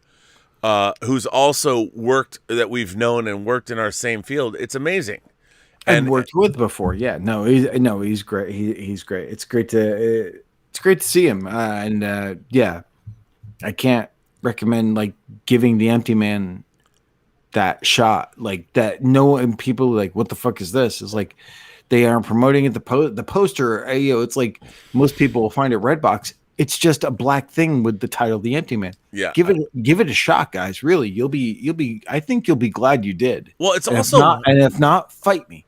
It's wildly ambitious, and it's beautifully made. It's a gorgeous looking film, and like everything else he does with all the documentary stuff. He has done for Fincher or whatever, and even his short film, AM.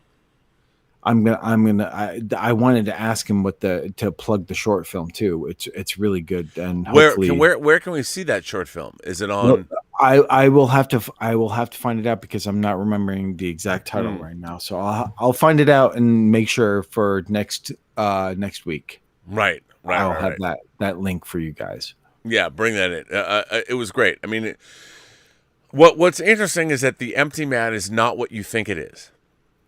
No, you'd think it's a Slender Man type of movie, and it's not.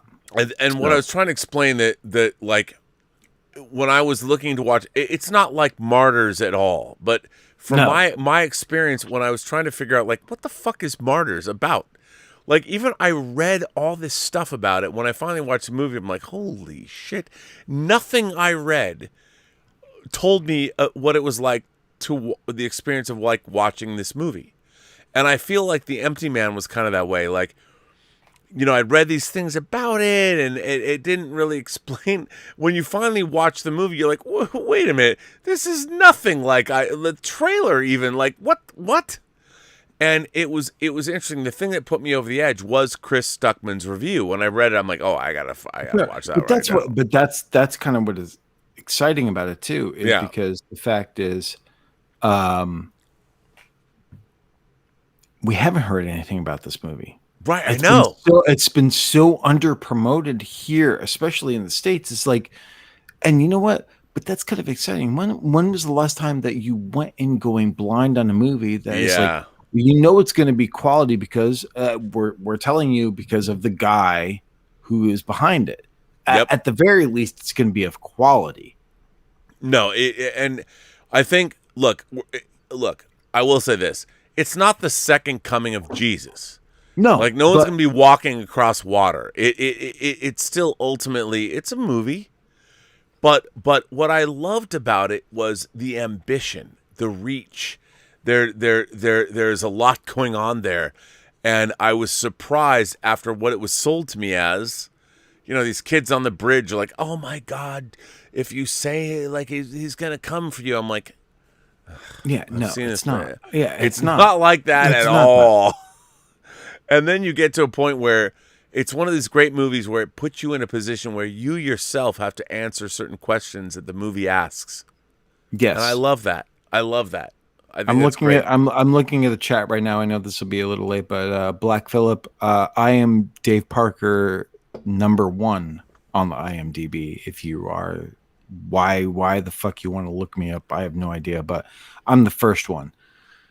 So there you go. I'm just looking at the chat. But we should, the dawn is coming on a Mother's Day. Okay, and, I just want to get Cardinal Sin sends us a super chat and says cool. R&B. Oh my God, you guys are still up. You're so freaking metal. Fuck yeah. We are so fucking metal. By the way, can we just say, like, we have a man who directed a studio feature film who randomly showed up on our show tonight, which is exactly what Midnight Metal Rob, is all about. You have a co-host who directed a studio feature film. Well, yeah, but that's a given. That's why the show is great, because you dick. It's like you're all excited about him doing it. Didn't I technically do a studio feature film? Yeah, but that's why you're here. But why are you so excited about? Why are you so excited about him? And you made such a big deal about. Oh, he did this. Oh, he did one. It's like, okay. Hang on there. Slow your roll, little sister. Hang on. Come on. I'm just saying, what was pretty cool that you're somebody so excited about him. I'm like, but wait, Dave, come on. I did too. Hello. Hang on one second. I just want to point out. Look at this. I had new artwork made by Xevious with Dave Parker's face. I mean, there it is. I'm bringing it up. Look at that, Dave Parker. I went and got that artwork. This is how much I love you, man. I love you. You're one of my oldest friends in the world. I wanted to make sure you sent me a picture. I asked you to send it. You sent it. And we got artwork. And it was amazing. So, and hey. Then you said, and I love the art. And then, but remember, you go, oh, yeah, but I just sent him stuff and he does it for free. Hey.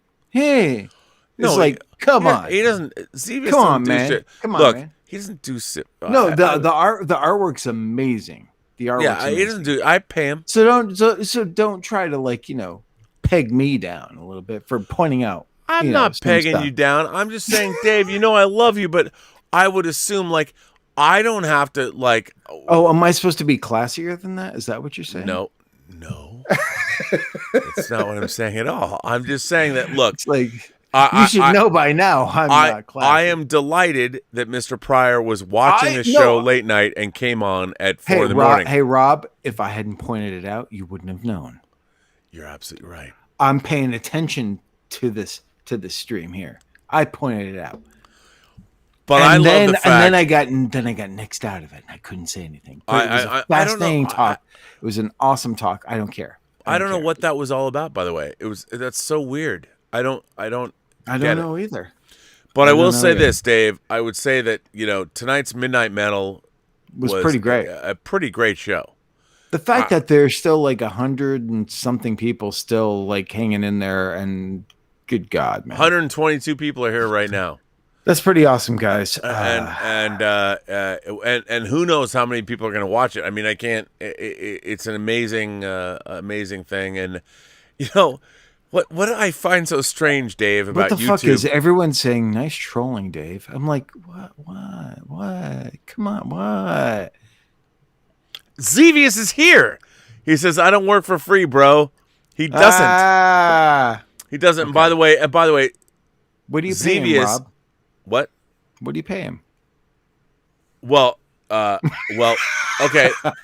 Well, I don't talk about how much I pay people, but we did make a deal for a certain project. I've paid him half of what I owe him because, to be honest, I've curtailed that project. I was like everything else, the film festival. I got busy with real work. It wasn't real work, but I was paying him out of my own money. Speculation.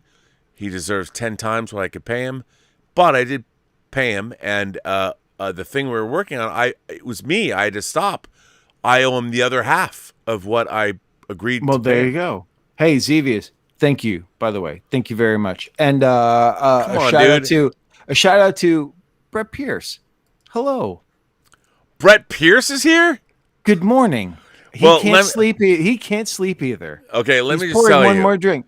Okay, one of the most the first time I ever went anywhere with anybody after COVID, I went with the Pierce brothers, Pierce the brothers, men, who made the boys Wretched. who made the Wretched, and Dieter Bastian hooked up. Got it's called actually the Wretched is called The Witch Next Door. Yes, Dieter just Germany. talked about it. And Dieter was able to acquire. There's 2 different covers, and got the 4K versions for the Pierce brothers, who, by the way, are the nicest dudes in the world. Those guys and super fucking talented. The Wretched my God. is so great. The Wretched is so great. I believe if you haven't seen it, I believe it's still on Hulu, and you guys should check it out. It's really that's how you do independent horror. Right there. Boom. The Pierce brothers, and I got I feel a little bad. I got ripped. Like we were like 5 hours. Shocking. You got ripped. Blah, blah, blah, blah, blah. I was drinking. Well, Brett, they drink. They're American Midwestern boys. The funny thing, you're shocked. Brett is like couldn't sleep, pouring one more drink. It's fucking 4:15 a.m. Cheers. Those guys, let me just tell you. Cheers on them. Man after my own heart. I love this. And their ideas, I'm not going to say what they are, but their ideas for their next projects are fucking metal, and I want to see them. Hey, Dave Pryor says, I'm heading to bed. Dave Pryor, I'm sorry that I couldn't be on talking with you, man. I hope we get to catch up soon. I still have your book. I will remind you what it is later on. Awesome to see you. Congratulations on the movie, and we'll keep promoting it. Yeah. Well, I mean, we got Brett Pierce, co-director of The Wretched. We got David Pryor, director of The Empty Man tonight. Fucking insane, dude. What? I mean, dude, you know what it is, Dave? It's fucking metal. It's fucking metal, man. Fuck yeah. No, but I mean, one of the great things about being on YouTube is the community you create. And, you know, Brett reached out to me about chatting or talking about the film. And I, you know, sometimes when you meet filmmakers, I mean, we know how hard it is to get movies made. So anybody who's made a film, I will give them the benefit of the doubt. But The Wretched is fucking dope. I mean, it's really good. Look, I mean, I love it.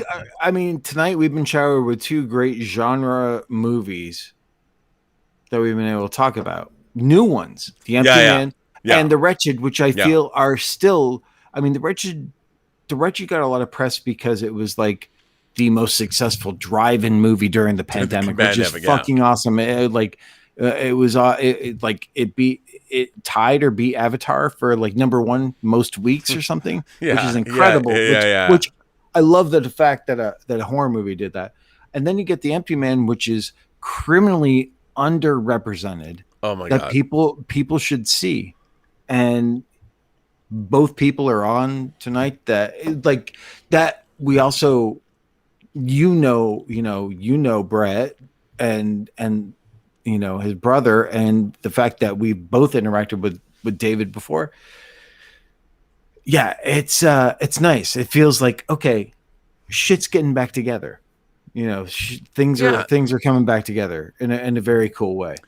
And also, I mean, the fact that there are people out there, like, I do feel like when we were younger, when we were kids, there were filmmakers that we wanted to follow their careers. You know, Carpenter, Cronenberg, Joe Dante, John Landis, whatever. These guys are the new. This is you know, they are going to be the new generation. You know, the Pierce brothers, the next level of it. People who inspire the next generation after them.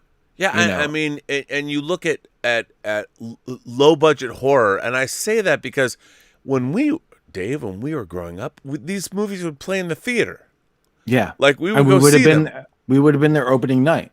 Absolutely, we would, and were, because like The Wretched drive-in theater opening night. Like, there you go. It would, and what's interesting is, like, when I saw The Wretched, I watched it with Elizabeth. When I watch it, I'm like, this movie, the first 10 minutes, I'm like, this movie fucking rules. I'm like, I love this. And it was like, God damn, man. I missed this kind of, like, everything is like, it's a self-important, like, I wanted to see a throwback to some real classic horror. And when I watch The Wretched, I'm like, this movie delivers. You know, you've got the great whammy scene in the beginning. Yep. We're in the woods. It's fine. I'm taking my, and then it just goes from there. But the thing is, you can tell when you're in the hands of someone who knows what they're doing. When you're watching one of these movies, and you're like, okay, it's like, okay, we're in good hands. And you don't feel that much these days. Sometimes you're like, well, I don't know. Am I? Am I not? Most of the time you're not. The Wretched and Empty Man, you're like, I'm in good hands. Yeah. Well, what's interesting is both The Wretched and The Empty Man have opening scenes. I mean, The Empty Man has an opening scene that's like 30 minutes. No, it's like 20 minutes long. And The Wretched has another great opening scene. Yeah. And what they both do is set the table. Yeah. They set the table and they bring you in. They're like, come sit here. Let us serve you a meal and we will show you something you will love. Someone was telling me is like, oh, is The Empty Man like the longest opening before the main title actually comes on since the Friday the 13th remake, or is it even longer? I don't know. It's like, but I kind of respect that. It's like, that's kind of, just being that daring and just like going, I'm making a fucking epic. I don't care. Yeah. Well, that's the thing. I mean, one of the great things about obviously The Empty Man's a studio movie, right? But when you watch it, Dave Pryor, God love you for getting away. I feel like he got away with, like, because the studio, it was almost like the mice have entered the house and they're going to get away with. Dave Pryor got away with something. He's like, because it was like, well, the studio's bought, and who cares? He was like, and even though it didn't get the release, and look, it's gonna live on.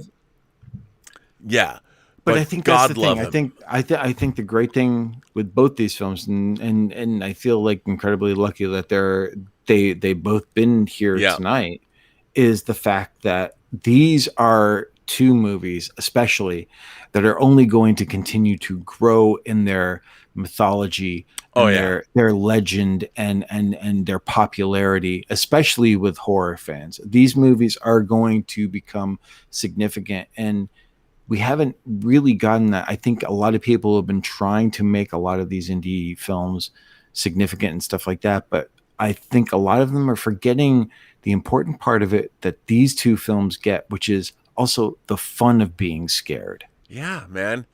And you know what? You're absolutely right, because one of the things I love about The Wretched is I'm always banging on about verisimilitude, like the reality of stuff. And creature features, bringing in monsters or legendary whatever, can get a little dicey. You can sacrifice your verisimilitude, destroy it. The Wretched doesn't do that. No, The Wretched, the way where they shot it, it's all very naturalistic. I mean, utterly believable. And they go full on creature feature. Like, but here's our monster, and it's again fucking awesome. And the thing is, I know other. Oh, sorry. Sorry, and I think I know other people have mentioned this too. But what The Wretched reminds me of in spirit is a lot of the original Fright Night. Yeah, man. I totally see where you're going with that. Yes, for sure. It stays true to its like sort of reality, but it is a creature feature and it celebrates the stuff, and it does have a sense of at least for horror fans, at least a sense of fun that I feel has been really missing from these movies. Is the type of stuff that I want to do. Well, when you talk to Los Pierce Bros, when you talk to these two guys, you can't not love them. Right, but I like Deadheads was their previous movie. Yeah, yep. That's a blast. that people, and it's like anyone who's into the Wretched and like watches that movie, it's like, go check out. I mean, hopefully he agrees, but go check out Deadheads. It's really fun. I mean, it was still having a lot more fun with a zombie movie than zombie things were having at the time. Yeah. So, well, no, but what's so funny when you sit down with the two of them, I've only met them once, you know, and they one of them worked on Free Enterprise, right? Well, yes. Yeah. Well, Free Enterprise 2. 2. Oh, yeah, 2. Yeah. Right. But I, you know, sitting down, like talking to them, these guys are always smiling. See, that's the thing. They're always the Pierce brothers are like guys that are I work with them, be with them, hang out with them, and then they make movies like A Wretched that'll make you smile all the time. I think that's the thing. When I watched it, I was like, okay, I'm seeing kindred spirits here. Mm-hmm. It's like I'm seeing people who miss and get the fun, the roller coaster, the creep show, the Fright Nights, the Return of Living Deads of horror, which everyone takes horror so serious. It's got to be about trauma and everything else, and the scraping of your soul. And it's like, where's the fun? And these guys got it. Oh no, that's what I took and really appreciated from it. So it's like I was like going, okay, these guys definitely are at least in the same mindset. I think. Oh yeah. Apart from me, much more talented and much more, they're on their way, and I'm like, now I'm just like basking in their dirt trails. Well, no, I mean, look, for me, I by the way, they gave me a poster. Oh, sweet. Yeah, and for Dieter too. But no, they're great, and if you guys haven't seen. But we 2 nights or 2 movies, The Wretched and The Empty Man. Watch them both. I mean, and look, they're not going to change your life. You know, it's not Avengers Endgame here. We're not going to have the on your left and the whole crowd goes crazy. The movies that we love when we were kids and growing up and watching videos, you'd see low budget movies that touched you, or like, this movie fucking rules. I was talking today about Prince of Darkness, John Carpenter's Prince of Darkness. I was here. No, I mean on the show. A guy wrote a letter on Rob's Observations. A guy wrote a letter about Prince of Darkness. John Carpenter went from, I think the budget was $26 million for Big Trouble in Little China. To 3. That came out to 3. But with total creative freedom and final cut. Of course. But imagine what that's like. You know, Carpenter, and I read the famous quote where he says, "In England, I'm a auteur, and in Germany, I'm a director, and in America, I'm a bum," or whatever. And the funny thing is, that leap that Carpenter made between Big Trouble and Prince of Darkness. I think about that all the time. Because Prince of Darkness is one of my favorite John Carpenter movies. And then he followed that up with They Live, which is the second movie of his 3-movie Alive deal, which he never had the third movie get made. Technically Village of the Damned is the third. Sort of. But but you think, like, I love Big Trouble in Little China, but I love Prince of Darkness. And like, what was that like to be a filmmaker? Well, I'm making a studio movie for Fox, and then it doesn't make any money, and then it goes back to Universal. I think at the time it's like Carpenter had enough money and everything. He just wanted to make a cool movie that he didn't have to deal with a bunch of fucking, studio brass assholes. But it's so good. I love Prince of Darkness. I love the score. I love everything about it. So just so you know, the Richard has proposed that Brett becomes your co-host on Friday, and I am your co-host on Saturday. Well, I haven't talked to Brett about being on Midnight Metal. I know, but Richard has been priming this in the chat the whole time. He's talking about it, so But the thing is, I'm kind of bummed out because then when do I get to? Then I have to wait until we do this whole world tour to be able to hang out with Brett. So that kind of sucks for me. I would say, like, I haven't talked to Brett about being on this show. I know. I would say I'm just letting you know what's happening on your chat right now. Okay, Dave, I think if Brett Pierce is going to come on the show, the three of us need to be on the show together. I can't do a show with Brett or then with you. Oh, no. Come on. Bottom line is I'm saying I'm in all full support of Brett because I can always come on Friday and just be the guest. If Brett wants to do it, I think it's awesome that if he becomes the co-host on Friday. I haven't even talked to him about this. Okay, anyway, look. You're freaking out. There's a lot of pressure, and yet there's none. Okay, there is none. By the way, you know what? It's 4:30 in the morning. It's Mother's Day. I need to go to bed.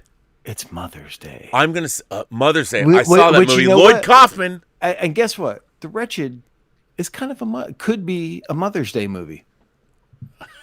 Yes. No, it totally is.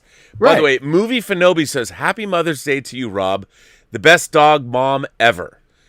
Thank you for that. You're a dog mom? Not sure the cat likes you, though. Laugh out loud. Happy Mother's Day to Elizabeth, a great mom and a staple of verisimilitude. Have a great day, everyone. Well, thank you, Movie Fanobi. Dave, we got to end this. Thank you. I'm ending this. This has been amazing. It's been amazing. I want to thank all of you. I want to thank my moderators. I want to thank Darren Seeley. I want to thank the Richard, everyone else who's been here. Thanks to Richard. My wrenches are so great. Thank you for everyone. Thank you to David Pryor and to Brett Pierce. And to being here. Oh yeah. And to Black Phillip Alvarez, to all of you. I must go. Dave must go. And remember, Tim Possible, next weekend, you're on. All right there. And yes, Tim Possible. We will see you later. Thank you for being here. And we are out, Dave. We're going away.